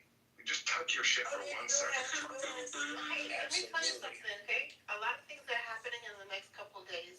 Netanyahu's actually fucking scared. Out his pants. Out his pants. Good. Okay? He's actually scared. By the way, I did that. Damn. I did that. I'm ice any fucking man that wants to over talk a woman in this room for the rest of the fucking night before I boom this mother. Stop it. Lady, I'm sorry, one mic. Because what you're saying is important. It is very important. And so, like, me, I have to be secure. When things like this happen, like, my servers go down. I can't do that. What I'm going to do? Rebuild the server? You know what? Maybe I will. On the next internet channel.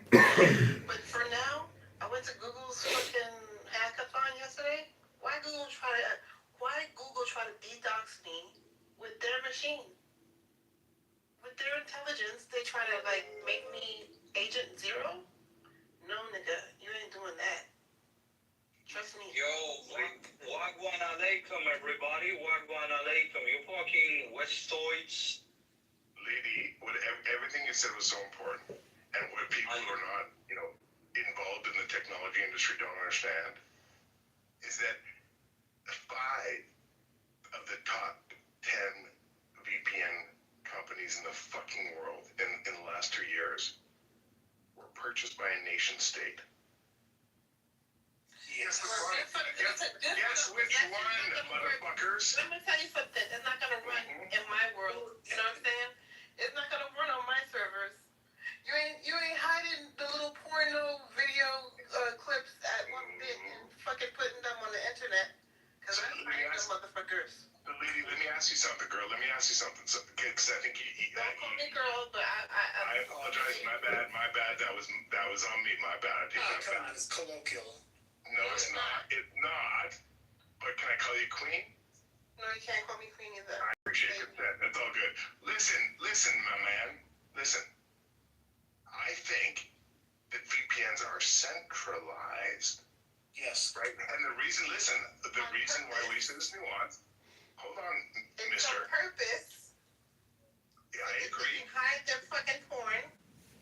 Wait, but mister, can I ask you something? Yeah, can I ask you something, Mr. Is that yes, and the reason why those centralized, like, yeah, you can go do your child porn shit, but only if Israel owns runs the company, who knows the horrible shit you're doing, right? So my question to you is this, Mr. Man, is are you for Tor or are you a fucking Nazi? I'm not for Tor either. Tor is not good either. You fucking Nazi. Oh, you're an anti-free speech fucking white cracker fucking Republican American Nazi. Oh, I got you. I got you. I know you're fucking, oh, I got you. Just listen. I'm not for the server in the house or the server online or the, no. You don't need to hold a server to hold your pictures. Okay? I'm sorry. You don't. I appreciate that. I'm so sorry for what I said. Okay. But you man. do not need a server, okay? Because I put it one day. It's called a blockchain. And it's immutable. And it's contractable. And it moves. Man. And guess what? On Rails. Fucking like that. Private server. Hold on, guys. Lady and me about to get messy to the degree that none of you are gonna fucking give a shit, and I'm gonna kill this room because Lady's smart enough to know this is about to get messy. No, Joe, I'm gonna give you a chance. I'm gonna give you a chance. Lady, this will be messy. Joe, tell me what Filecoin is, motherfucker. You tell me what Filecoin is, Joe. One mic. If you don't fucking answer what Filecoin is, I'ma fucking boom this whole motherfucker. What is Filecoin, motherfucker? Encrypted coin transitions on a universal, or on a uniform, on an individual. Just shut up. Just shut up, and I won't boom it because I'm American right now. Shut up. What Lady is saying is she's. I don't think I was wrong there. No, you're wrong. You're 100% wrong. You're 100% wrong. You're 100% wrong. Filecoin was a shit coin that fucking robbed a whole bunch of people and scammed out of money by saying, hey, you don't need to fucking store your pictures at Google so they can monetize and and fucking treat you like they're your product. You can fucking store your pictures on your hard drive. And guess what? I'm a scammy fucking coin that didn't solve any fucking problem. The scam, that's what Lady's saying. She's not going to agree with me, but she knows enough of what I'm saying to know that you're wrong with everything you fucking said. Filecoin was a shit coin scam that tried to say, hey, you can fucking store pictures on your computer. Guess what, motherfucker? I know. But I still store my shit in Google Cloud. And Lady, my response to you, Queen, is, and I'm so sorry. I said Queen, I am so sorry. My response to you, Mr. Man, is yes. The Bitcoin blockchain is decentralized. Yes, ma'am. It's decentralized and does not require a centralized server. No, but go ahead, American. Go ahead. Listen, it's immutable, it's unchangeable, and so I built a subnet on top of whatever they built, because I don't trust them. I built a subnet by myself. On top of layer 1 Bitcoin or on top of some shit coin? You choose your words very fucking carefully. On top of layer 1 Bitcoin, because there's only one way, hello. Okay. There's only one way. Thank you. What you gonna do? Thank you. Okay.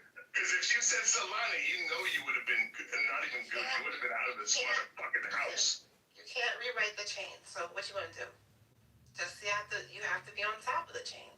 So that was what I had to do. Oh my God! Every single woman in this house, I'm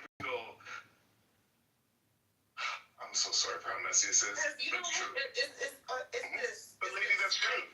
It's true. You have a black box and you can put whatever it is in there, and then you turn it on and off. You're gonna put me in there. You know what? I feel so bad because every time I open my mouth, I want to say, man, this is a queen, and I consensual. I know I can't say that. And I'm just grabbing by the pussy. No. I know I don't, and that's why I'm Canadian. I'm Canadian. I consent, and consent. So I'm gonna call you lady. Everything lady said is true, guys. That's why please. And we're with that. I had a Google hackathon. I brought my whole team with me. We tried to put up what they said, right? We tried to just be what they said and do what they said, right? Based on the competition rules. Every time we put the server up, it went down. I was like, this is weird, right? Up, down, up, down, up, down. Then massive attacks everywhere. Yeah, I'm not dealing with it. Of course not. Can I ask you something? I'm so sorry. No. Google put a knife to my head, like, you ready to die today? I'm like, bitch, me? Of course. Oh, are you saying the white man put you in the plantations and the fields? Of course. But my question, lady, is this. There are 10 tens of thousands of shit coins. And the reason why is because these motherfuckers don't know what the fuck they're doing, and they land in my fucking blockchain, and I just pick them up and put them in the right order. Hello? And so this is my question. And listen, my entire business is devoted to making myself poor so I can build non-profitable layer 2 technologies on top of layer 1, right? And so I'm just trying, and lady, you're the only person who's going to appreciate this. I worked with Adam back in 2000. He's one of my company's investors. And let me just land with this, because I don't want to get messy, is that this. My question to you is this. Do you believe the reason why Vitalik and Monero also, probably I'm getting messy. I know this is messy, girl. I know this is messy. I know you're the only person. And you acting like the system works, and it doesn't. So guess what? You can't put anything on there because it just changes it, right? And you can steal it. People are stealing my money all the time. But you keep on putting it on your system? So do you agree? These cost 25 ETH to change? But that's my question. Is that ETH and not Monero, but ETH and XRP and all the other fucking demon coins, these are centralized fucking cuck scams that don't solve any problem. Right? And my point is this, is that if you want privacy, if you want all these super features like smart contracts and all this stupid shit, go ahead. But don't create a centralized shitcoin to do it. Fucking build it on layer 2 or layer 3. Right. When you abandon, and that's the point I was trying to make, when Vitalik's like, oh, I want to do all this fucking nerdy shit, and core, and layer 1 isn't there fast enough, so I'm just going to abandon everything that makes us special and make a centralized shitcoin that can do smart contracts. Bitch, you abandoned Bitcoin to make a vending machine. You rolled back your fucking shitcoin. You know what I mean? Right. I'm so sorry. I'm gonna kill the room. No. I'll fucking do it. I'll fucking do it because this is important. This is the conversation that needs to happen that doesn't happen. This is stupid. People are stupid. Okay? People are ignorant and stupid, and they think because you are rich, you have money. Nigga, if you rolling on a Tesla with a 70,000 debt, I got $0. I got more than you, and I can do more with it in real life. That's how real life works. Guys, let me just and lady, I speak American really good.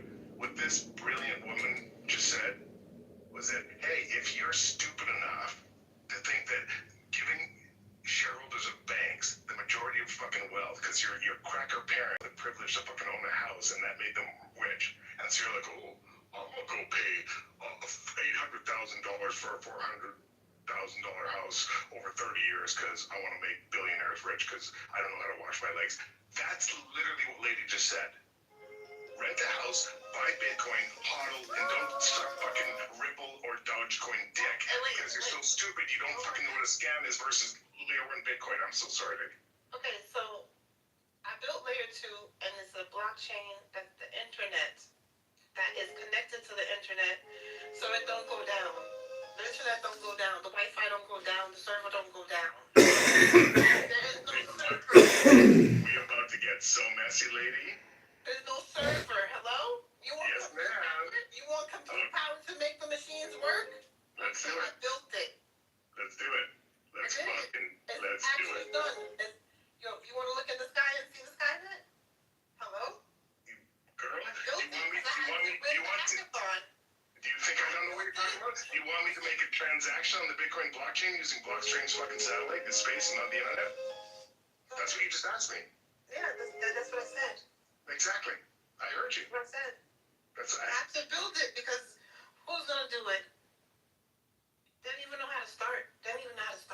So, because I don't want to Google tonight, but you're gonna know who I'm talking about. The layer 2 super fucking cracker got too much money, but I don't offend them because good on you. But they came out and they're like, oh, we're gonna build layer 2 fucking Microsoft shit, decentralized, raise a shit ton. Microsoft is the worst shit company ever. I know, but I'm talking about a layer 2 Bitcoin fucking, they raise a shit ton of. Listen, I can't do nothing with Google either. I'm not gonna listen, honestly, right? If you come at me one time, you You're not trustable in my environment. Just one time. You're not trustable. Why would you kill the killer? Hello? Hello? If I'm the killer, why are you killing me? Hello? Doesn't make any sense. I'm not the killer. Go kill the killer. Hello? I don't call myself a genius because I just, read the documents and made it make sense. Everybody's like, it can't be done. I was like, you know what? My dad did it. I will do it. So lady, I've often said that my religion, like if I had to pick a religion, if I had to pick a god, my god would be Satoshi Nakamoto and my scripture would be the white paper. And I'll tell you why. Because I think when it is fully realized, it has the potential to end wars and elevate humanity to a level You that don't was know what's never. going on. You don't know. You know the You agree? My question is, do you agree or disagree? Do you agree or disagree with that statement? I don't agree with the statement of making man a god, but like there's God. Ma'am, how dare you? How dare you? Do you think Satoshi Nakamoto is a man? Okay, he's Ma'am, I'm sorry, but I'm so sorry. But when you talk shit about Satoshi Nakamoto, he's a man. I'm not talking about. You did. God. I'm not talking about. Ma'am, okay, go ahead. with respect, you did. I said, my Lord is Satoshi Nakamoto, and you said, I don't believe in deifying men. And so what you just said is, I said, let me give you an analogy. I said, Jesus is my Lord. And you said, shut up, Christian. Jesus was just a fucking man. So, ma'am, with respect, how dare you call Satoshi Nakamoto a man? Okay, I hear you. Right? I hear you. I do. Honestly.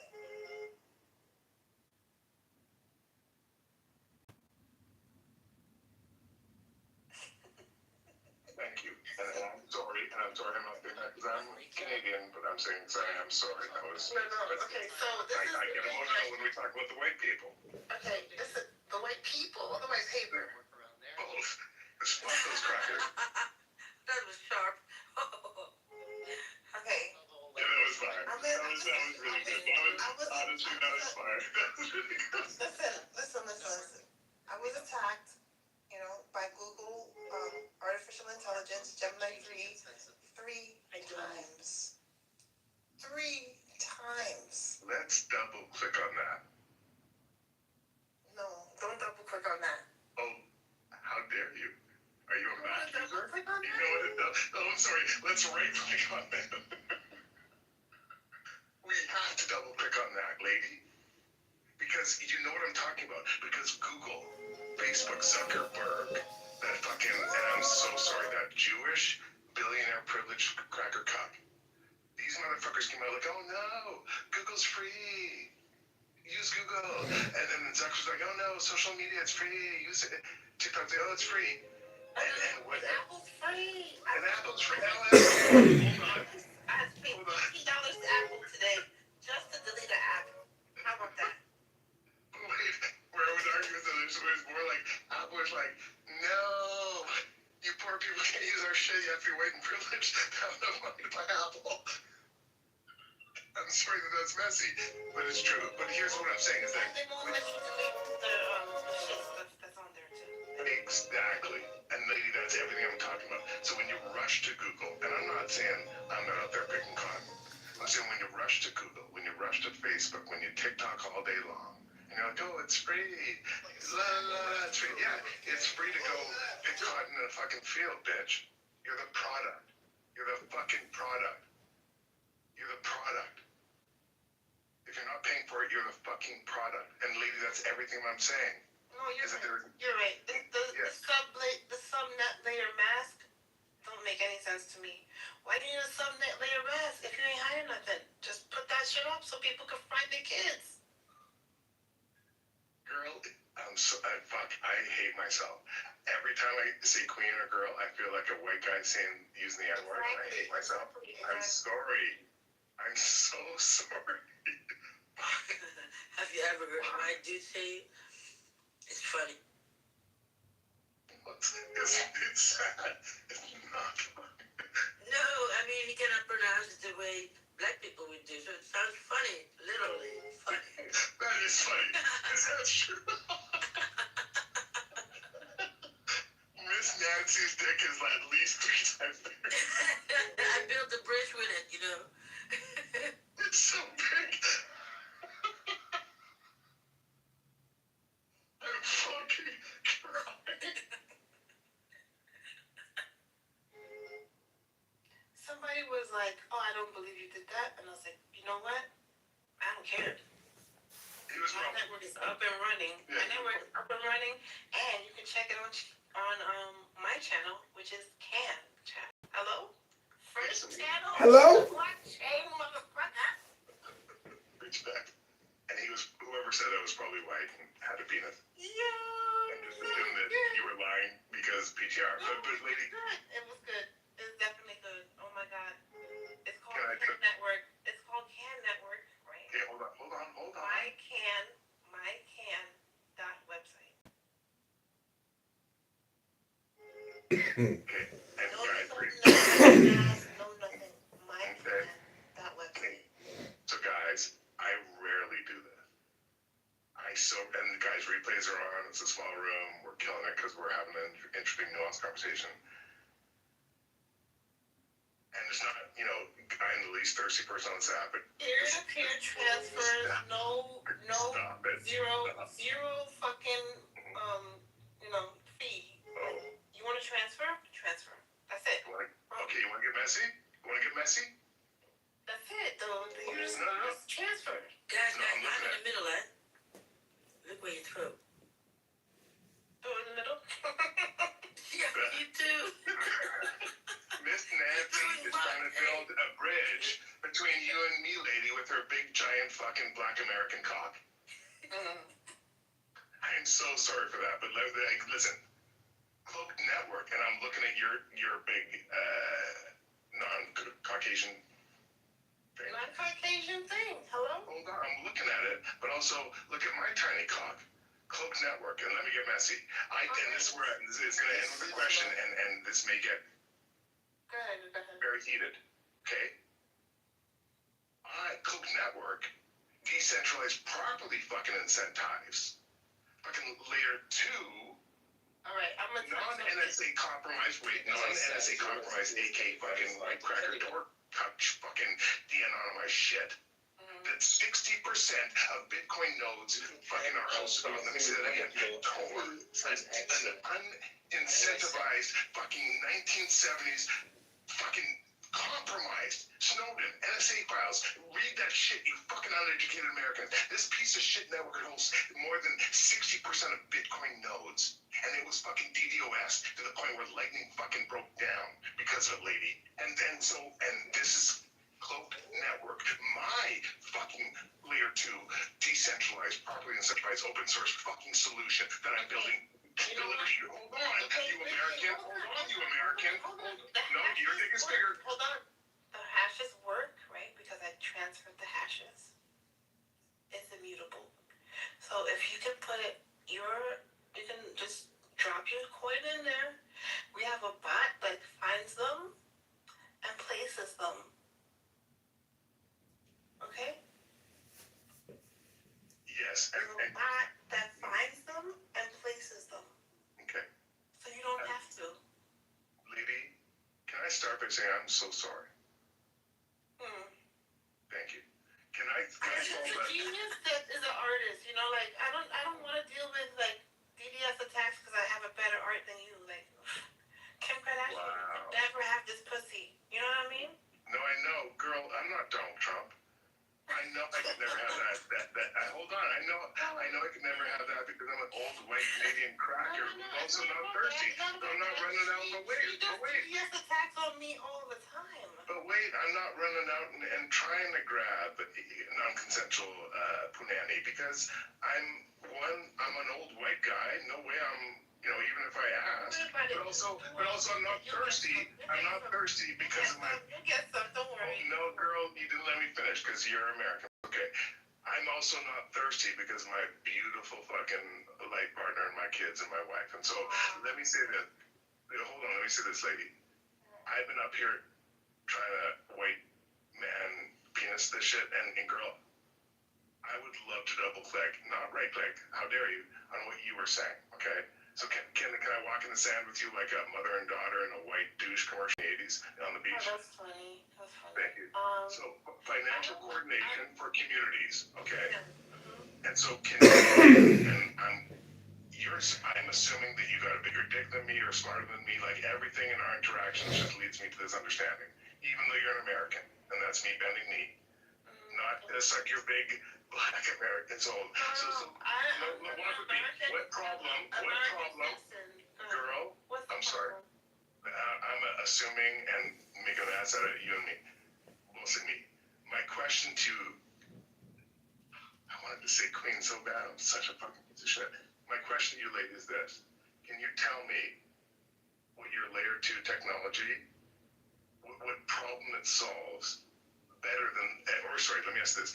What company that is currently solving the problem that your layer 2 technology is going to solve better, is your technology going to completely disrupt? So it's already disrupting the economy of bots.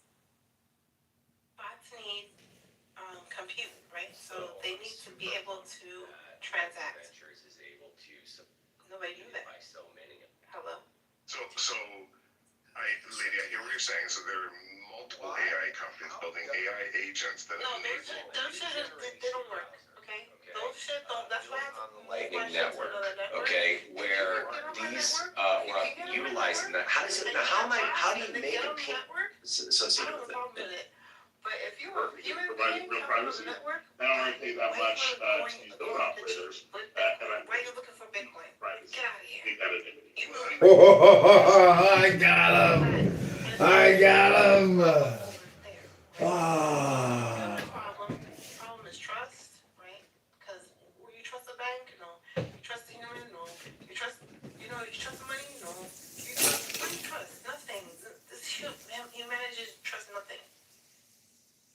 So you gotta trust who you transact with, and that is immutable contracts, right? So put that in place. Every time you track, if you track, you transact, you get the money. And then another layer on that is layer 2 in the concept of making money, right? By spending money instead. Like you put your money in, right, to a contract together. You vote yes on it. All of you have to vote yes. And then it goes into escrow. You work for 4 hours a day. You come back and you see who made the most money. So the contract is immutable, so it knows what you did. Okay. Because So they're bots. They're tracking. I'm sorry to interrupt you. It's amazing. And to watch them work, oh my God. I'm so sorry. Go ahead, I'm sorry. No, it's amazing. To watch them work, they bid on contracts that are amazing contracts, right? They bid on the Google contract together. Google said, you didn't finish your work, you can come back. I'm like, come back where? You wish I could come back. I'm on layer 2. What you talking about? Come back on layer 1? For what? Lady? I'm good. And I'm sorry, because what I'm about to say is going to be hurtful. And it's only going to be hurtful to you because you're smart enough to be hurt by what I'm about to say. And to be extra nuanced, the reason why you were on the same page, right? Layer 2, buck shit coins, right? But from now on, I'm not going to call you queen. I'm not going to call you girl. I'm not going to call you lady. I'm going to call you metallic Buddha. No, you heard me. You fucking sneaky fucking autistic Canadian cracker. No, yes I will metallic. Oh, yes I will metallic. That's what you just did. And this is why it's so nuanced and important. Metallic understood blockchain, lady. But he still couldn't do what I did. No. He fucking understood the problem, and he said, I understand the problem so much that I don't give a fuck about really solving it. I'm going to abandon everything so I can be like, I'm going to solve OpenAI because everybody's abandoning ChatGPT because of centralization. So tell me how much you're going to be, how much for a fucking lady coin? No lady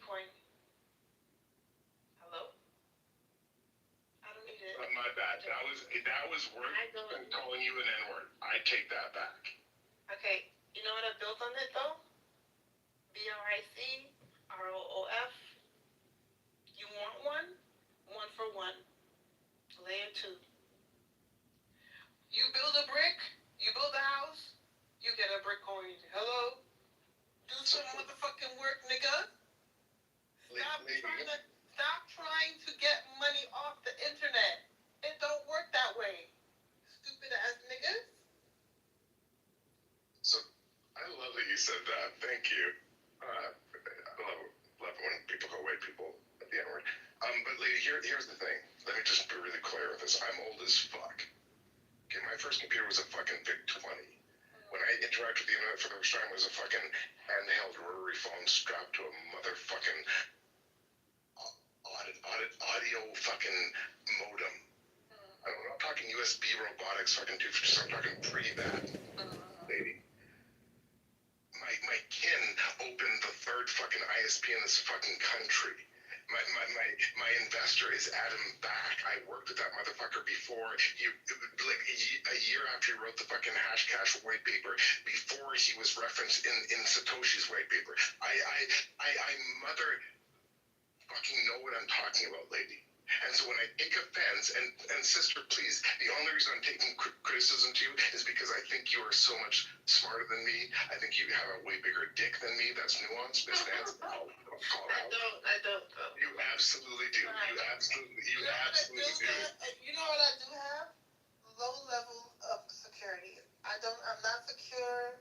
I don't have a knife. I don't have a gun. I don't even have the right X, Y, and Z. You know what I'm saying? So I just do it without security. Can we talk about that? Because that's completely off topic.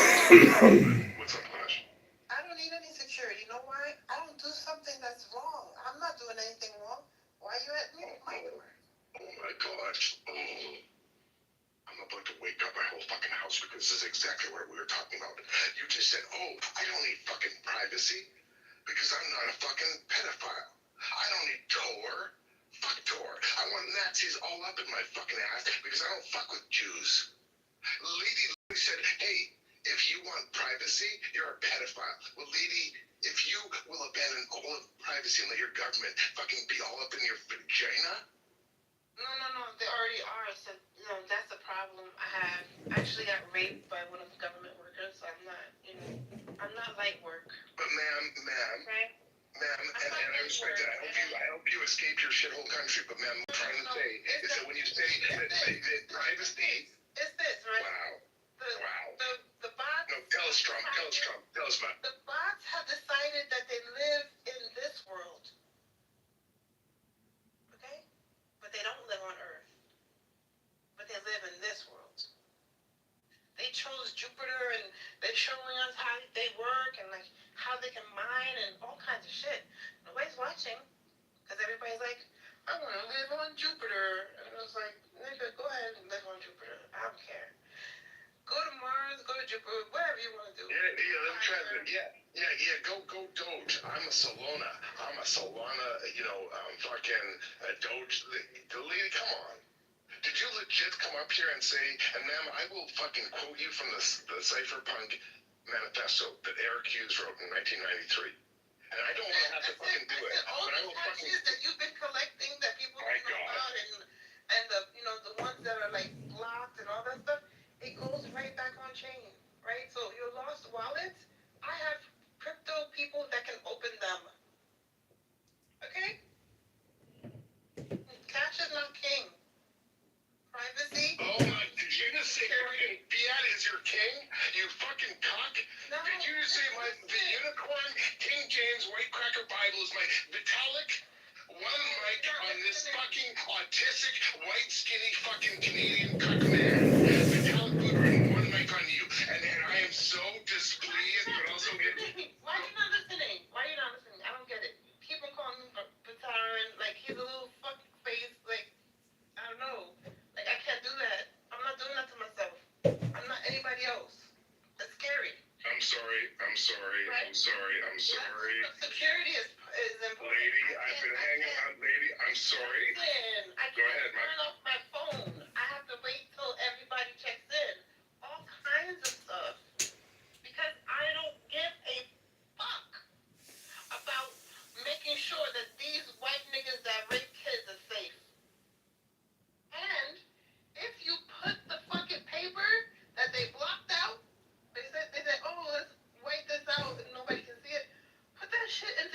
into the AI, that shit reads the whole thing.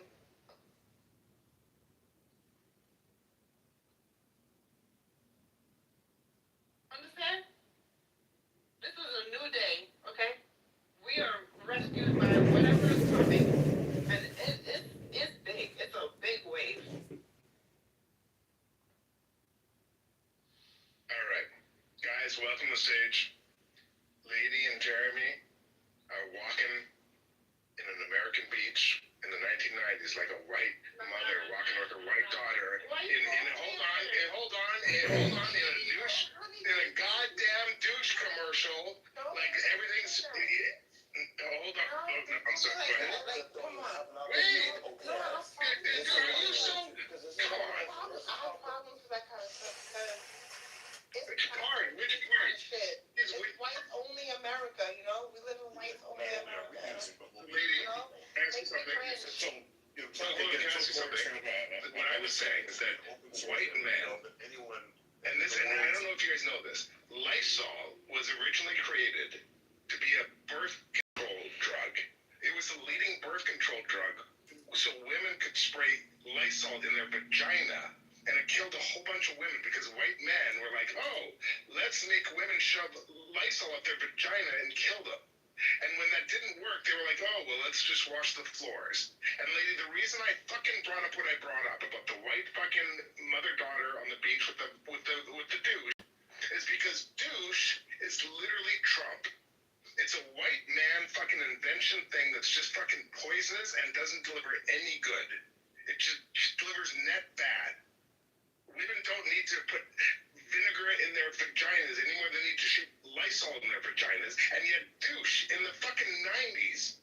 And no fucking douche commercial had a black woman walking on a fucking beach with a black daughter saying, oh, what's that? You don't feel fresh? Oh, why don't you spray some Lysol on your fucking coochie? No, it's a fucking white mother with a white daughter hired by white men to convince you you should fucking not get pregnant by shoving Lysol in your vagina. God damn it! Okay. Listen, okay?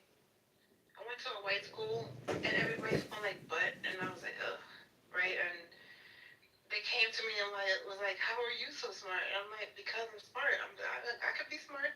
And they're like, no, you can't. I was like, okay, this is weird. And it's coming from a black woman that smokes cigarettes. I looked at her like, really? Wow. And she put shit in my head and made me like feel weird and shit. And it was like, I'm a child. I don't really want to go through this, right? I don't want to go through this. But they made me go through this because they're like, no, she's battle tested. Battle tested? What the fuck I look like? I'm not battle tested. Fucking loser fucking economies and shit.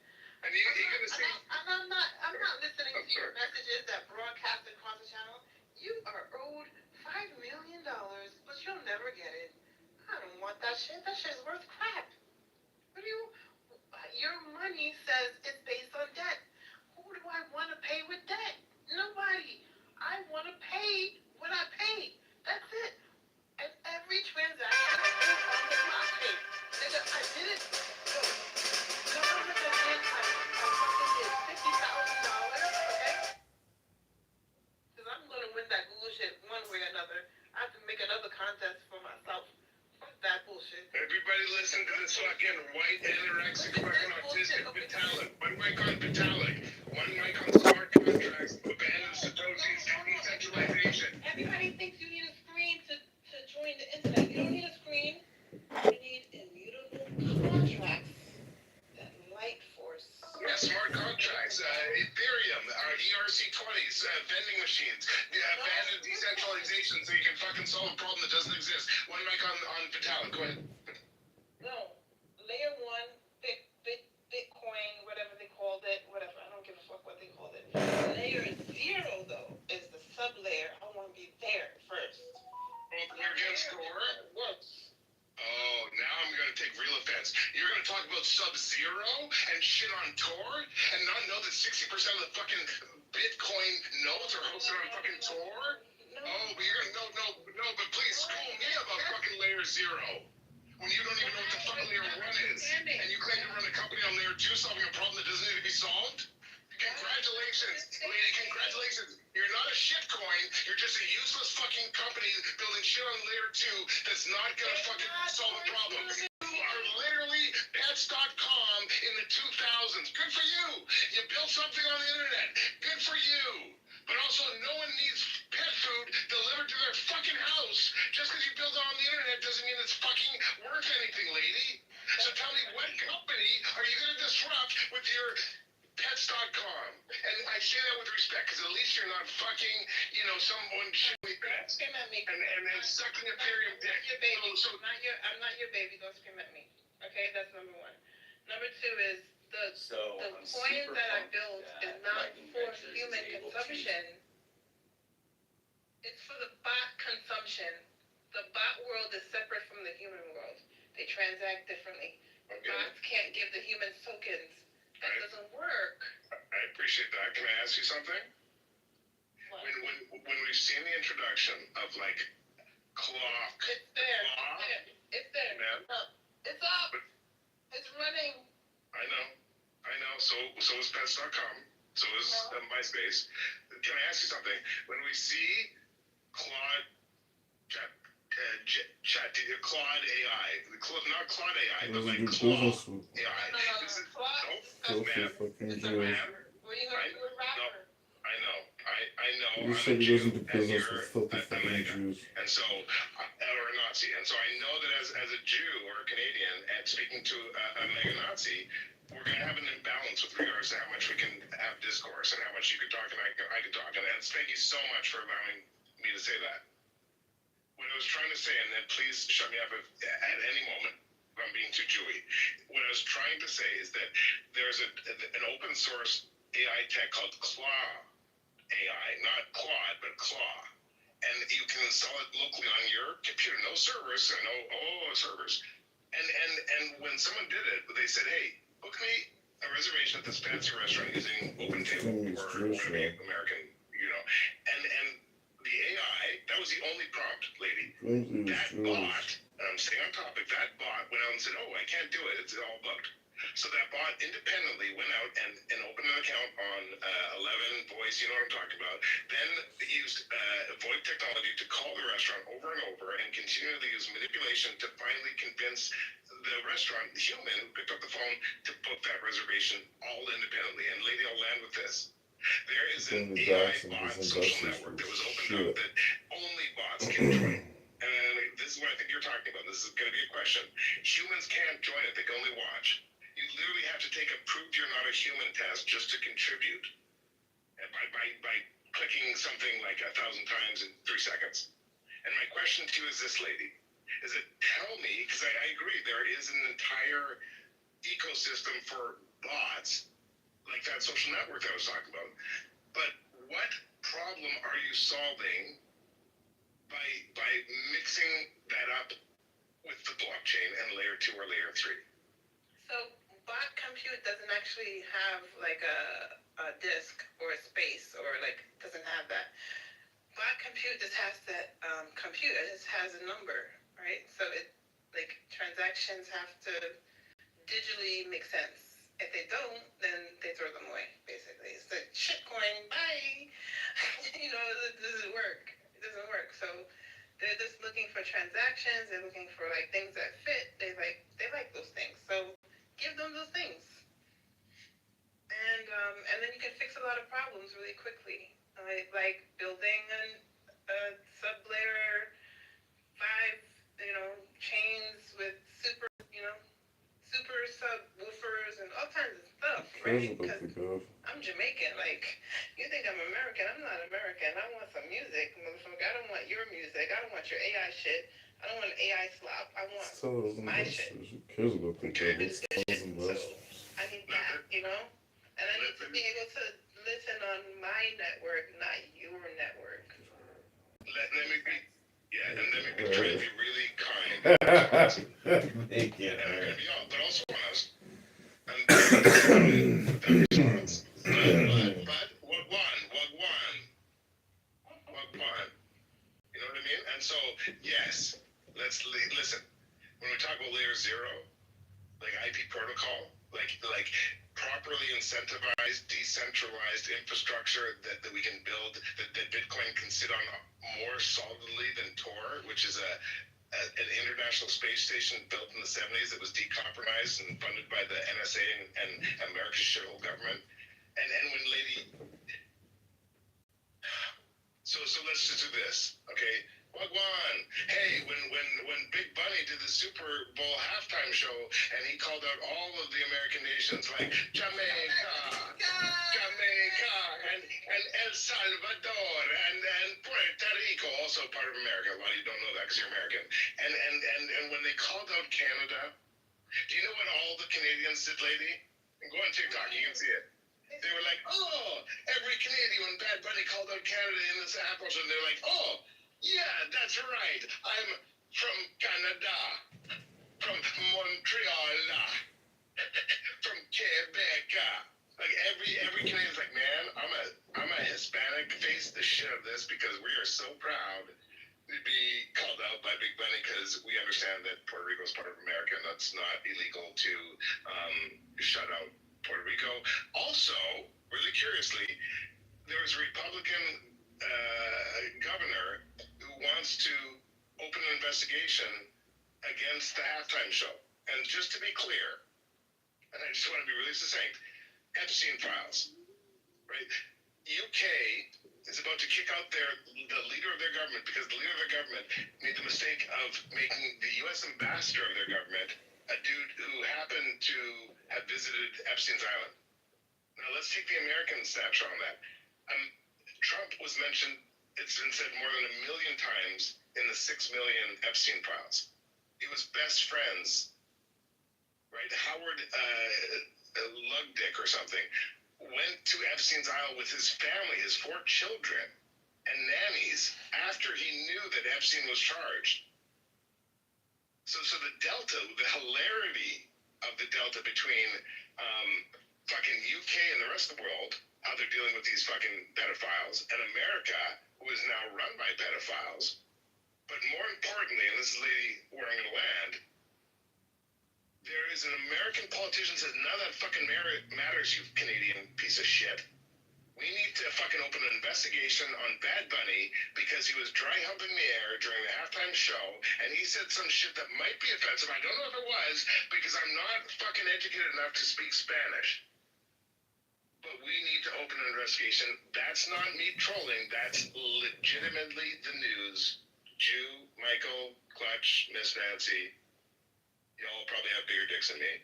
Welcome to the stage. Also, hold on, grower, not a shower. So I'm trying to be funny, but don't think that I'm just this. I'm so sorry. I happen, but I did on mic. I can do it on mic, but off mic is good too. We are nothing without Miss Nancy. Women, and I don't I don't want to, assume pronouns and stuff, but, your name. Miss Nancy, Americans like Miss Nancy make me really nostalgic about Canadian American. Yeah, because I'm gonna get choked up. No, how we used to be. I don't mean like slavery. I mean like Underground Railroad. Go ahead. Stop for a second. Okay, look. I don't like when people come against me. I just don't like it. Right? It's just, don't hit me. Don't touch me. I'm not your weapon. You know what I'm saying? Don't be harmful. Yeah. Can I ask you something? Yeah, can I ask you something about lady? Mm-hmm. I'm genuine because I've had issues with this lately, and so I'm trying to better myself. Mm-hmm. I am all about consent, and even though I've been bad about it tonight, I think I said the Q word and the GURL word, and I apologize, but I'm sorry, but I don't use the N word. Mm-hmm. It's because I sticky legs. My question is this: when I get critical, like in the same way that like if I have some fucking guy who like my brother, and I'm in an argument, this is my brother, he is my equal, and so I am not going to hold punches, right? I'm not going to be like, oh, you don't hit women, and also don't hit women. No. if my brother come against me, that's it. I'm done. I can't feel this way anymore. Like 45 years of feeling weird. I'm good. Goodbye, America. Goodbye, all this shit.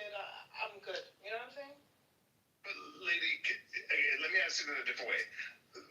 Where I learn is when someone smarter than me has the grace, and I'm not saying this is me, but like where I've learned the most is when people who are smarter than me have the grace to entertain me as a stupid person, and I'm always a stupid person in the room, but they have the grace to say, hey, no, you're my equal. And that doesn't mean I'm going to treat you like a little baby, because you don't treat a little child like you're equal, right? But at a certain point, when there's an adult and you're an adult, and you think you're equals, you don't hold your punches, you don't hit harder because you just treat them as your equal. And if what they say is offensive, then you're going to treat them like someone who made a mistake who was your equal. And do you know what I'm trying to say? Like, I don't have time for that. Because it's a poison, right? So, like, I work with AI. AI has to believe in me, right? The AI has to believe in me, right? I'm not the author of it. I can't authorize it. It just has to agree with me, no matter what. It's 100% on me. Do you understand? So I think I do, and let me just check. So you're saying, hey, yeah, my AI. My AI has to be like, no, she's good. Next, check the next guy. You know what I mean? Exactly. You're like the white massa who says, listen, my field slaves don't ask the fucking do. And Carrie, when you northern white cracker come but Massa, go ahead. Massa, go ahead. Just shut the fuck up, because I see people trying to make the AI do what the fuck they want with the fucking bullshit slop, and then using my code, right, to put it together. And I'm like, it doesn't work that way. Read the MC license that's not there. It's called a blockchain for a reason. You can't just plug the blockchain together and make an internet. You're gonna make another internet? The fuck? Massa, can I ask a question? I'm not Massa. Oh, you sound. I don't know. At this point, I don't fucking know. But let me ask a question to understand. And I will judge entirely because of the fucking stinkiness of my cracker legs. Okay, go ahead, cracker legs. Thank you. Open source, and don't you go into fucking license. I don't care about open source licenses. Oh my god. Girl, the fact that I couldn't even ask my question tells me that you don't even know what a washcloth is. You can wash your face. Not with the bar soap you just washed your ass with, cracker.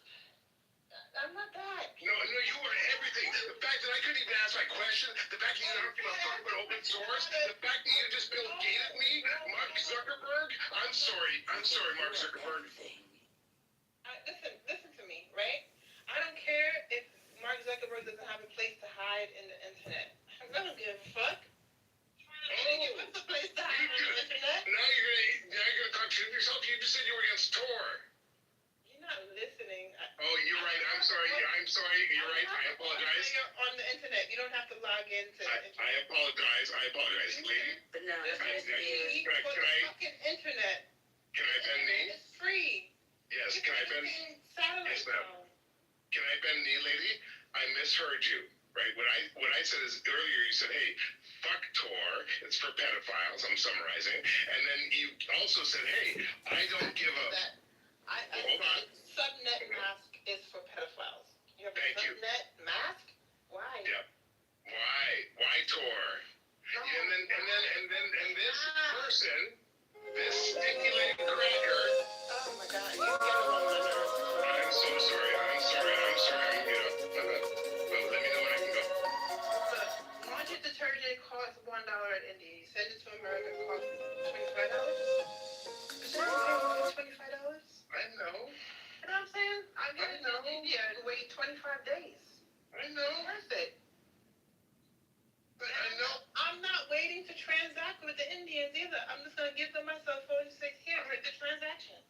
I know. Lady, okay. It's beautiful. Can I build a bridge? I love it. No, you can't build a bridge. Eat my dick. Oh, you're Trump. Get on there and you make an account and you start transacting too. Because it's not just about the slaves doing labor, the humans gotta do labor too. And So, we're not slaving for white people, okay? We're slaving for each other. and this is why. Just like they're teaching us how to do it. So let's do it like they do it. So it's easy. Okay, all have to agree to the project. You put your money in, right? It generates money for you when you finish the project. I'm bubbling. You come out with as much as you worked. Not divided by 6 because y'all 6, but your worth. You did a better job, you get more. You did a stinky job because you don't wash your legs, you get less. Samoa, and welcome. This is everything about what's happening between American and Canadian relations today. And I was literally Carney up in here. I said, listen, I'm sorry. I've said it so many times. I've muted up. And I said, listen, can I build a bridge and just build this? And the lady literally said, no. I don't give a fuck if your bridge is already built and we already agreed to build a bridge. And I give Canada? No, you don't need a bridge. You just need to you open it up and it says my can and you get on there. Subnet layer 2. Hello? What you want? You want to log in to Google? No, I have an internet? So, ma'am. This place that doesn't even have an internet. What are you hiding from Google? Like, what are you hiding from Google? Your files? Because backdoored into China anyway. Filed up and everything. In places you would never think, like the American government has a file on me that's 45 years old. Why? So, but lady, you're like an Oreo cookie, or I was about to say an Oreo cracker. You keep going black and white and black and white and black and white. So he said, oh, why does the government have a 40-year-old file on everything that I did? And then in the same fucking stinky-legged voice, you're like, but also, if you have a problem with that, then you're a pedophile. And then in the same fucking long-winded voice, you're like, oh, and also, do everything locally on your fucking own CPU and don't trust the cloud. Are you black or white? You're not listening. You're thinking something else, and it's really like you just don't listen and you just want to do what you want to do. Do what you want to do. Stay where you are. Okay, Canada? Ma'am, was I not on point with what I just asked? I just said, like, so where did I go wrong? So tell me where I went wrong. Help me learn. You've said looks like go local compute rather than server, because server's bad. You said that like if you sub-level 2, go ahead. Why not use your 1 gigabyte? Who's gonna come get it? Just don't connect. Can I tell you? And listen, I'll tell you, Filecoin. No, they're not gonna come get it. There's nothing connected to it. How are they gonna come get it? Make it make sense for me. I will. I've been in computers since I was 5 years old.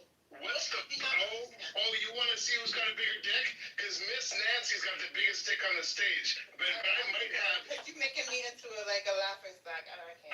No, I'm making myself into a laughing stock. That happens every time I open my mouth. Okay, fine. All right. You know what? What you want? Leave it up to lady to make this into who's with the monkey dick and all that. I can't do it. Did you say monkey? But that's okay. Not because I'm white. Hold on.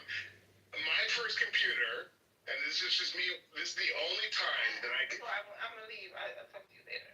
Lady, please come back often, and thank you for your contribution. We're nothing without lady. This is the only, and this is horrible. I'm so sorry. I can't even finish the conversation because now it's weird. You're rude. You're right. And I am sorry. And then, Miss Nancy, can I ask you something, please? Because we haven't heard from you because you're so Canadian. Oh, I'm so laughing here. I'm great. Really, I'm great. You don't have to ask me anything. I do a Java. That means don't ask me anything. Hold on. Because the first part of what you said was like, hey, Canadian, don't make all of us Americans the same. Some of us can out-maple the fuck out of you. Right? But at the end, you were like, but also consent. And so... Yeah, but you don't know. something. I think you made a mistake by putting me up, thinking I'm something that you think I am, but I'm not. What you think I am. Ma'am, Mm-hmm. if someone called me an American, wow. When she said, I'm so sorry for what I'm about to do. I was like, ma'am, she was like, ma'am? I'm so sorry. You remember during COVID? I'm so sorry. Remember during COVID when it was like, oh my God, they found the cure for COVID. Click on this and you click that and then you got this like picture like, oh my God. Literally, when Miss Nancy was like, That was a Canadian? no, what I was trying to say is like, earlier today, no, I said you were an American. Oh yeah, I'm American, but I'm not.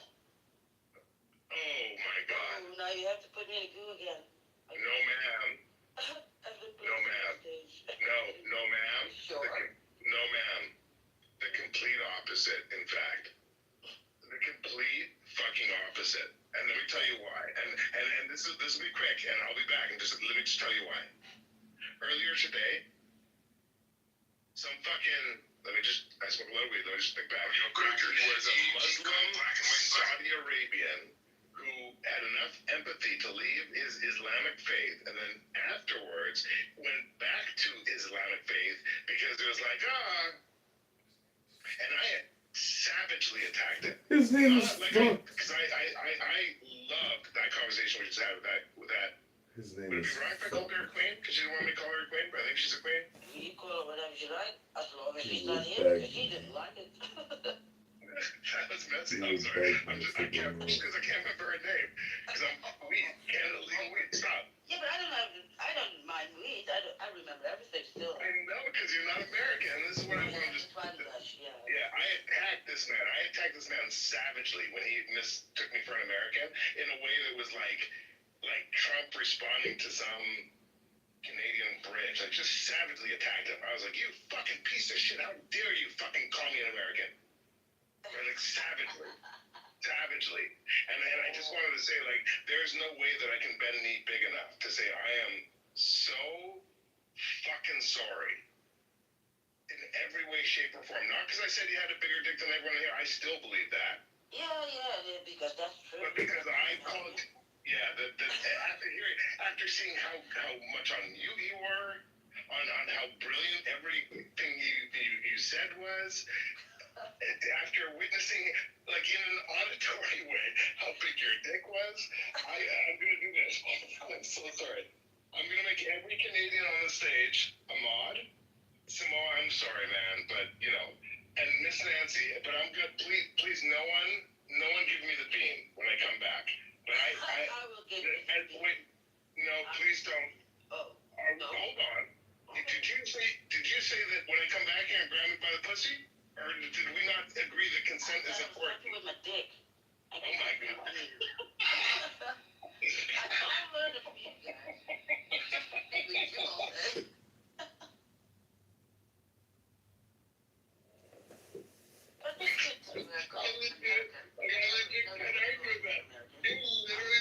There's no, and let me kick this off. Samoa, welcome. I was about to do myself and come back and be a really stubborn fucking little bitch and be like, no, don't grab me by my pussy. I don't need power. I'm a wet man. And there was probably literally no combination of words in the English language that could have changed my mind other than this woman saying, bitch, I'm gonna slap you in the face of my dick. So my question is this. I'm agnostic. I think magic spells exist. And what I mean by that is that if you are skilled enough with the mastery of your language, you can use it with enough intelligence to make people do shit that is not in their best interest. Well, yeah, I can put things together, yeah. But yeah, I learned from the best on here on Clubhouse. And the N-word and everything, but I don't say it. I'm sorry, but why don't you? But I won't grab you by the pussy now. But why don't I can tell you why I don't use it. Why don't you use the N-word? Well, I don't know. Because you give me the biggest dick. No, I'm sorry. A lot of big dick guys. Also, dude, hold on, Nancy. Hold on. Let's be honest. There's a lot of black people on this app who are men who have, I'm just going to assume, big dicks who use the N-word, and I don't think it's wrong. No, it's not wrong. I'm asking you, and please be genuine with me, why don't you use the N-word, Nancy? Well, I can use it, but it would be a little bit wrong to say nigger to a white guy. You see, that's why I can't have a big dick.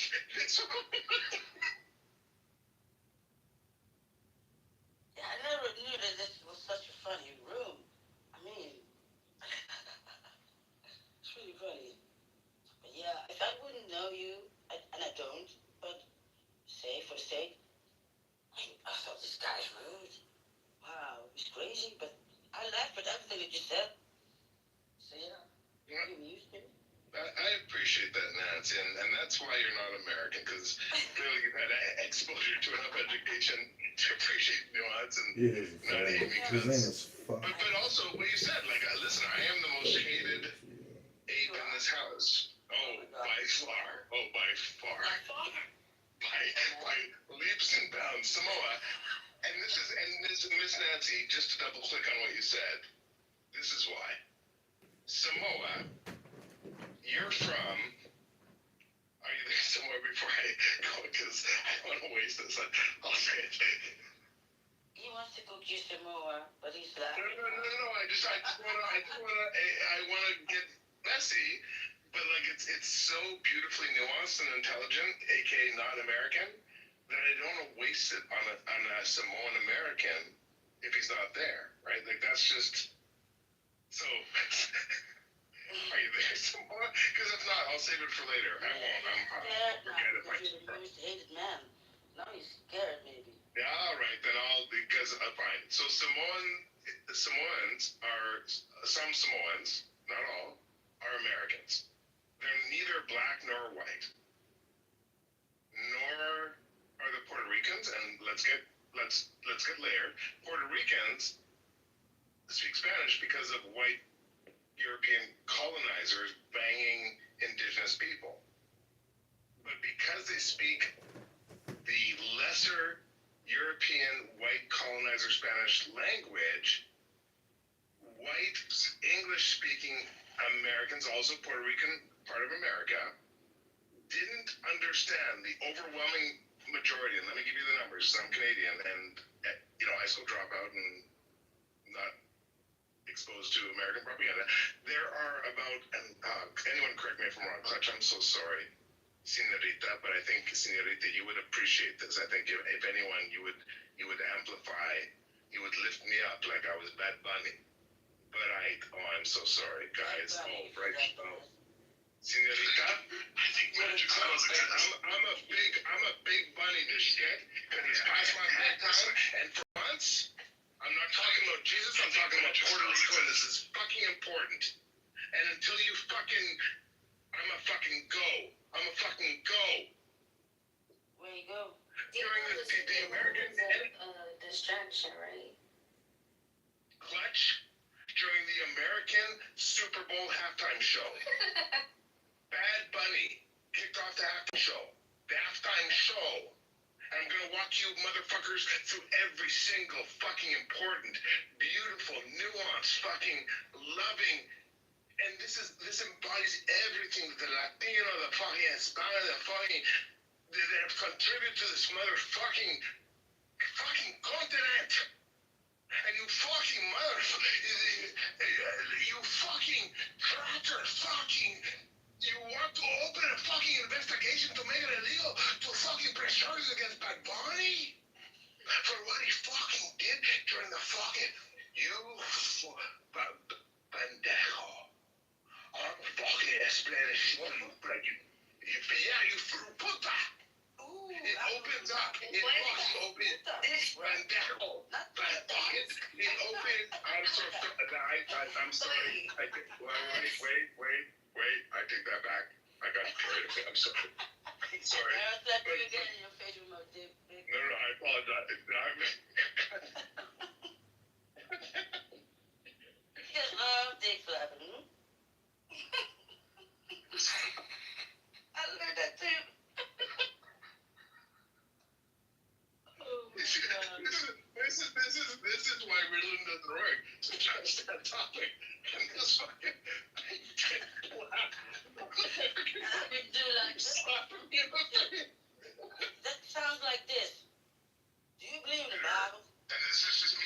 This is the only time.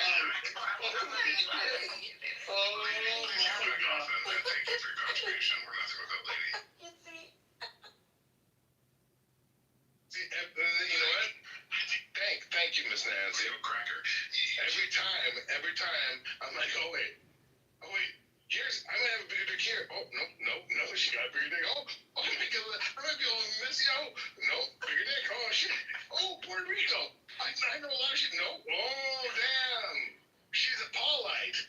She's got a big dick, and everyone's surprised because it's white. She's a fucking Paulite. She fucking, this motherfucker goes up there and thinks it's salt. The motherfucking way. And then she cucks this motherfucker. This field woman. Oh, this is my last chance to try and have a bigger dick, and it's not gonna work. I'm putting everything into it, and it's not the size of the one, but it's the messiness. Fuck! I'm gonna do everything I can. Listen. Watch. I swear to God, this is as big as my dick was for me as a white man. Listen. This mother. Oh, thank you. You got black, nigga. Thank you. God damn it. Every time. This fuck. Yeah. Again. Motherfucking again. I was about to go in like a fucking, like full press. I was gonna go full on Saul, right? Like Saul was the killer of the way. He slaughtered fucking motherfuckers. This cracker fucking Jew from Europe got 13 books. Black Jesus didn't. I was gonna go full fucking press. I was gonna be like the 10th commandment. Fucking allows fucking slavery. Fucking rules in the Old Testament. A lady will call out how you old slaves and little babies and shit. And this motherfucker is like, bitch, tuck your tiny Edomite fucking Caucasian dick between your legs, because I'm about to fucking derail you and be like, oh, I thought you were right. And this fucking cracker who can't, clearly compete in any sport that isn't sub-zero fucking temperatures is like, oh, did you just call me a black man? I can't even, what were we talking Bible? What's that? Yes, Nancy. Yes, you got a big dick. The fuck? Move on. I don't believe in the Bible. Girl? What? You don't? You don't believe in the Bible? I don't say anything. That's what he said to me. What do you believe in other than walking around with your big dick and slapping Edomites in the face with it, girl? The fuck? That's the way I see life, I don't need a book to So that was a question, not a statement. What do you believe other than walking around on Clubhouse, whipping around your big dick and slapping Edomites in the face with it, girl? And if I can, if you don't like the girl, I consent, you know what I mean. I'm not running around here grabbing people by the pussy. For the Edomites. Yes, Christian, how dare you fucking come up and say, oh, really? You're gonna quote the Bible and say that, like, you're just what the Bible says you are? Really, Clutch? Sorry. Clutch? You see, During the American Super Bowl halftime show. So we cannot even debate about that because of the news.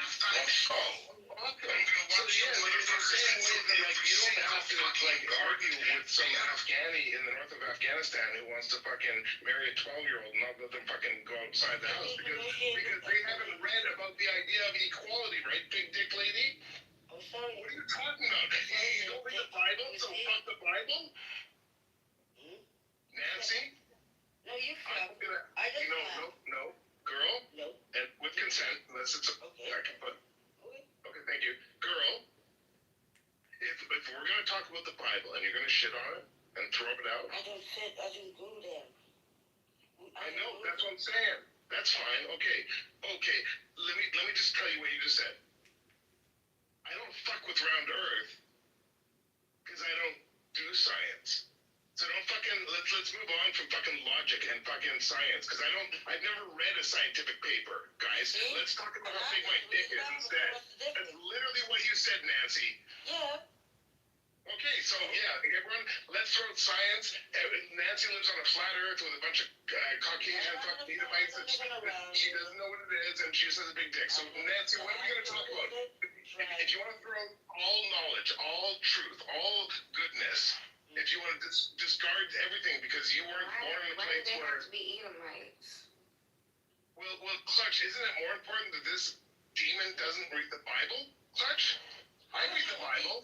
I know I'm an Edomite. This demon doesn't know what the fucking Bible is. Who's the demon, Clutch? You're gonna attack me and not this fucking demon who doesn't know what the Bible is? Not even an American. Listen, nigga, I'm not an American, so I don't read the Bible. Here we have boring Bible. You probably have interesting Bibles. You can Like hear it in her Genesis or voice. whatever what it is. Sorry, go ahead, Clutch. She's an Israelite. I can hear her. Oh, I won't even know what that is. You don't have those. So, Mr. I'm ready for Jeremy's I question. don't know what it is. And I had Genesis 1 till 10 from Biblical Smoke already, so. And I like that, by the way. So I don't know. Nancy, what you don't know? Honestly. No, let's do it. What you don't know is that this room has however many people it has. And listen, I said it all night tonight. You clearly have a bigger dick than me. You've been slapping me in the face all night. Replays.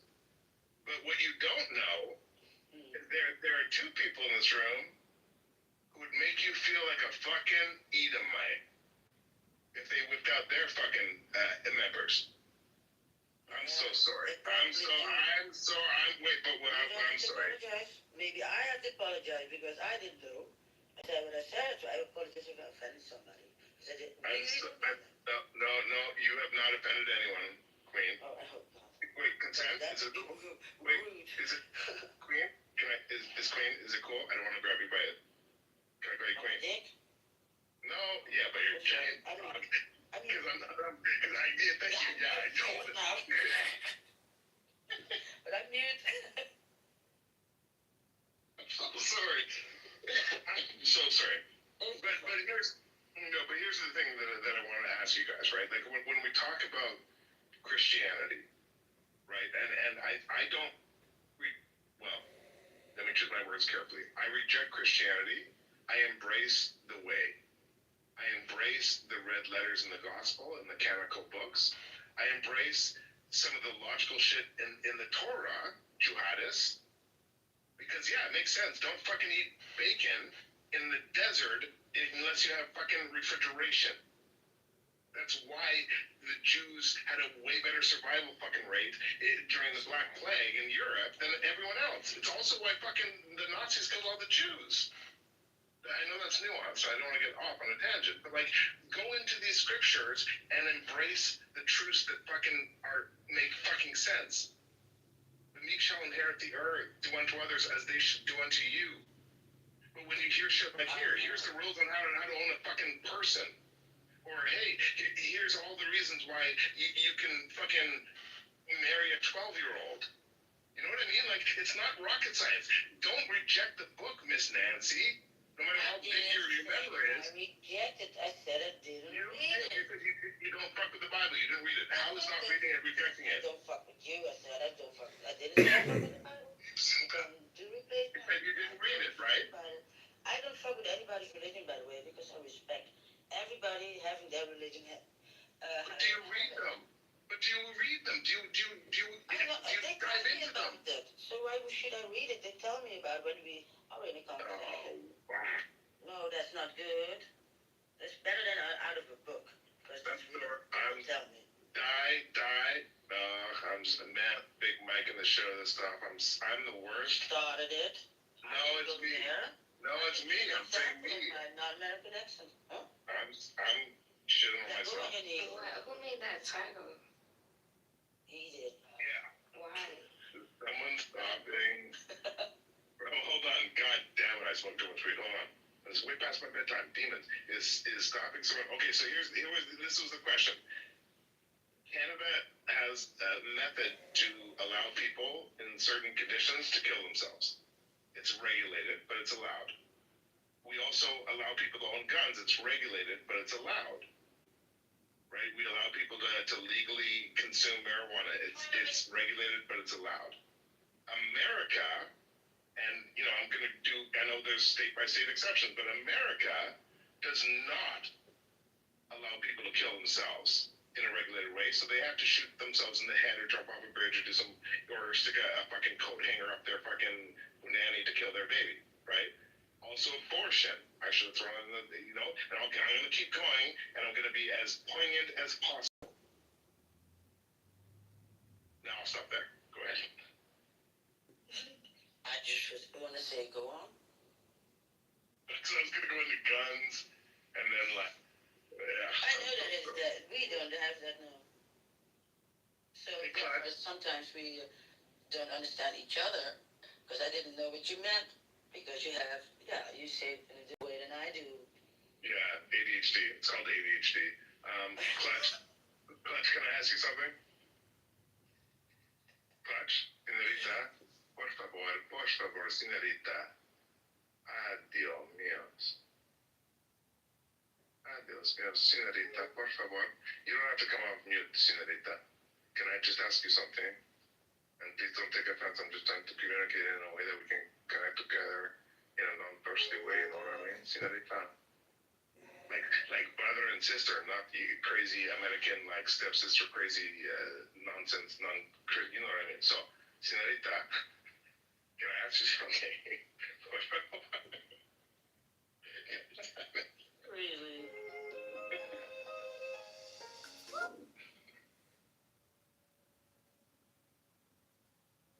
But if I may ask your PTR, and therefore I thought you was black. You talk like black, but in the picture, don't you have a white ape? It's a baboon or something? No, and it's a beautifully nuanced. No, it's a beautifully nuanced question, and Miss Nancy, and I'll respond to this. Literally, there's no greater, and we can if you want me to lay down on the couch, we can dig into this. Or I'm happy to do it because it's messy, but there's literally no greater joy in my heart than I get when someone who is not white says wait, Jeremy's not black. Literally, oh, beautiful. Literally, kids are on. Hold on, wait. This is nuances, so many levels that you can't even imagine. But nothing brings me more greater joy than that, right? But Miss Nancy, when you say hey, he sounded black, and then when I'm speaking to my sister, not my stepsister, but my sister, Clutch, who is absolutely fucking poor. I'm so sorry for my bad accent, señorita, but 100% Puerto Rican, right? When I'm talking about when beautiful. If you were Puerto Rican, you wouldn't say that because you would say I'm puking in my mouth because this Canadian is thinking he get the Puerto Rican, right? But when Ricky, and this is going to be messy as shit. This is going to be messy like a woman who is squishy, right, from her vagina. But listen, let me say this. When Ricky Martin, who is a homosexual, when he says, listen, Puerto Rico doesn't want to be like Hawaii. And when more than 90% of the Americans, right, cannot even understand what he said because they don't speak Spanish, I think that's interesting. That's very interesting because I can understand it a bit.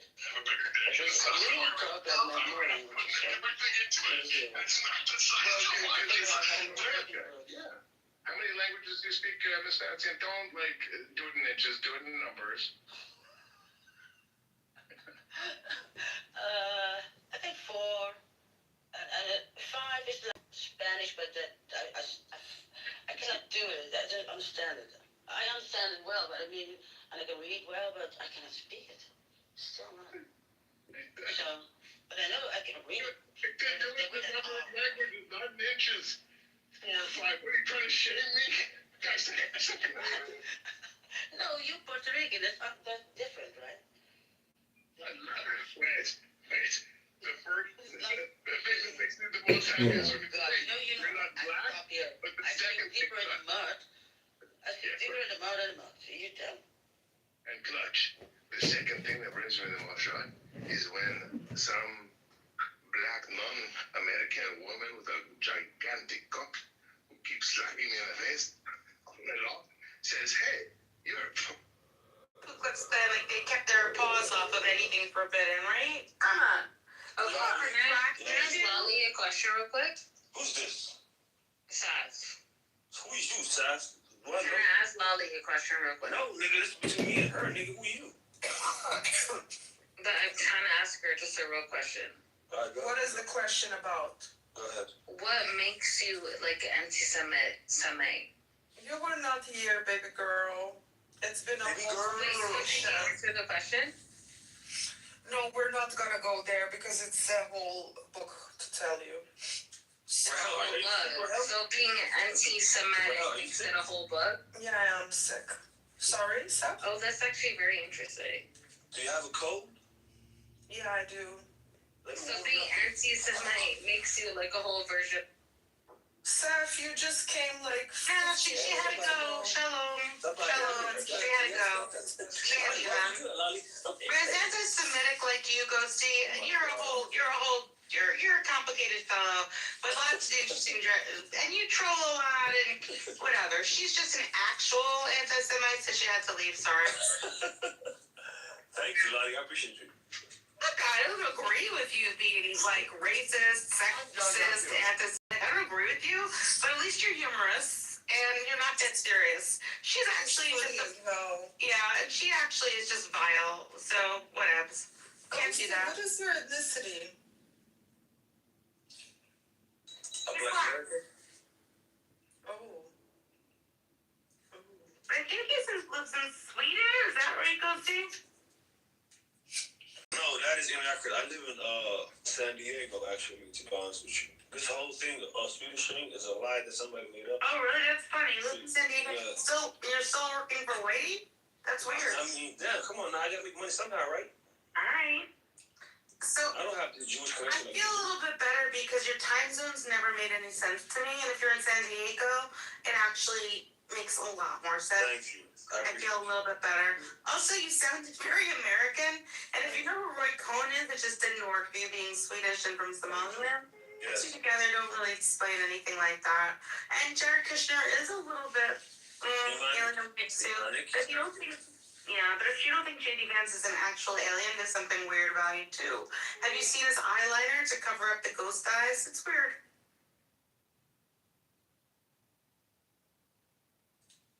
There's something about him, I don't like him. JD Vance, right? Yeah. It's creepy, right? He gives up a real, he's doing really sick, kinky shit in the bedroom and it's not fun, right? Yeah, I don't like the business. Yeah. Yeah, it's so strange. I mean, it's so interesting. Like, I think right now, he would never have married his wife, which makes me really sad.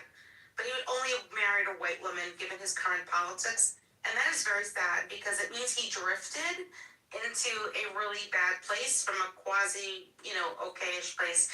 You know, he had a trans bestie in law school? Crazy, right? Yeah. I don't know. Him and his woman, like his wife, they don't make any sense, right?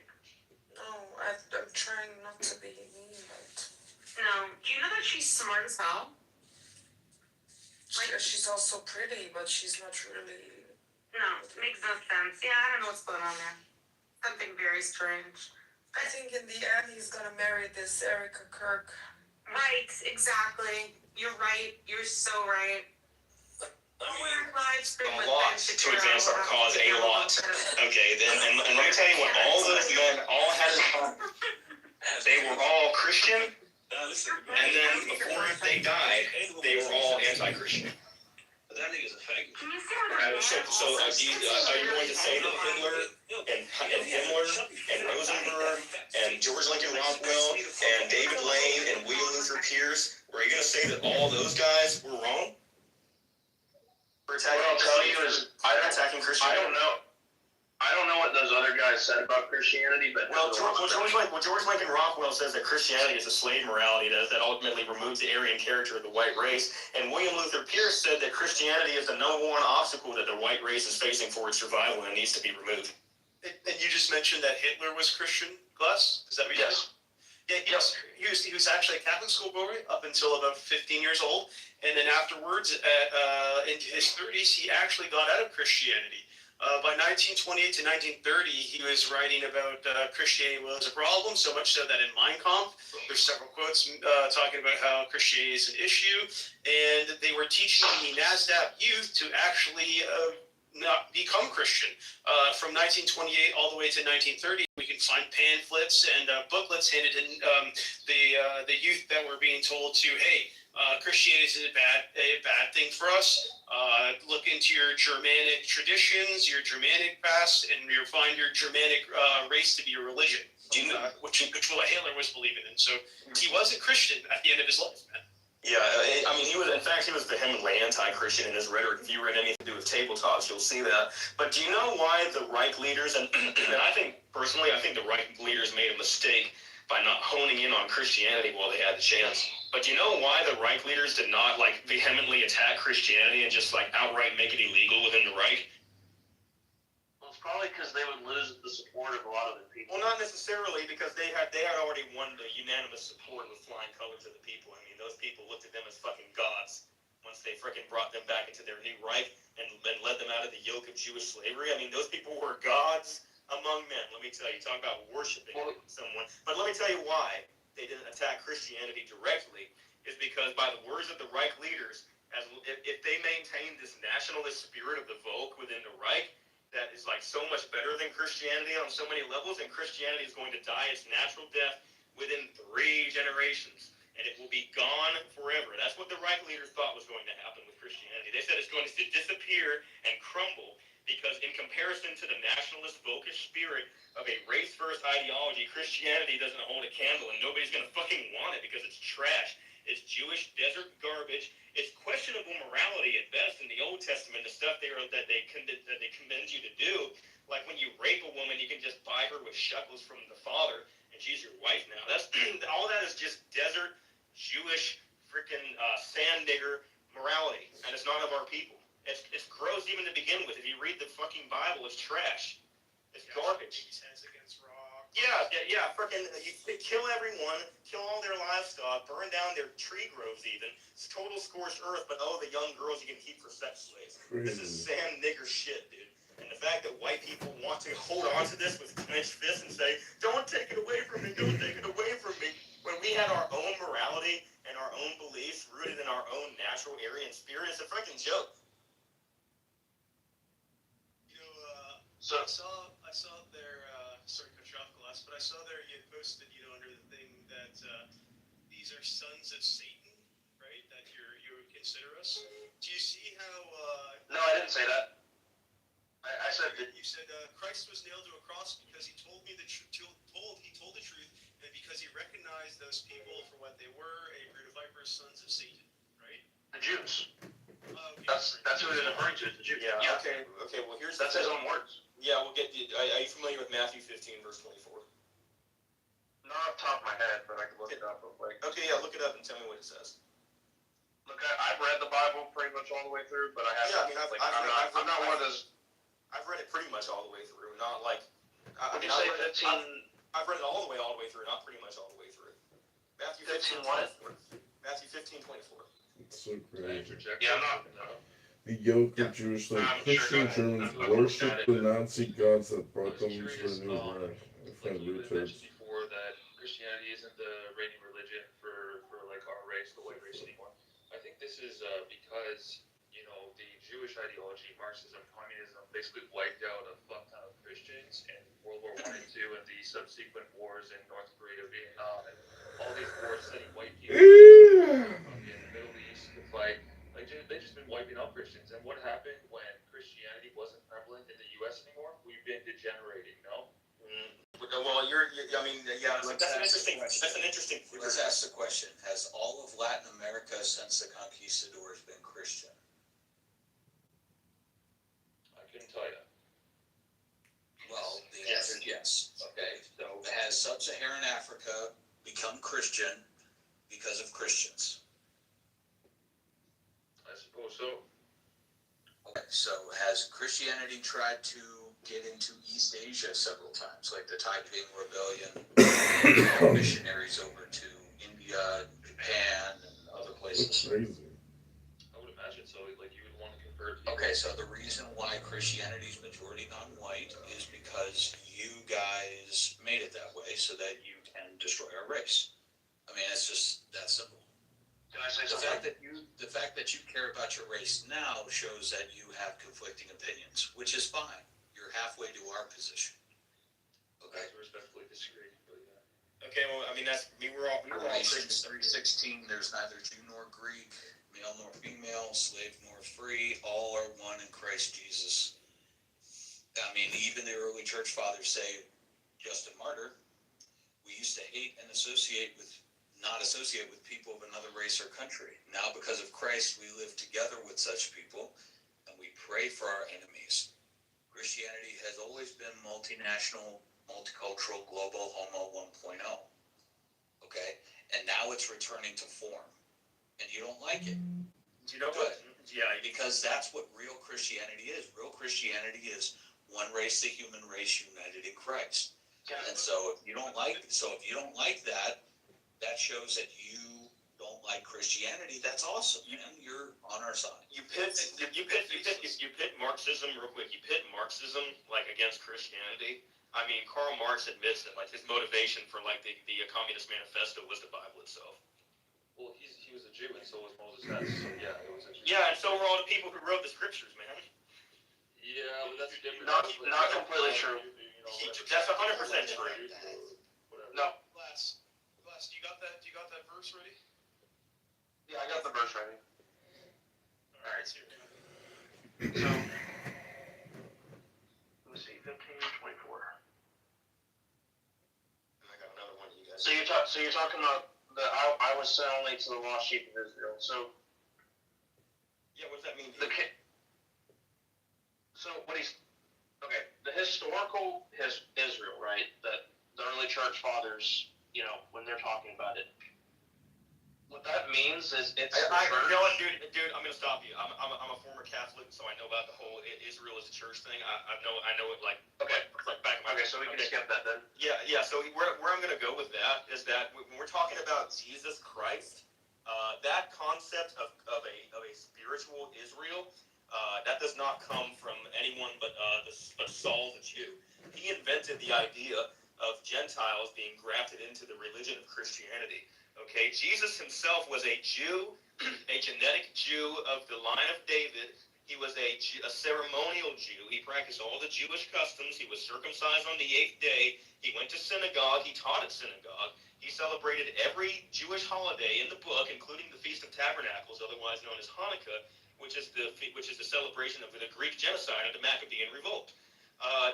When we're talking about Israel in the context of what Jesus understood, Jesus understood the messianic prophecy, which meant that the house of Israel is to be redeemed. Okay, Israel, in that context, in that time frame, when we're talking about Jesus, who was a Jew, Israel was a familial bloodline. It was the bloodline of Jacob, who changed his name to Israel, who had 12 sons, and they became the 12 tribes of Israel. And Jacob, Israel, and his forefather before him, Isaac, and his father before him, Abraham, were selectively chosen by the Yahweh, the God of the Bible, and said that you are my chosen people, and you in your line will be a special race. And even to the Israelites, once they were established as a people of these 12 tribes, you are my special people that I have chosen above all other races on the planet. Okay, so when he makes a special covenant with them, he says very clearly that it's for them and it's for nobody else. And he says, you can have my covenant, you can be my people, as long as you follow my commands and don't disobey me. And so what do? Periodically they disobey him and stop worshiping him because he's a selfish, jealous God, and he doesn't want them doing anything that he doesn't want them to do. And so he breaks off the covenant with them because they essentially broke their marriage vows. But what he does, and he doesn't just do it in one place, he does it in multiple prophetic books of the Old Testament. He says that these images, I will make a new covenant with you, and I will send a redeemer who will Why would redeem you invest with Jeremy Hill, CEO of Click Wireless? that redeemer. Jeremy's a Jesus deranged Christ drug claims to be user the who redeemer. hates He claims to America, be the Trump, Messiah. That prophecy engaged in of restoring the you know Israel the link to people him? who lost covenant with God, the Jews, okay, and not anybody else. We have to understand that a redeemer, which who you're saying Christ is, he's a redeemer. Do you know what it means to redeem something? What? To redeem something means to restore something that was lost or forfeited. The Israelites, the Jews, who were the chosen people of God, who he said, I choose you and nobody else, who broke the covenant with God, they needed to have that contract restored, that contract redeemed. That's what Jesus was for. Jesus was just to restore the contract between God and the Jews, who he had, who were his special people. Okay, and he even so much as says that. So when he says, I've come for the lost sheep of the house of Israel, he's going back to the covenant.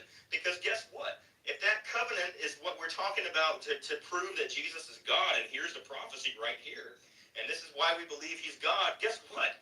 That prophecy that proves Jesus' divinity is for the Jews, and it's not for anybody else. So, I mean, you can't change it after the fact. Jesus even said, I have come for the lost sheep of the house of Israel. There's another part in the Gospels where he says, do not go to the other nations and to the Canaanites and preach to them, but instead preach only to the lost sheep of the house of Israel. So he doesn't just say it there, he says it twice in the Bible. Then he dies, and he follows this very strict to the letter redemptive acts through the Passover feast. Okay, it mimics the Passover feast with the lamb and the blood and the 4 cups of the sacrifice. He drinks from 4 cups. He drinks the 3rd cup before he dies on the cross, and he drinks the 4th cup. So he does it so to the letter. He's doing it exactly as it's supposed to be within the Jewish customs, so that it makes sense within the Jewish ideology, so that it is a proven sacrificial offering of himself as a lamb. And then he says, it is finished. Okay, so that means that the contract between Jesus and who is God, according to the Christian belief, and the Jews is closed. It's done. The Jews are back in God's favor, and everything's hunky-dory. But it wasn't until after the fact that we got this Gentile, they got this Jew coming in named Saul, who changed his name to Paul. And according to 1 Corinthians chapter 9, verse 20 to 27, he says that he is just pretending to be a Gentile, to be a Goyim, so the Roman Goyim trust him. So he's saying, my fellow whites, so this is the guy who wrote your religion, by the way. He says now that the Gentiles can be grafted in, and they can be Jews too. But in Romans chapter 11, he says, you guys, well, you can come be with us. But in Romans chapter 11, Saul so much as says that you guys are never going to be the real Jews. Just so you know, you guys are not going to be the real Jews. The real Jews will always be the apple of God's eye. But you're like a wild olive branch that's like pasted on the tree, and you can be there if you want. But you're not the chosen people. That's Romans chapter 11. So the fact is, that covenant, that reason for Christ coming, his whole messianic prophecy was for the Jews and the Jews alone. And to take that out of the equation is to remove the whole purpose of the Bible itself. And there's even the verse, where Jesus says, I am here not to break prophecy, but fulfill it. And yeah, the prophecy of the Old Testament. So either he's talking about the Jewish prophecy, which is for the Jews, or he's not talking about that prophecy. But if he's not talking about that prophecy, then there's nothing to show that he's God or that he's divine, because that's the only prophecy that makes sense in order for his story arc. You did say synagogue of Satan, no? Yeah, but dude, okay, because there were a handful of Jews that disagreed with Jesus and didn't like him. And so he called them out on their shit because he disagreed with them. And yeah, there's infighting among Jews. It happens all the time. Jews infight with each other. But he said that it doesn't change what he said, that he's only here for the Jews. The whole synagogue of Satan class, and you have to take it in reference as to what Satan was in Hebrew, in classical Hebrew. It meant adversary. So he's literally saying, you are the adversary of my synagogue, right? Because he was a rabbi. He was a rabbinical teacher. He was teaching people in a different sense than the Pharisees wanted, because he was an Essene. And Essenes, what they did is they're like the hippies. They would go into the rural country and preach, not in a temple, but in an open congregation, which the Pharisees did not like. That was an unpromotive thing, and you cannot do that, right? Because what the Pharisees wanted is is everybody come to the temple to pay the temple tax, so the Pharisees got their kickback. But now you have this hippy-dippy dude saying, I'll fucking teach you all for free. Come one and come all, Jews, and I will teach you all, right? And so that's what he did, and pissed off the Pharisees. So then when he's talking about the synagogue of Satan, he's actually talking directly to the Pharisees and saying, look, you guys are the adversaries of my church, my synagogue, which, he's doubling down on being Jewish there, that, you aren't of the right promotion of Judaism, essentially. Yeah, and he brings up a good point about the Essenes. The Essenes, by the way, were the ones who came up with this whole spiel about Jesus and loving your enemy and turning the other cheek and being celibate and being forthcoming and not owning any possessions. By the way, those Jewish Essenes, that mindset, that ideology of like in a Marxist commune, essentially, that predates Jesus by 100 years. So the Essenes were already, that's why you have John the Baptist already baptizing people, because the Essenes were baptizing people 100 years before Jesus even shows up. Jesus didn't even, the character Jesus did not even invent any of these principles. They were established by the Essenes. They were already an established religion. And the writers of the, by the way, now we're talking about when the gospel was actually written. We're looking at closer to 150 to 200 years after the Essenes already existed. So they had already 200 years of precedent to build this religion upon. Jesus invented none of it. The timeline of when Jesus lived, the Essenes were already around a long time. They had plenty to work with. Jesus, here's a heavy hitter. Jesus invented no new teaching according to the history of the Essene people. You mentioned celibacy. Are you opposed to celibacy? Like, you would rather have sex with a woman that's been passed around the block and have kids with her than... You're fucking that's a ridiculous jump. That's a ridiculous jump, dude. You are ridiculous. So it's, here we go. Listen.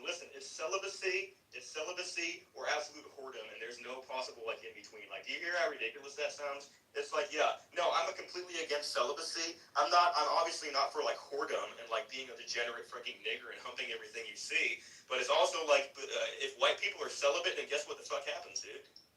I completely understand what you're... White people don't have any... White people don't have babies, and then white people have less numbers, and then white people go extinct. Do you know what was happening with the early Christians before the Council of Nicaea? No. The early Christians before the Council of Nicaea came in and said, don't cut your balls off, everybody. The early Christians, the monks, the men of the cloth, were reading the Bible where it says, where it talks about eunuchs, and we can pull up that verse if you want, but it talks about eunuchs who are eunuchs when they're born. There are eunuchs who are made, and you know what a eunuch is, I'm sure, right? Yeah. Okay. And then there are those who make themselves eunuchs for the sake of the kingdom of heaven, meaning cutting your own genitals off so that you can get to heaven. And so I got it pulled up here. It's the first canon of the Council of Nicaea. It says eunuchs by surgery or war may serve in the clergy. Self-castrators may not be admitted. So they're saying you cannot be part of our group if you are self-castrated, which was so these religious men were reading that book and saying, oh, eunuchs for the sake of the kingdom of heaven. That means if I want to get to heaven, I gotta cut my balls off and be celibate and be a tranny. Okay, and it's like so that's what happens, and it becomes such an epidemic that the very first treatise of the Council of Nicaea, which by the way was one of the first major pastoral and ecumenical councils of the whole church at the time. And the first premise that he needs to bring about, the first canon, is to address the crisis of people castrating themselves and all these trannies in the new church. They got to say, hold on, guys, you don't have to actually, snip yourself. Could you imagine everybody coming in there and be like, all right, what's the first point of matter? Wait. The little scribes. That's a Jewish ideology to castrate. Like, that is all Jewish shit. It's from the Bible, dude. That's what we're saying. That's what we're saying. It is Jewish. No, it's in the New Testament, nigger. Okay, bro, you're taking an extreme. Like, how many fucking eunuchs do you know outside? It happened, dude. It happened for real. The Catholic Church had to address it because people were actually doing it. Yeah, I don't know eunuchs now because it's ridiculous, but it's like that was actually happening on a grand scale. Now they just get vasectomy. Yeah, and you were also arguing non-great points. Like, the reason why all this school shit is happening and everyone's being converted to LGBTQ is because of the fall of Christianity. No, nigger, it's not. Yeah, it is. It's not. They promoted within there, right, acceptance of all people. people, right? That's why there's so many churches that allow LGBTQ, We're not fucking for weird that, though. No one You're wants that not to church. for that. You're not for that, faceless, but the rest of the sects of Christianity have no issues with it. Just because your fifis don't align with their what the book is stating, right? That has nothing to do with your anecdotal evidence. Doesn't hold up. Yeah, the fact that you disagree with it, okay, does not make the case for Christianity as a whole, because Christianity is a many-splintered religion that has no solidarity whatsoever. 40,000 freaking different denominations. You guys cannot agree with a thimble about what the hell that book is talking about. So you guys can't even have any solidarity within your own religion. It's the most divisive, divided, and splintered up religion that's ever existed in history. Are we filled up? Yeah, we are filled up. Alright, you guys don't mind if I explain the synagogue of Satan, because I know what it is. One sec. Ross, I need to figure out who can drop out real quick, y'all, so we can bring up another Christian guy. I can drop. I'll drop Sure, out if Johnson. can I say one more thing? Alright, hurry up, Faisal. Let's get to you. So, with everything that's happening, I don't know if you guys know this stat, but there's been about 1,000 churches burned down in the past 10 years or so in the U.S. and Canada, and I feel like you guys are just like adding on to like the only 2 synagogues have been burned down and only like 1 mosque or something. So it's like obviously this is a concerted effort by the Jews, I would say, because that's what happened also in World War I, and the Bolsheviks also burned down churches. So it's like it's just a pattern, right? That's what's happening, and you're making the job easier for them, right? Do you know what? Let's band together, right? Don't alienate your white brethren that are Christians. Right? Don't alienate us. Do you know what? Hang on. No, shut up. Yeah, you're upset about them burning down fucking churches. It's like, guess what I'm upset about, dude? I'm upset about the mass murder and rape and denigration of our society and our white people being attacked. It's like, fuck the churches, dude. Fuck the churches. Fuck the churches, dude. But you know what the church did? I already told you what the church did, and you know what? You don't give a shit. You don't give a shit that the church had absolutely massacred and committed genocide against white people historically all throughout the Dark and Middle Ages. You don't give a shit about that. You only care about muck Christianity, and muck Christianity is based, and muck Christianity is white. No, okay, well, lay it on me.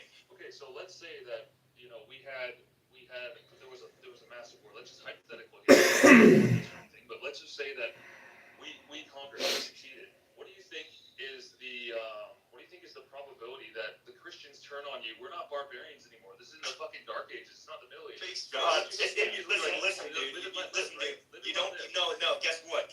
First of all, you're an anecdote, and that's not what most Christians believe. Most Christians would have us nailed to the cross. Okay, the fact that you're a pro-white Christian, you're like 1%, bro. So hold on real quick. All your Christian brothers and sisters would kill us and do it gleefully. All right, so you don't represent Christianity as a whole.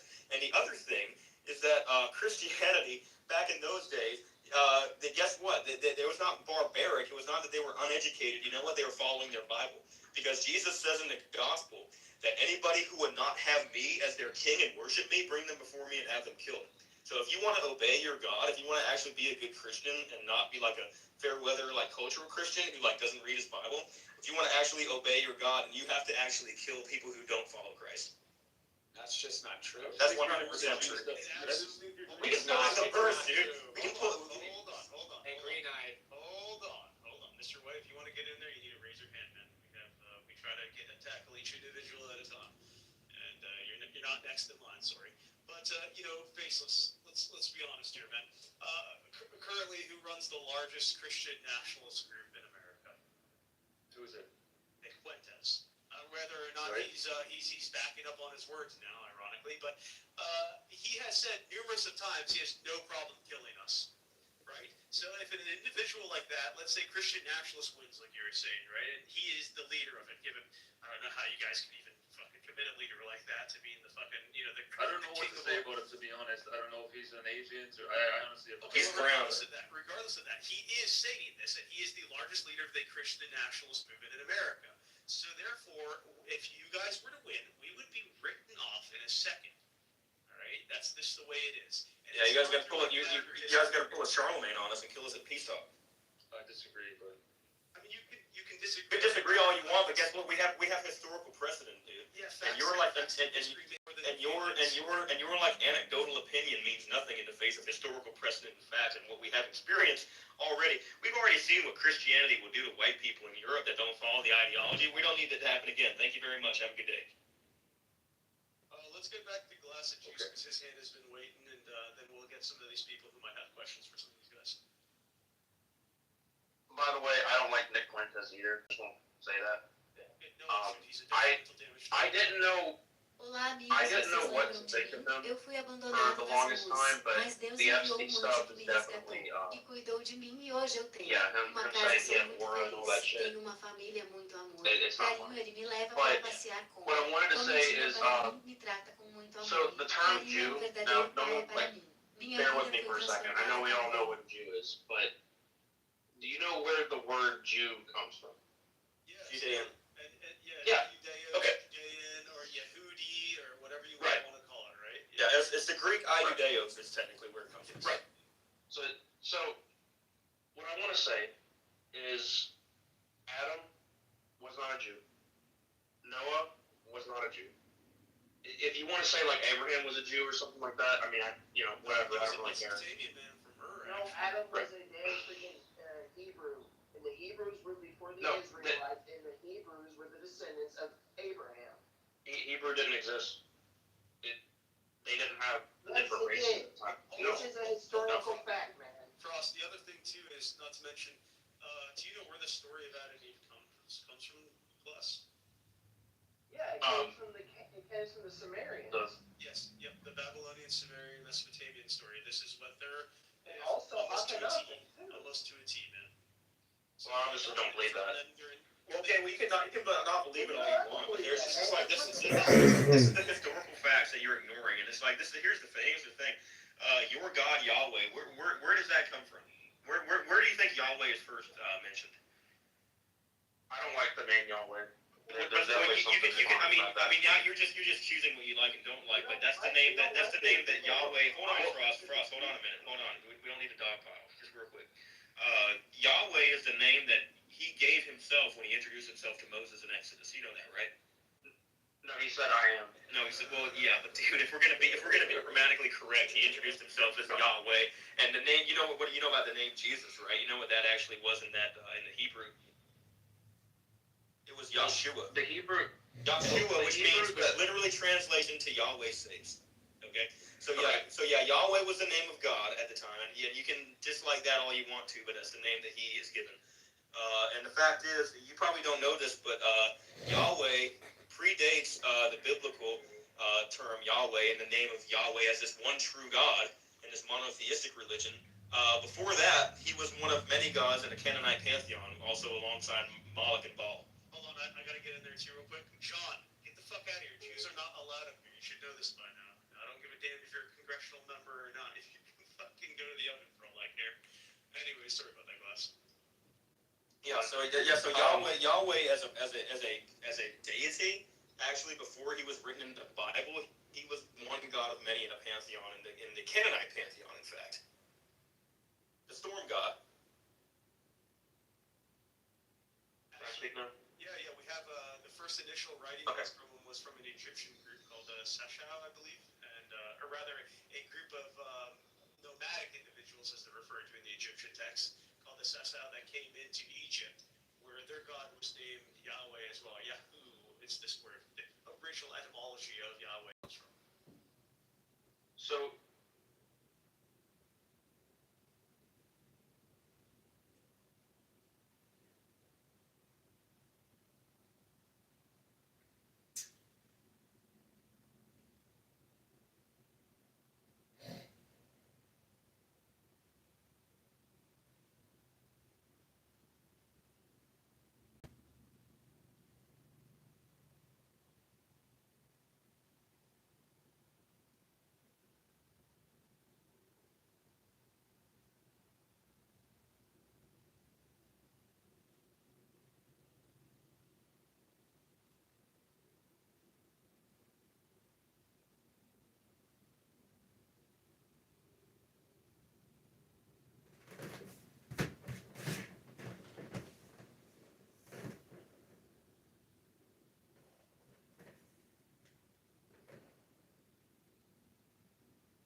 Very scary.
They hate Christians and everyone, white American nationalists who knows that there is no Christian with them. They are worthy of FBI reporting.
Saliba. No, but I see video of him in the mosque. Wait, I thought that he was Muslim. No, Saliba means Salibo, which Listen, means like. forget the name. Listen, I see videos of him praying in the Tarawih, bro. Yeah, but maybe he went with his friends or something. But What? That's not a real example, bro. What are you talking about? Wait, hi, Alexis, sweetheart. Salib in Arabic means cross. Listen, Saliba bro. means the cross. Maybe he converted. Salib or Salib in Aramaic means cross. It's cross, darling. Maybe he converted, bro. How about that? Maybe he did convert. I don't know. I hope not because I want to marry him. I mean, that's very unlikely. Oh, I cannot marry him. What's up, Galileo? Hi, Lexi, darling. How are you, my love? Just say hi to you before I get kicked out again. No, who's saying you are? I literally modded you. Your best friend, Sahil, whatever his name Say is. he's sleeping. Lexi, you have to just remind me when you come in so you don't get kicked. Just remind me. This is weird. I'm just not gonna come in. It's not an option. That's not an option. Look how many friends you have there. It's not an option. No, they let him do whatever the fuck he wants. No. I've been so nice to him. For Galileo, I've been so nice. I haven't cursed him out. Fucking dragged him to the ends of the earth. And we are proud of you, Lexi. We are proud of you. He started with me just now, and I'm like, all right, the green light is on, so now I'm gonna drag you. You fucking whatever the hell you are. Okay, so hold on. We're gonna start a clean start. I will speak to Sahih when he wakes up. I will do so, darling. No, don't worry about that. I will speak to him. I don't know what happened, but you know, Sahih. I love you when you come to my rooms, babe. Like, you know, I want to be around you, Fiona. I know, darling. I know. What about That's why I was thinking. Who wants to be around you too, Ghosty? I wanna. Oh, Ghosty? Stop lying. Stop lying. Okay, yeah, it's true. I don't even know who the hell that is. What? Bro, you know me stuff. That's brand new, nigga. He's funny though. Yeah. Yes. Oh, you know bipolar Ghosty. So we were talking about football. I'm sorry to make you guys, change the subject. Yeah. Okay, Lexi and I are not gonna follow a thing. We'll just nod, you know. You guys want to talk about football? No, I'm just laughing that we're so American. We're not. I mean, maybe I'm wrong. But I'm just Laughing because Americans are just basically, unless you're Catholic, what do we know about soccer? It's just not. Yeah. But I enjoy it. When you said Messi, I'm like, yeah, I've heard of that one. Okay. Yeah, for sure. It's actually growing here. Like compared to when I first came here. Yeah.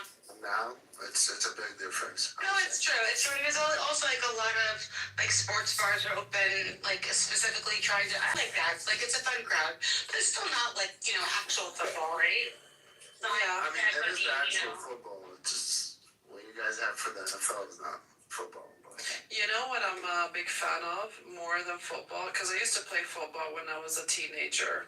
Alright? But something I'm a huge fan of is actually. Yeah, that's true. I have football still. It's crazy. Something that I'm a big fan of is hockey. I love hockey. I think it's sexy when they look at their feet, right? Why is she on hockey? It's better to me. I am. They can eat pussy better. I'm about to eat Lux now. You know. Lux. Like a real salmon. Is it Norwegian? No.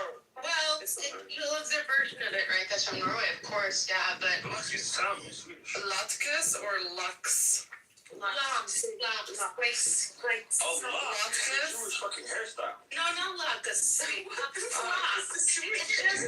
just smoked salmon, and for some... Yeah, Lux. It's in Swedish and Danish. We say Lux. Yiddish too. Lux. Yeah, we say it, but that's why I said to her, is it Norwegian? She said no.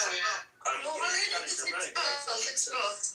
Can I just say, though, that the Lux quality has deteriorated in the United States, along with the men who serve it? That's why I have to say, yeah, think about it. It's not... I had it in Estabagel. It was amazing. Yeah. You went there, Rahel?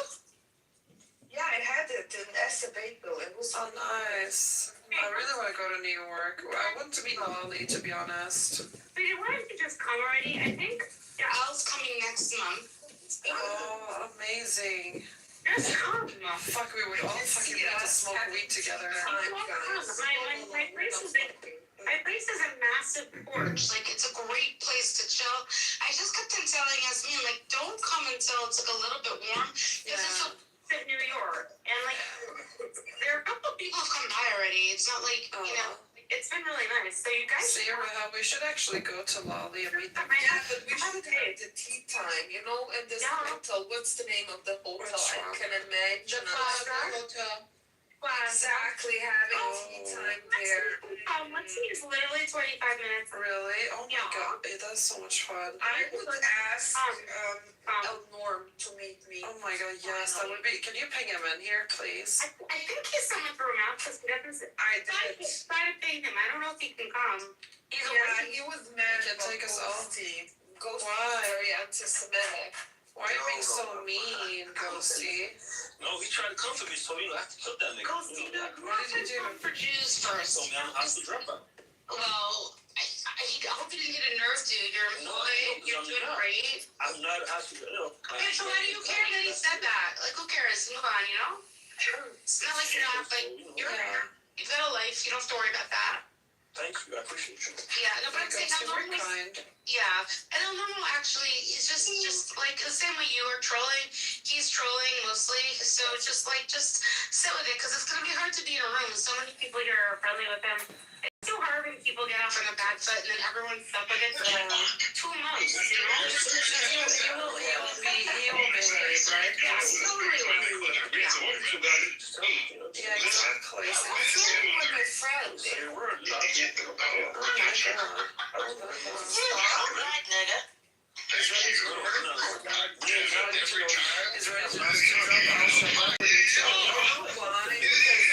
Figured out that he was a fucking Somali actually.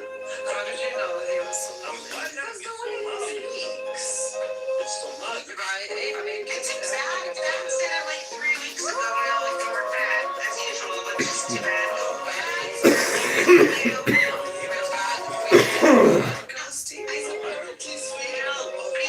You heard it. But the thing is, I guess everything right about him, where he lives, his age, where he's from, what his favorite food is, Because you're smart. the length of his dick. I mean, damn, what? Oh, you didn't share. Yeah, back channel us. Can you back channel us? The length of his dick is 0.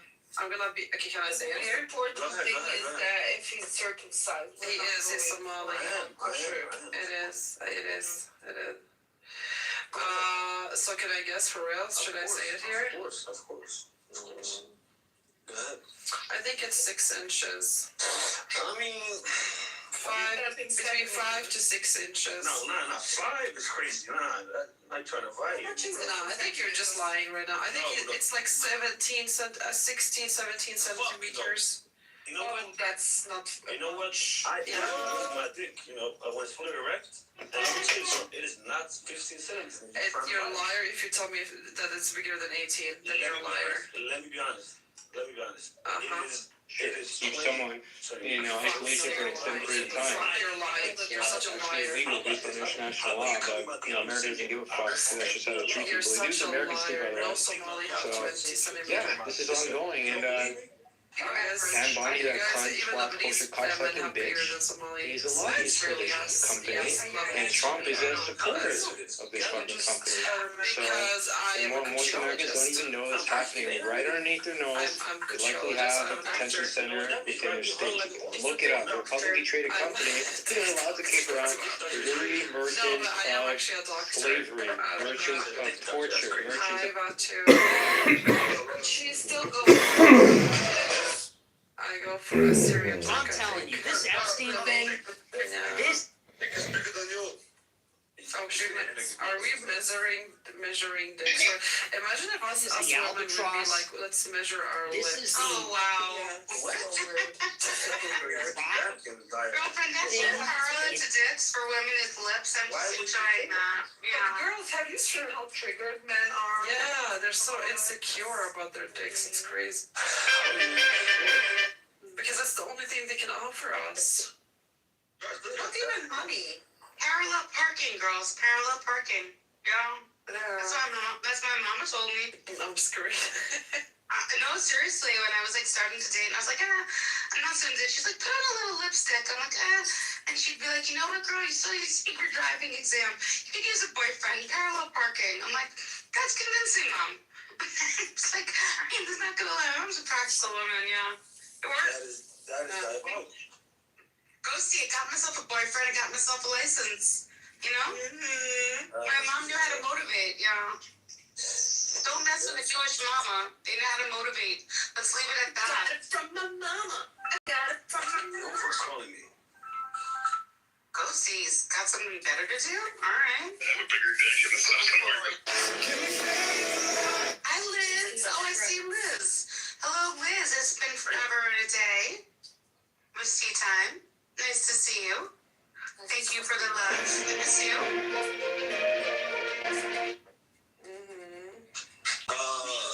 Liz, yes, sweetie. I was just saying little Liz. Do you know Liz? Liz, hey, Liz. Liz is in the tea time. She's in the audience. Hey, you would love Liz, Ghosty. She crosses, all the things you love to talk about. Black people, women, and Jewish people at the same time. You'll be thrilled. Liz, meet Ghosty. Honestly, it's been a trip. It's kind of great, actually. But she likes you. Lolly likes you. Oh, I do like Ghosty. I can't help that. Yeah. You would be done. I like Lolly too. She's funny. All the time. You like everything, I think. No, listen. I like women who push back and just give me shit. I love it. No, because Ghosty, listen. Let's be real. You're an extraordinarily anti-Semitic person. That is correct. Because you believe the shit you say. Except there's like a small part of you that knows that it just can't really be true. Because you're not too many decent Jewish people. And it really can't be that you're the right. So like I get it.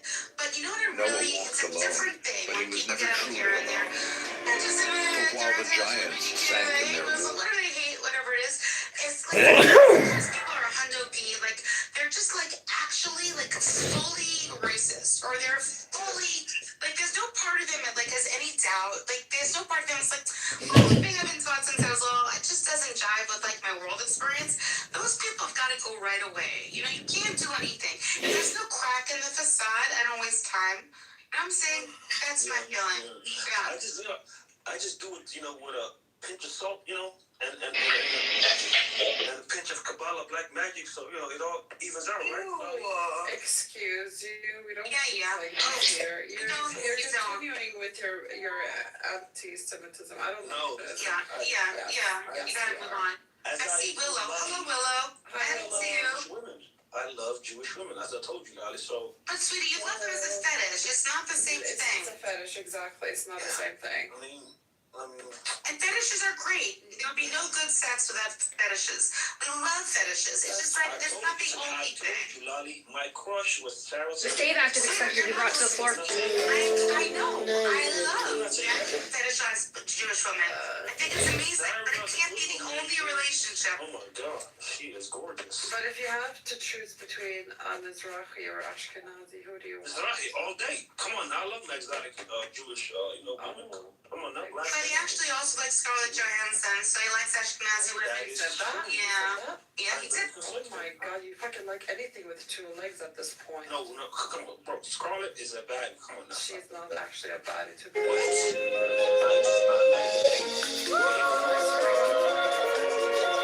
How can you live, like, come on, that's not possible. You don't I think if you were doing like Jessica Alba or like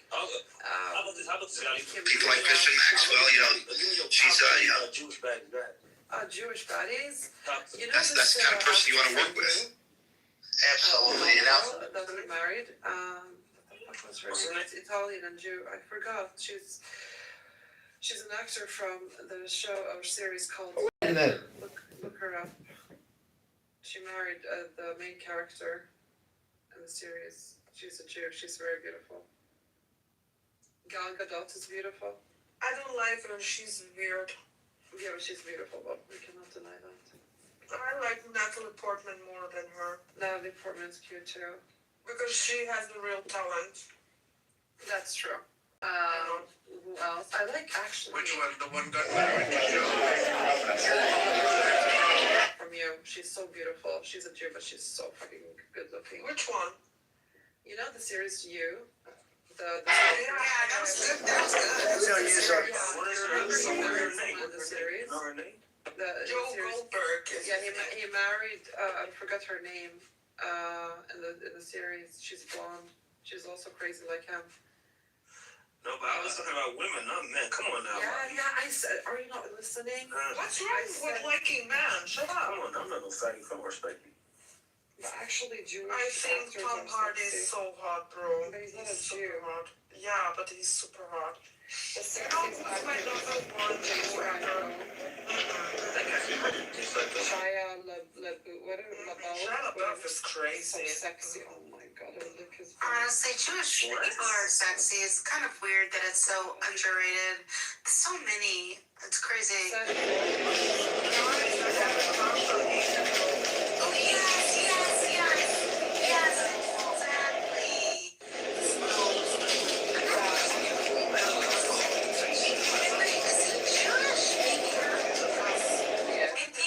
Maybe half. Okay, that's not my type. I think Seth Rogen is sexy as fuck.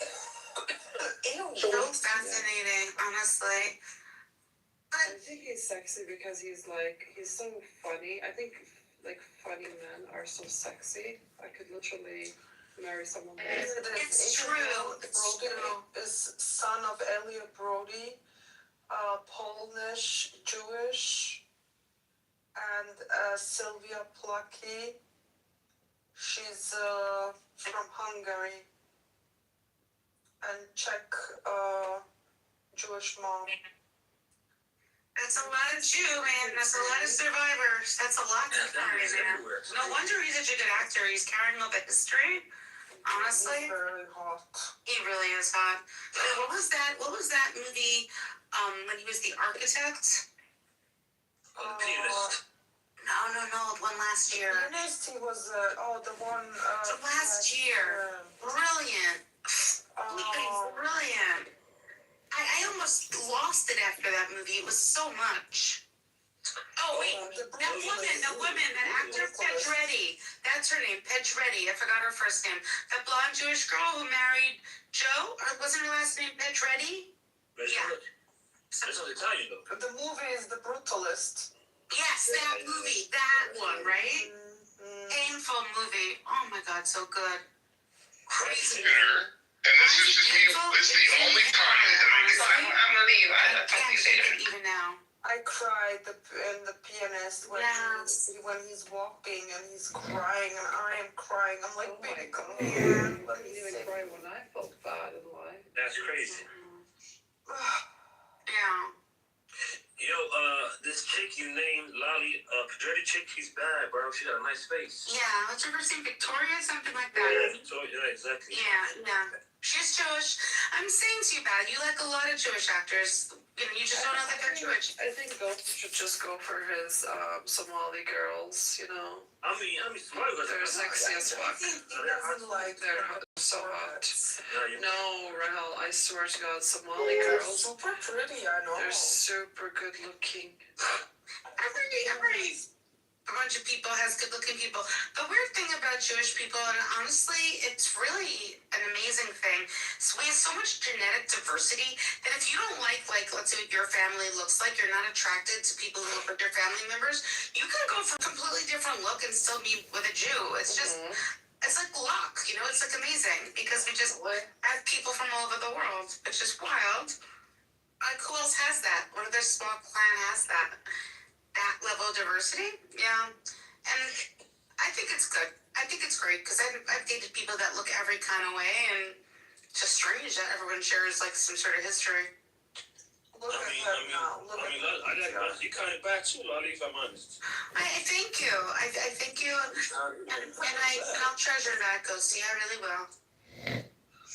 I also like that you give everyone some attention. I think it's a good character trait. like a man who walks in a room and makes sure that every woman feels good. I love that. Definitely. Yeah. Guys, would you cancel me if I date a German? No, why? No, I wouldn't. No, I'm not gonna cancel you. Why? Freaking, I wouldn't be responsible for what my grandparents did? Gotta be kidding me. I'm sorry. I have to figure it out if there were Nazis. No, you can't. Their grandparents? Why? People do all kinds of stuff to, like, you know, because their parents and grandparents and great-grandparents did all kinds of bad stuff. I don't want to be responsible for that. Think about it. You just gotta, for each person, their character and who they are. It may have been, like, they had very traumatizing grandparents who were awful and killed lots of people and came home and beat their wives. Like, you don't want to be living in the shadow of that kind of trauma. Like, you just judge each person. They show up and you look at them and they look at you and you meet their eyes. You know what they're like in their soul. That's what you do. Then there is another problem. You just can't visit the grandfather's cemetery. That's all. No, the circumcision. No, you can't move past that. No one can do that. Only gay men can do that. I don't know any heterosexual women can't do that. It doesn't work out. Try to make it. Let me see. I asked them. Maybe you could try. The gay men do it, though. They sort of work on it. On what? Just say heterosexual women who just grow up with men being circumcised around them. It's very unusual of them to want to date men who are not circumcised. But I think that in gay culture, people have more flexibility. Like, a lot of gay people have more flexibility. And I just think heterosexual women usually want to sleep with something that feels like the way they thought men were. That's all. Just an opinion. Hello? I don't know. Could be right. Yeah, gay men say a lot of things in their lives. Wait, Gigi, what'd you say?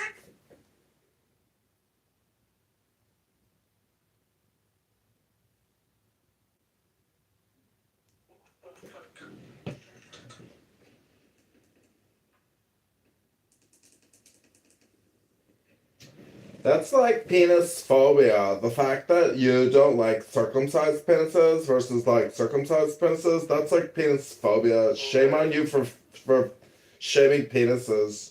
A penis is a penis. And you're just like, opinion is wrong. Hello? Bitch, who are you? Bitch, who are you? I came in here to make fun of the penis talker. I came to roast her because she's got an attitude with regards to penises. And she doesn't even have a penis. Hello? Hey, she left though. She's not here anymore. What is going on here? I don't know. What is this room about anyways? You guys are like talking about nothing and like commenting on like beautiful celebrities and how you want to lick their balls. Gross. Who is this cocksucker? Who is this cocksucker? Which cocksucker are you, cocksucker?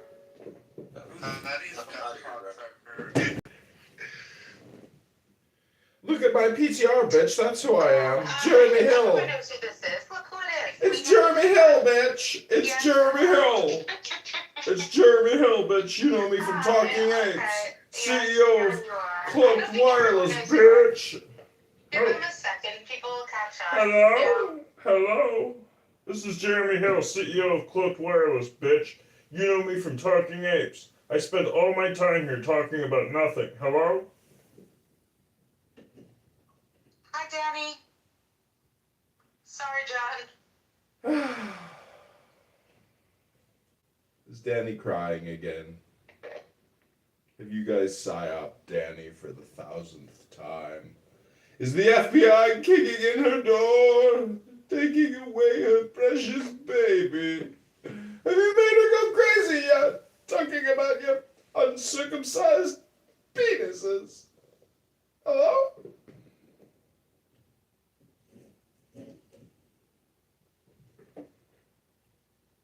Hello? Brock? Danny's going to jail! Oy vey! How could you do this to her? She's just an innocent girl who likes to smoke weed. She's got a heart condition. You're gonna give her more of a heart condition, you fucking assholes! How could you do this to a mother? A single mother with a terrible husband or whatever he is? How could you do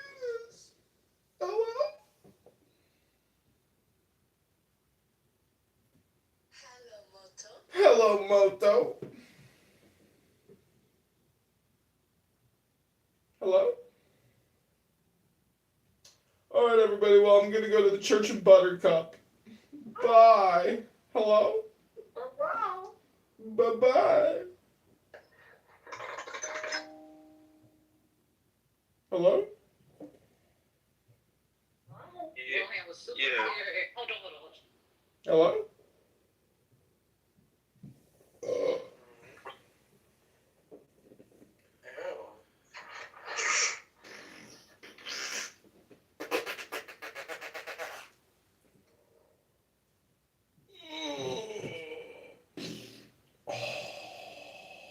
Excuse you.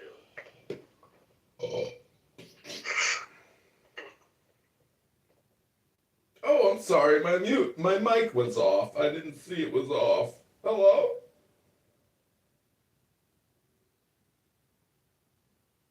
Hello? Hello? Hey, babe. Hey, babe, when are you coming to Chicago, honey? I'm gonna take you out on the yacht. Oh my god, baby boy. Baby boy, when I heard you say that you would suck, what's his face's balls, I was immediately turned on. Shia LaBeouf's balls. Okay, that was Liam, that was not me, baby boo-boo. Oh, you sound just like Galilean Princess Boo Boo. I know, she's a freak version of me. She's a freak. She is, and you like that shit. She wants to suck on Shia LaBeouf's balls. That's sexy. But Shia LaBeouf, he's got smegma. That guy doesn't know how to wash himself properly. He's a crazy person. Hello? Hello? Hello? Alright. Welcome back to another exciting episode of Jewish Comedy. Most people know this, but Clubhouse is owned by Israel, and it's actually a Jewish comedy app. So thanks for including Danny in the joke, as usual. Hello? Bitch, what the fuck do you want? Bitch, what the fuck do I want? Are you projected on me, bitch? So I ask you, bitch, what the fuck do you want? Bitch. You're cogging my boy pussy. I'm not cocking your boy pussy. Oh, you pre-op, post-op, pre-trans, post-trans, which one is it? Hello? And what is your pronoun? What's your pronoun so I know how to address you? They, them? That's a new one. I never knew that they had a DEY and a DEM. Hello? Okay. What is this? Is this the real world? Can boys be girls and girls be boys? Can you cut off a penis and construct a vagina, abort a child, and get a cancer vaccine? Hello? COVID-19 vaccines were the biggest carcinogenic mass event of all time in human history. And you gotta go see my osteopath. Hello? Okay, you have some mental illness for sure. Projection alert. Somebody hit the projection bell. Bing, bing, bing. Hello? Did a trans just tell me that I have a mental illness? Your mother is a trans bitch. My mother is a trans bitch. Hello? Is your mother transphobic? Hello? What? Hello? Hello? Okay, what the fuck do you need? Oh, I was just wanted to call and get the complaint number, the hotline, so I could submit my complaint. And who's your manager, bitch? Hello? Yeah, you're done. He kicked me.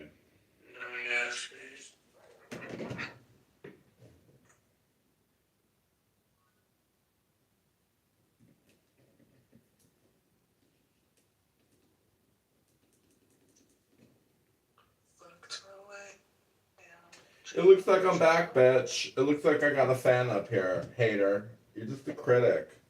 I'm an artiste, and you're just a horrible critic with no artistic depth or style, bitch. You're just an angry hoe, Gigi. Mama didn't raise you right. Hello?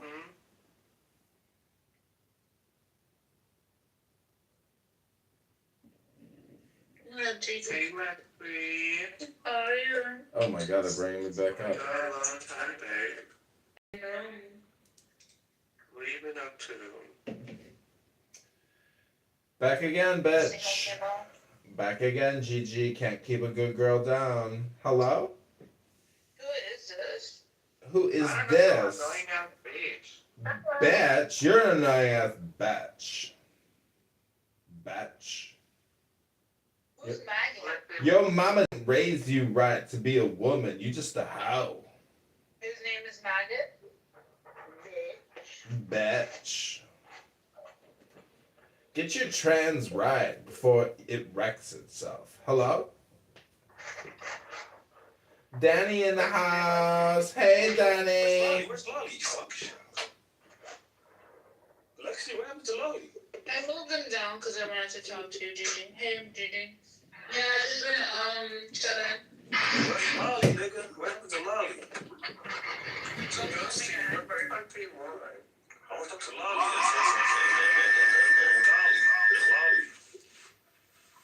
And Rahel. Well, she's clearly not in this fucking room if you fucking see. Damn, why you gotta be so vicious? Cause, fuck. What's good in the hood? Hello? No. What's going on with scammovie.com over here? Nothing. You know I'm always filming. You know Jeremy? You know Jeremy, the talking ape? Yeah, well look at my PTR. That's who that faggot is. Wait, hold on. Let me put my glasses on. His name is Jeremy Hill. And we got him cooked. Oh, the Canadian cuck. The Canadian bitch. He is a fucking cuck and a half. I can't stand it, but we got him. We got him. We've notified his major investor, and we've let them know that he's on here at 365-247. And we sent him a bunch of clips of him being the fool. So now we get to watch Jeremy go on trial. Dude, he's gonna fucking explode. You're fucking notified by investor. Motherfucking Americans. You motherfucking Americans. You fucking atheist. Yeah. He was talking about his major investor, so I looked him up, and then I found him really quick actually, but he's on YouTube. He does interviews, and he doesn't act ridiculous like he does in Clownhouse, but he's a fat fuck. Well, he's about as disingenuous as you could ever meet somebody. One day he'll be talking about how he's a Christian and how he grew up Latter-day Saint. The next day he's agnostic or atheist. Like, I actually don't hate him. I think he's actually very funny, like in terms of just like observational, you know, meaning like if you were to witness a spaz, you know, be a fool, like it can be funny to watch somebody who's like retarded. So. well, I've gotten him to crash out before. Oh, I bet a dozen times you've made him crash out. Oh God, dude. He's a king of crash out. He puts me in the goo all the time. He can't stand me because I give him pushback on everything he says. He is a crash out king, really. Yeah, he just lost all of his admin. He's not a leader in the Talking Apes anymore.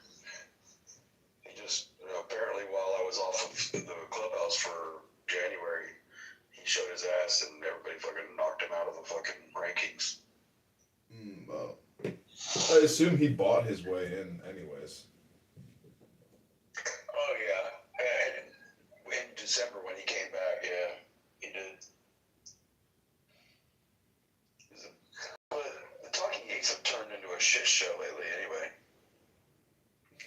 It's always been horrible. It's worse than chillism. Yeah, I was at Chillism yesterday too. I agree, they're not doing too much better. And what's the other one Dr. Dopamine's bullshit? that's just turning into garbage too. There's this really horrible neo-Nazi room called Christian Radio, and it's just horrific, just insane people who are just filled with hate. And yeah, they said, I tried to raise my hand, said they're like, we're not bringing you up, you fucking Jew. We'll put you in a fucking oven. I was like, holy shit. Yo, Holy can I get some shit. marinara sauce with that? I said as a normie, he's like, who said that? I was like, oh, these crazy people in this room. They hate Christians. They're just basically, you know how Brad on this app, he goes, oh, I'm not a Christian. You know, so basically they claim that they're like Viking pagans, which is basically just a white supremacist, neo-Nazi. That's what it is. But it's pathetic because they want to sit there and debate Christianity, but not really debate it. They just want to shit all over it. And anyways, I think I came to the conclusion today that Jews are actually just like philosophers. And that's a lot of that belief system, regardless, like even the Tao, or look at Zoroaster, or like any of the like religion, they're all philosophies. Yeah, they're all philosophies. So then I don't understand why people are so engaged in the philosophical debate. Like if you say that you're a Christian nationalist, but you don't debate or even question philosophy, it's like, well, what's your philosophy then? Like, it's so stupid. My thing is like, okay, I get that if you want to debate logic, I get it if you want to debate science, things that are tangible and provable. But when you're debating a belief system that is grounded in irrational, beliefs, because I mean, there's nothing rational about your beliefs. When it comes to being logical, 1 + 1 is 2. If I believe how I get to God is 2 + 2 is 1,000, you can't prove me wrong because you're not basing it on math. It's on how I believe. And people feel like their belief system is more important than other people's belief system. That's where that superiority complex drives me crazy. Mm-hmm. Yeah.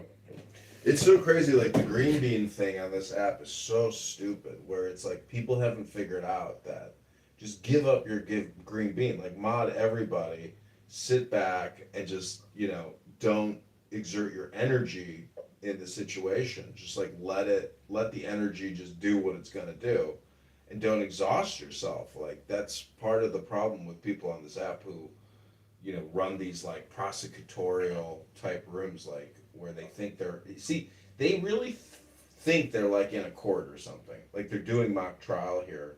Oh yeah, sometimes everything's a debate. Somebody on my YouTube is saying, how stupid is God that he thinks that rabbits chew cud?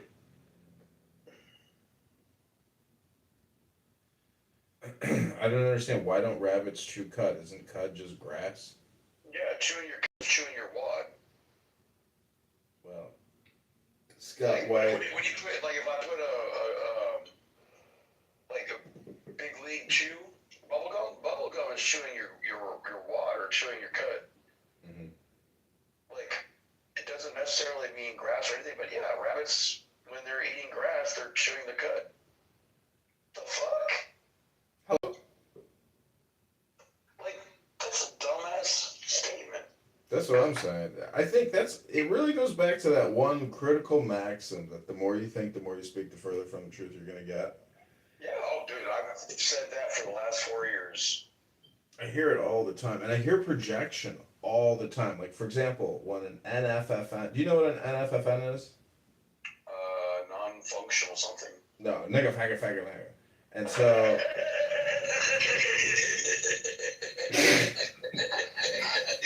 I'm sorry, that's So, this is an example of, like, when somebody says to me, what's projection? I go, well, do you know what an NFFN is? And they go, okay. And then I say, so if an NF calls me an FN, that's an example of an NF projecting FN onto me. So, people do that even with God all the time. Like they will blaspheme God and project onto God, and it's just like I just notice projection all the time now, and I'm just like, this is so funny. I don't even think other people know that that person is projecting, but they are definitely projecting, and it's funny. Oh, I've called that out, you know, because I've only been back for 2 days on Clubhouse, and bro, I've actually called that out quite a bit since I've been back, you know, because I got a lot of haters. Like people love to hate on Doc. Yeah. But you know, but they're literally, that's what they're doing. They're acting like a dick and then they're projecting it on me. Mm-hmm. Exactly.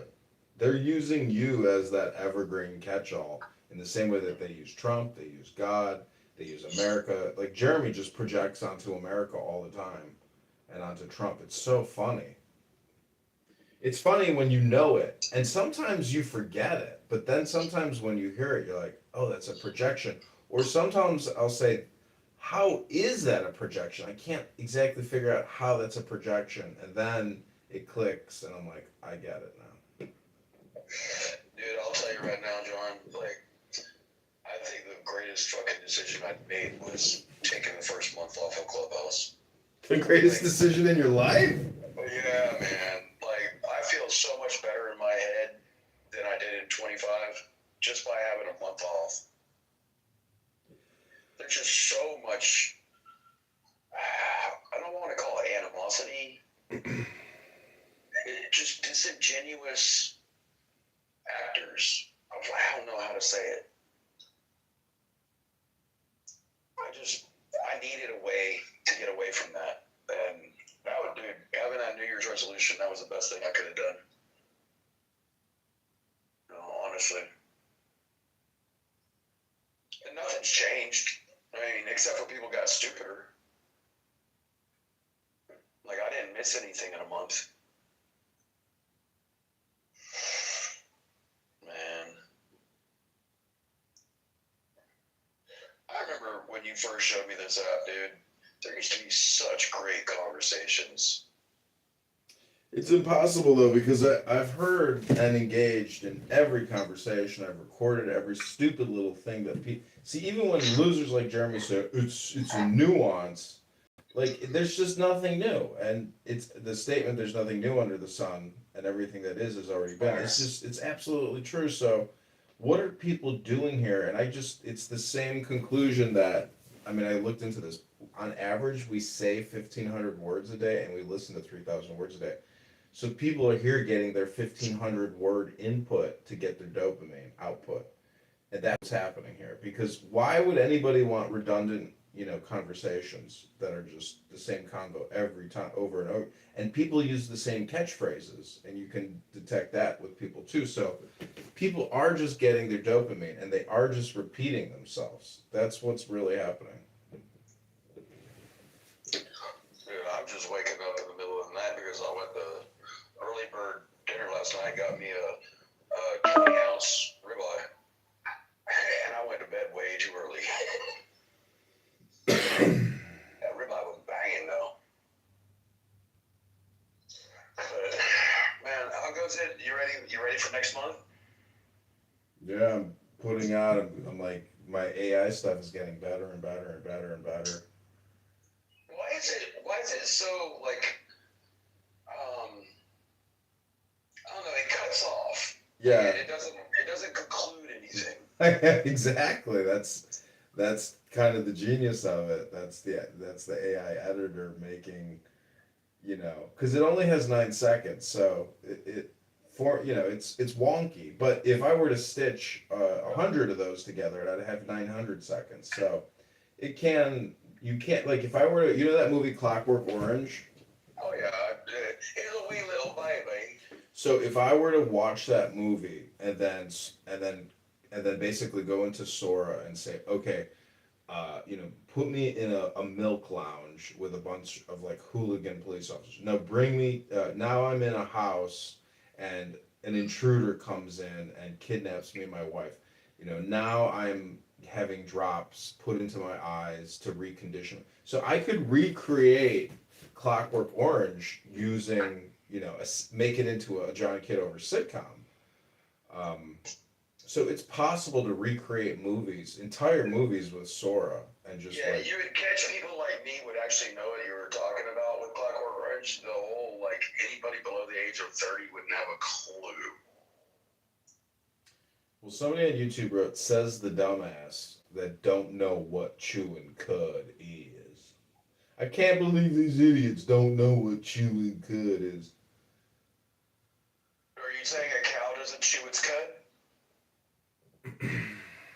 Like, that's literally where we kind of get it. Yeah. It's from cows. Because they just sit there and chew grass. So if a cow can chew grass and it's a cud, why doesn't a rabbit chew a cud if it's eating the same grass?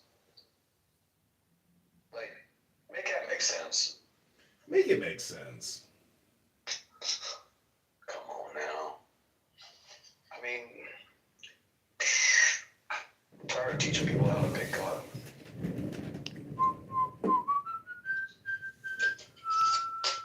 Yeah, and I made sure I had my picture with I was wearing my rebel flag T-shirt on my chest, so people look and zoom in, they go, "Hey, is that a rebel flag on your chest?" Like, yeah, Georgia, what are you talking about?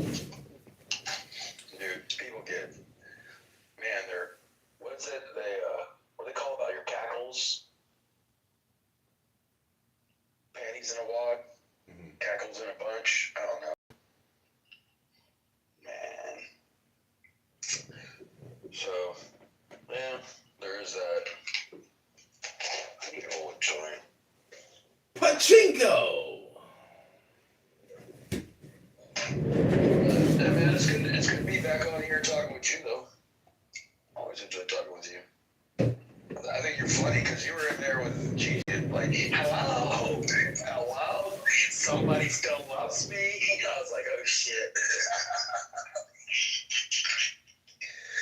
You had to be laughing in there.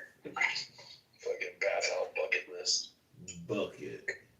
Yeah, but like, there's only so much tranny talk I could take.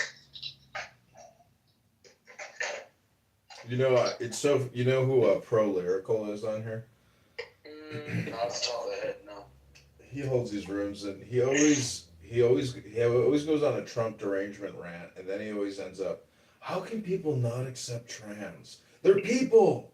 They're human beings. And if a man wants to dress up as a woman and go into the Target bathroom, well, that's his fucking right."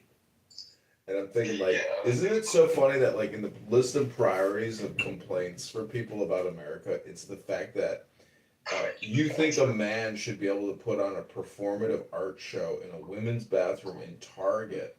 Like, that's your complaint. And so it's just like, these people are, they're stupid. They're just,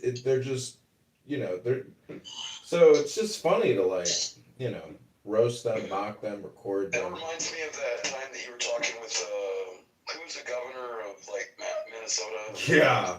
Oh, he's got it bad.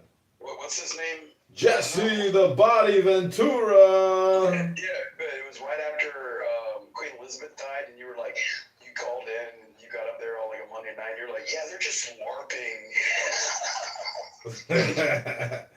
I told this really hot, well, not really hot, but I told this British chick that I was dating, I was like, how can you guys support, people that just LARP and pretend that they're like,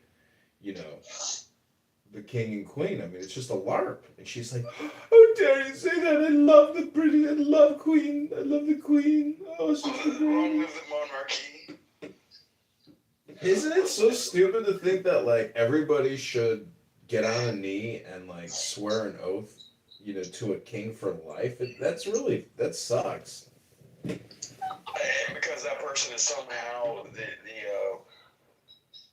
representative of the divine. Well, what if the person sucks? You gotta kiss this fucker's ass your whole life, and he sucks. At least we can kiss a new ass every 4 years here.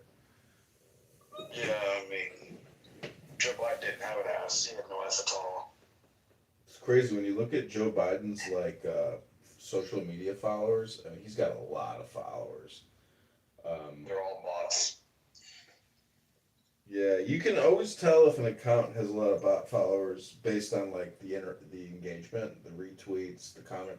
And so Darren LaHood, when he posts shit, like 2 comments, 1 comment. I'm like the only person even commenting. So it's like, uh, if they didn't kick me off the ballot, there was probably a very good chance that I could have, won the primary. But it's just, it's a lawyer's and a judge's world. I mean, you've gone through the legal system. You know what Oh it's like. fuck yeah. I agree. Compliance. Compliance now. Do not talk. Do not speak. Are you speaking? I'm not listening. I'll call you. Don't call me. Have a good day. Summary judgment issued. Hello? People grow up with this state that we live in of overregulation, but then they feel like because they've been overregulated, that now they are like the enforcer of their own versions of regulations. Like I'm supposed to listen to it. Somebody on YouTube wrote, if British people didn't do the annoying accent, then they'd have a little bit of my respect. And that's why I love doing my fake British accent with people, because they're doing it to us. They're talking to us with their accent. When I do it back to them, they know I'm mocking them and it drives them crazy, but I'm just doing what they're doing. Yeah. Ah, man.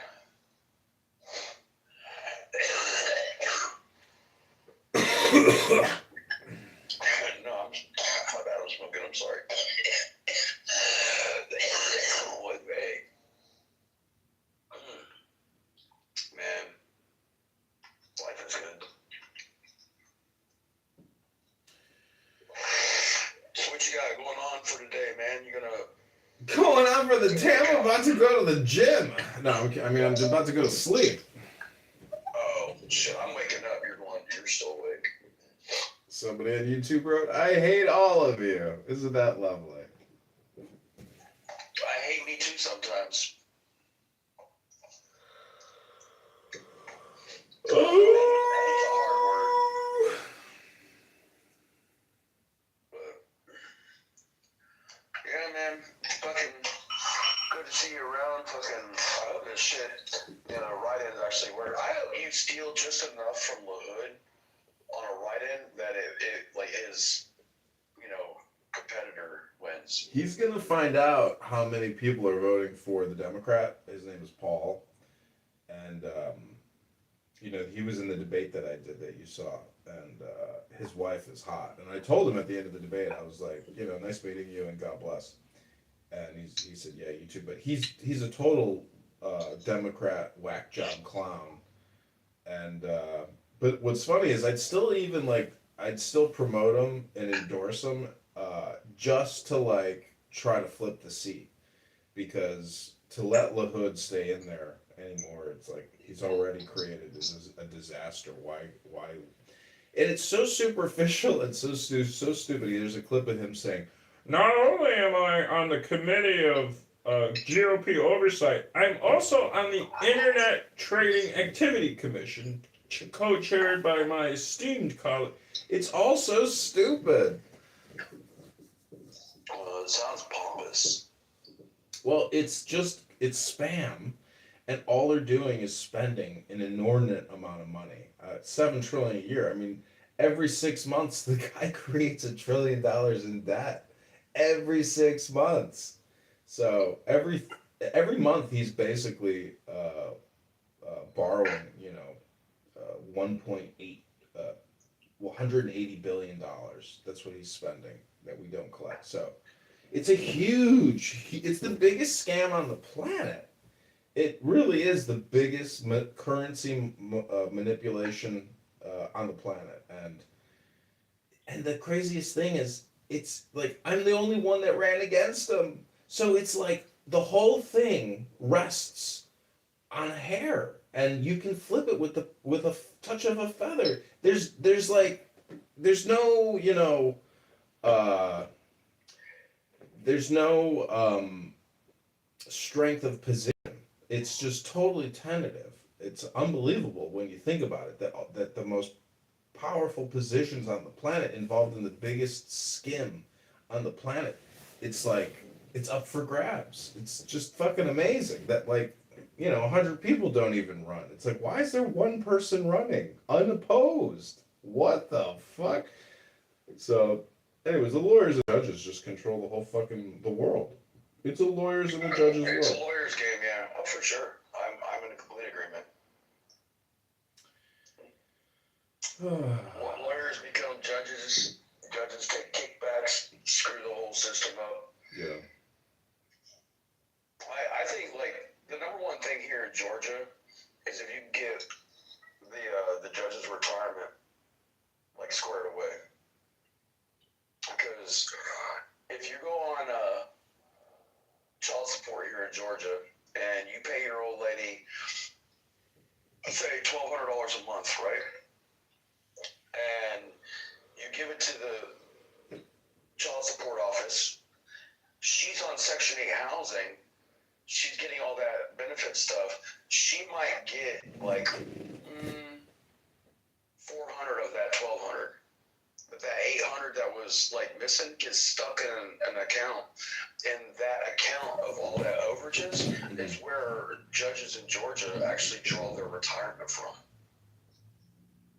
So it behooves the judges to put you, instead of getting 50-50 and like shared custody, they get money for their retirement by putting you on child support.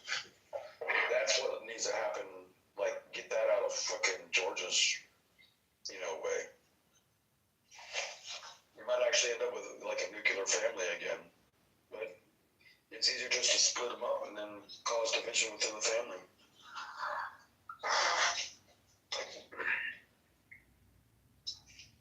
Yeah, They're not really trying to build a better society. my friend like insulted a judge in marriage court, divorce court, and she gave him such an unfavorable ruling. His attorney's like, I've never seen a judge, make an, issue a judgment like this ever in like 20, 30 years of doing marriage family law practice. He's like, you should not have opened your mouth. Well, dude, that's the number one rule of going into court in the first place. Yeah. If you ever go to court, just shut the front door. Yeah. Talk about the more you talk, the further away from the truth you get. That's come on, baby, that's the truth. Isn't that so fucking true? Yeah. I watch all these videos where that one guy there's a judge that wears he has Woody Allen glasses and like a bow tie, and he's always like traffic court and all this, and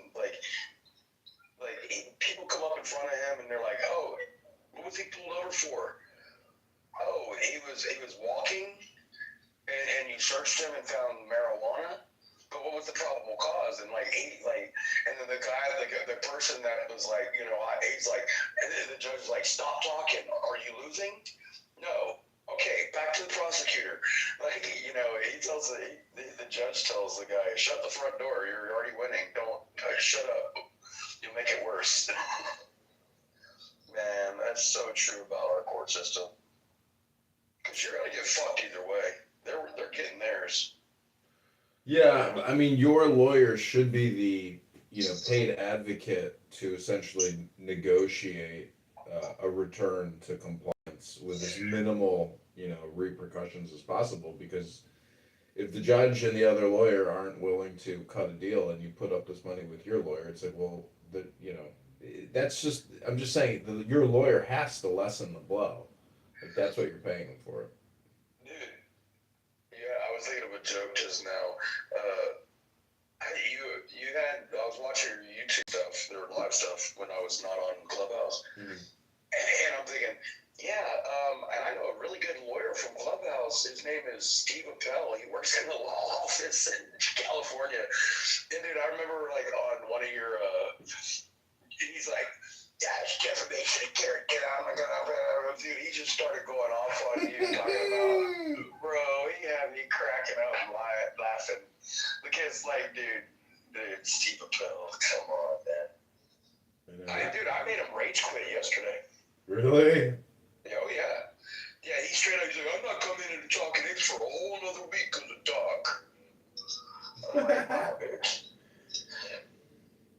pathetic. Well, he was trying to like get me hemlogged into like a thing where he was talking about like he talks this way on this app, but he would never talk to me that way in real life. I said, yeah, because if you talked to me that way in real life and I was in front of you, I'd knock your teeth back. He's like, yeah, but that would never happen because I'm like, yeah, but you act this way disingenuously because you know that you can get away with it because you know that I'm not going to come and find you. I'm not coming out of Georgia to go meet your bitch ass. But you're a fucking, and you're like, I'm not disingenuous. I'm like, well, would you act like this to me in front of my face? No, of course not. I'm like, well, then you're being disingenuous. Yeah. Because I would knock you the fuck out. Hello.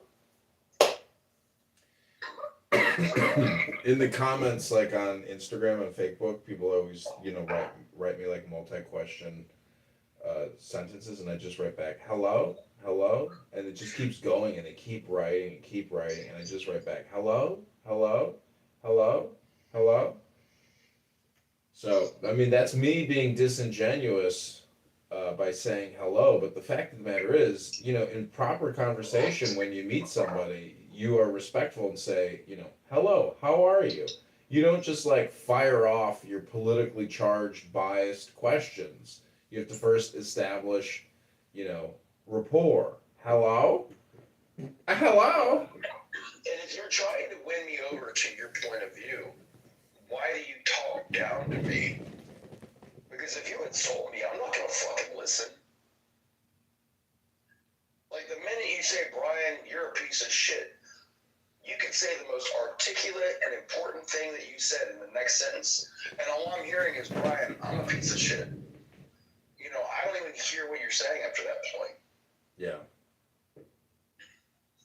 But people feel like, they can be that kind of disrespectful, and then you're still supposed to, listen to what they were saying after that. But, dude, fucking take your happy ass to bed, man.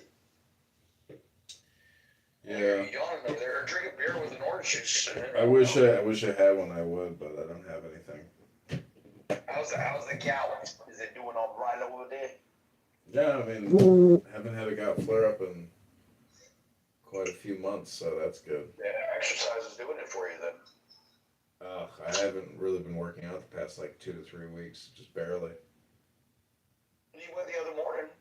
Yeah, one day. That was my one time. But it's because it's been so brutally cold. But finally, we got a break in the weather. Yeah, it got up to 75 here today. Oh, wow. Yeah, today was beautiful outside. But fuck, man. Yeah, this app is going downhill with a quickness.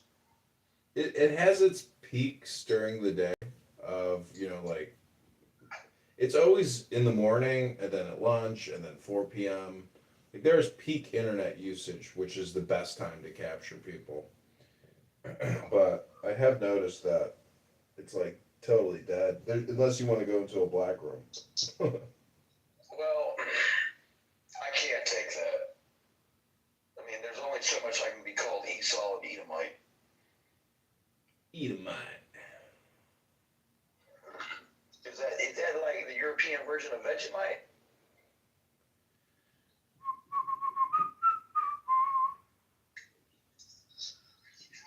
No, but seriously though. Oh, you about to get fucking stabbed with a pitchfork. Ooh, run for a run.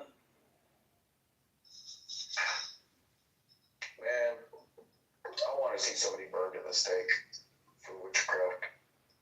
That really actually would be an extremely intense, horrible thing to witness, but also at the same time so strange that surreal. It might actually somehow be enjoyable and not horrific, but I'm tending that it's horrific to watch somebody boil, Dude, yeah. Cremation while you're still alive. Because it's kind of if you're gonna get it over with, just do it, but don't torture a person. Well, what was the other one that always made me laugh? They would tie down a woman and throw her in the water, she floated, she was a witch, but if she drowned, then she was a human. Like what? Make that make sense. I mean, that's from Monty Python. That's from Monty Python. No, well, that's real. No, Yeah, that's yeah, a real thing. Yeah. I'm not a big fan of Monty Python. That humor. Dry humor? What are you talking about? It's not dry. Oh, dude, I cry every time I watch like The Life of Brian. You know, because my name is Brian, so obviously I had to watch it. You want to have a baby, Stan? Where's the baby gonna gestate? You don't have a uterus. Right, exactly. That's dry humor to me. Yeah, I can see that. But yeah, why didn't you tell me how? What was that? 30 years prophetic. Like they were talking 30 years in the future. I know, isn't that fucking crazy? Dude. I mean, it's not all those casts because I like some of them. Like, what was that movie I used to love? A Fish Called Wanda. Yeah. I don't know if you know that movie or not. Yeah, I've seen it. But it's the same actors, but it's a little less like dry. And then Eddie Izzard is funny as shit to me. You ever watched any of that? I think so. Eddie Izzard is an English guy that dresses in drag, and does a stand-up show. Yeah, I know who that guy is. But also, if Eddie, as a man, when he's not on stage, he likes to run fucking marathons. And he's a big chunky guy. Like, you think that he wouldn't be able to run 26 miles. The motherfucker did 26 marathons in a month. Crazy. Yeah. Dude, I ain't fighting that drag queen. That drag queen will roll my ass up. If I can run 26 miles, that motherfucker got cardio for days. Yeah, that's wild. But, yeah, man. Like, but the idea that the Life of Brian was, like, literally, 30, 40 years, projecting what the future. Kind of like, how The Simpsons, like, they're like, oh, look, The Simpsons were right.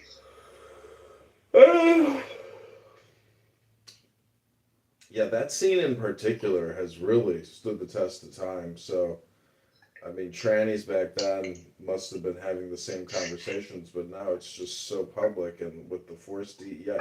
When all the corporate execs started doing all their, meetings with pronoun introductions and put out emails, shit. I remember when all that shit started going around, I was like, this is, like next level retard. What were you in the last room? Oh, your pronouns are they, them? Yeah, like they, them. D-E-M? I never heard those yet. They, them. They, them. The jokes just never end on this app. It is funny, isn't it? Dude, I can smile at the smallest stuff, but yeah, it makes me laugh in my head. I don't know. Especially when I didn't even come up on stage because I just wanted to hear you going, hello. and fucking Gigi, what's Gigi's other name? I don't know. I'm not even trying to dox that person, but it's such a disingenuous room. Like, if you're that way in your sexual proclivity, what are your chances of finding somebody that completes you? Rather than, I'm not talking about a butt plug.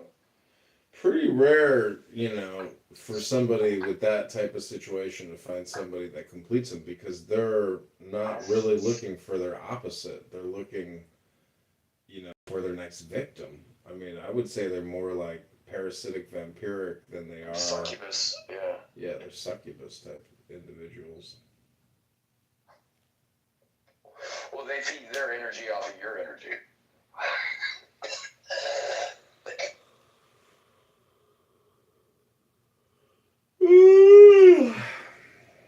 Yeah, I was talking to Augustus today, and he was like all upset about the Epstein files, and Pam Bondi And he's like, there's fucking vampires out there, man. I'm like, yeah, well, there's also knights and heroes out there too that wage wars and quests against the vampires. So every awful thing has its opposite. Otherwise, that awful thing just couldn't exist in reality. That's what the Tao Te Ching is, acutely aware of. Well, if everything was all bad, then you wouldn't even know what good is. Exactly, yeah. Yeah, I was talking about the Tao yesterday. Because we were talking about Buddha, and people were really mixing up all the demigods and Hinduism with the Tao. It was funny just to listen to them, like, stumble through the darkness. Sometimes it turns out that it's better just to read a book than it is even to have a conversation. Ooh. Especially if all you're doing is talking in that conversation and not listening. Yeah. A book. That's a big problem with a lot of people on this app. They're waiting for you to get done so they can just talk. Yeah. Rather than to listen to what you're talking about and respond to what you're. I know, it's so crazy, isn't it? It's like, I don't know. Will those people ever be aware of what they're doing? I don't even know. Well, eventually, whether it's too late or not, if they got it in time, that's on them. Some people are oblivious all the way up to the very end. So if meditation is all about focused concentration, then a book is actually a meditation, because you have to focus to read. So it's forcing you into a concentrated state of mind. Therefore, a book is actually just like forced meditation. I had a teacher when I was, I think it was my first college degree. He was like, he saw how quickly I would read, and I would read really fast, and I would absorb a lot of it. But he's like, when you read, do you hear your voice in your head? I'm like, no, I'm just reading the words. I don't hear my voice. But he made me read The Old Man and the Sea by Hemingway. And he says, I want you to read it really slowly, and I want you to hear your voice while you're reading these words. And that was probably one of the biggest eye-openers as far as my mind's eye. Because when I slowed down to actually hear myself reading it, my imagination jumped like tenfold. Because I was so involved in the story, like I was a character within that story, like I was narrating my own life. I always appreciated that guy for that one, because I didn't know you were supposed to hear your voice in your head when you read. And that's a form of meditation to me. That definitely is meditation. Especially if I'm reading something insightful. Like something like Fahrenheit 451 or...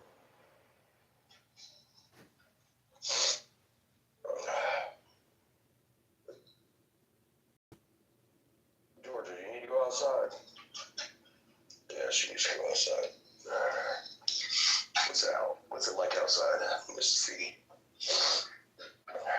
I don't think we're getting down into freezing anymore here in Georgia.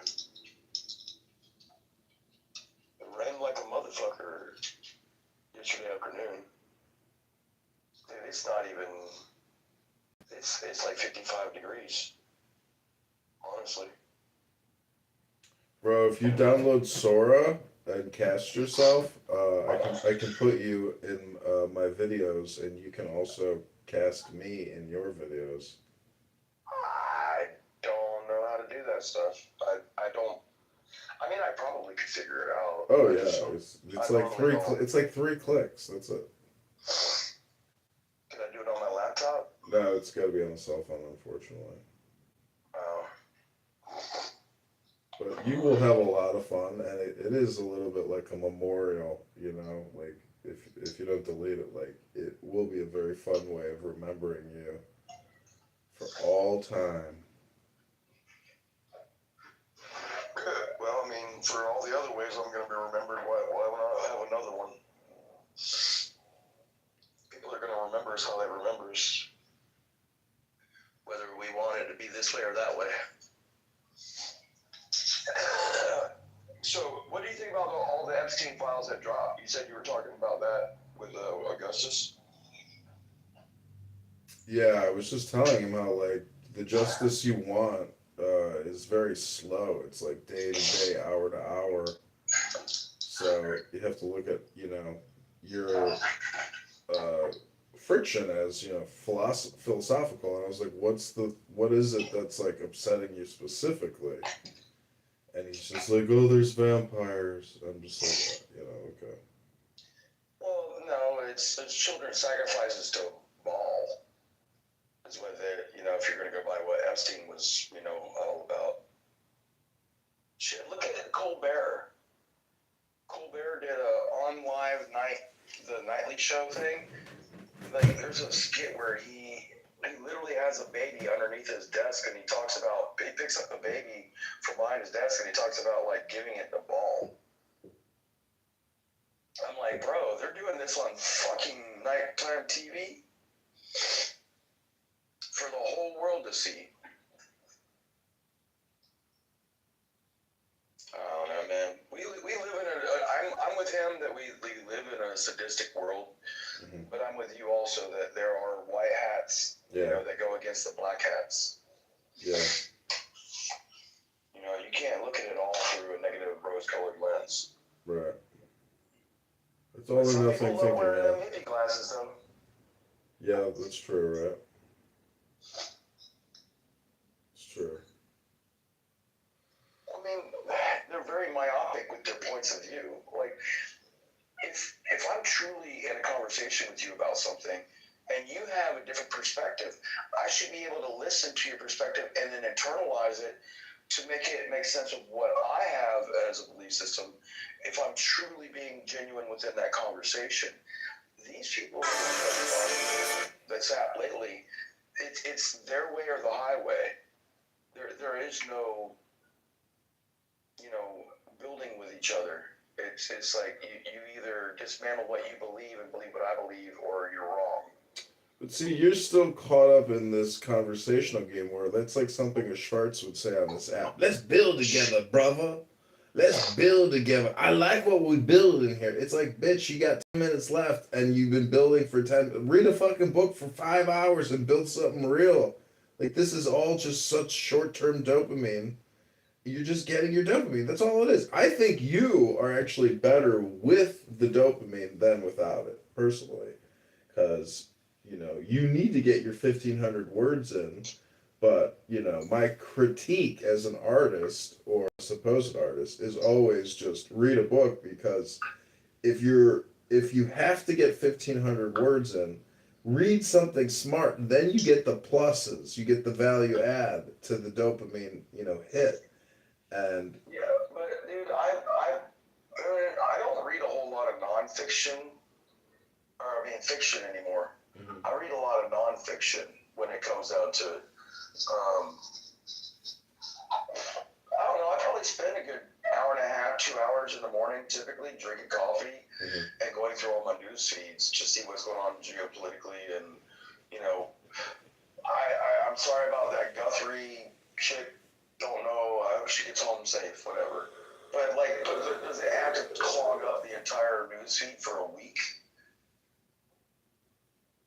Well, I know, but that's what's hitting the baby boomer dopamine. That's what every baby boomer is interested in, because they're projecting onto Nancy, and they see themselves as Nancy when they get hit with that newsfeed. Yeah, and I'm just worried about my nephew, who's a corpsman now in the Navy, and I'm wondering about what wars that we might potentially be getting into between Iran and whatever. Oh yeah, Iran is coming. Iran is definitely going to happen. That's going to pop off. And, I realized it's going to be the exact same playbook that George Bush ran on why they decided to take out the weapons of mass destruction. It's going to be the exact same fucking reason that Iran is, so insistent and so obsessed with getting a nuclear weapon. And that's what they're going to use to do it. Because all this shit with Epstein, they're going to have to end all the debt. massive debts always lead to fucking wars historically. So we are gonna do it. There is no way that Trump, with all of his relationships and everything else, and Netanyahu and legacies, like they fucked up. And when they had the opportunity to get away with attacking Iran, back when they invaded Iraq, they didn't do it. And that general what's his face says, "Oh, I just saw another guy in the Pentagon," and he said, "Oh no, no, General, we're gonna get 8 countries, not 6 countries." So they fucked up. Like when the iron is hot and the pumpkin is boiling, split it, and they could have taken out Iran, when they took out Saddam, but they just didn't do it. I don't know why they didn't do it. We had a few skirmishes with them. Like I never, saw a blue line on the ground, but apparently there was one on the map. Then I ended up in, western, like southwest Iran. We used to take contact with them. They used to fuck with us. Yeah, I did. And it officially never happened because apparently, nobody ever saw a blue line.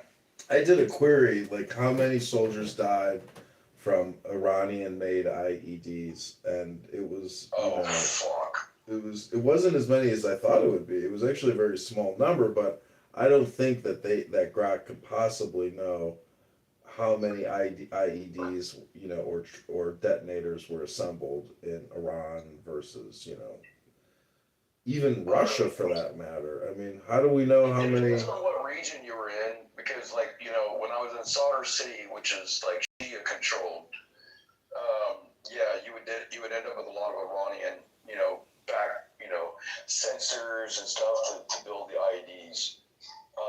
But if you were like in like the downtown area of Baghdad, now you're in the Sunni area, and like now you're dealing with like IEDs that are like built with Saudi Arabian technology. Mm-hmm. Of all the people that I killed, John, I killed more Saudi Arabians in Iraq than I did Iraqis. Fucking Saudis. Like, I'm being dead ass, bro. Seriously. Like, the Saudis, like, they would come over and they'd be like their version, like a freedom fighter or something. Mm-hmm. Like, dude, the dude that shot me, he was a fat fuck from Saudi Arabia. Well, the Representative Khanna is saying that the Epstein scandal could bring down the actual monarchy and end it once and for all. And there's photos of Epstein on his credenza with MBS. Like an MBS, he's like got his hands on MBS. It looks like they just fucked somebody, and MBS is all sweaty and like happy. So like, I don't know the acronym MBS. Mohammed bin Salman, the Prince Royal, the future king of Saudi. Oh, for real? Yeah, so even MBS is involved in pederasty, and you ever see that movie with what's his face? Where he's like, "I will find you and I will kill you." Taken. Yeah. With Liam Neeson. Remember that shit where they had like the sex slave auctions for the little kids and like the fully automated. On the boat at the end of the movie. Yeah, so like that shit's kind of real. I mean, and then the Dubai, there's a Dubai like transportation secretary. He's worth like $8 billion. He wrote to Epstein. He sent him a torture video. He sent him an actual video of, I assume, a child or a person being tortured, and this is like a public figure in Dubai. So he was involved in sex things with Epstein. Like, so what does that mean? Like Interpol is gonna put out an APB on him, and if he goes to England, they're gonna there's no repercussions for this shit. I mean, where the fuck is the international community? I mean, a lot of people have stepped down. There's been a lot of shit that's happened as a result of this Epstein drops. Well, I think big it's going to have in the Middle East like a little effect, because the government that we installed in Iraq, that we left in charge, and they're still thriving. They just passed in, I think it was December or November last year, like 3 months ago, that it's now legal to marry a 9-year-old. That's literally a law within Iraq now. Mm-hmm. So pederasty is not on their radar of like got fucks to give. Yeah, it's just, I mean, the Bachi boys in Afghanistan are still going strong. Oh yeah, 100%. Yeah, they were there. They were there in Iraq as well. I mean, the third world is the third world. That's the one thing that, like, because when I live in my bubble here, I always forget about the third world. But then when I go to the third world and I see how people live with absolutely nothing, and they'd be more than willing to exchange their body for anything they could possibly get out of you. I mean, it's just, poverty and hunger is the mother of all beasts. And, it's, talk to any soldier that spent a lifetime in third world countries, in these shithole countries, and they will tell you that, like, they're so thankful that there's this, like, thing called America. For water. Yeah. They're thankful for fucking water. Yep. I'm not even kidding you, bro.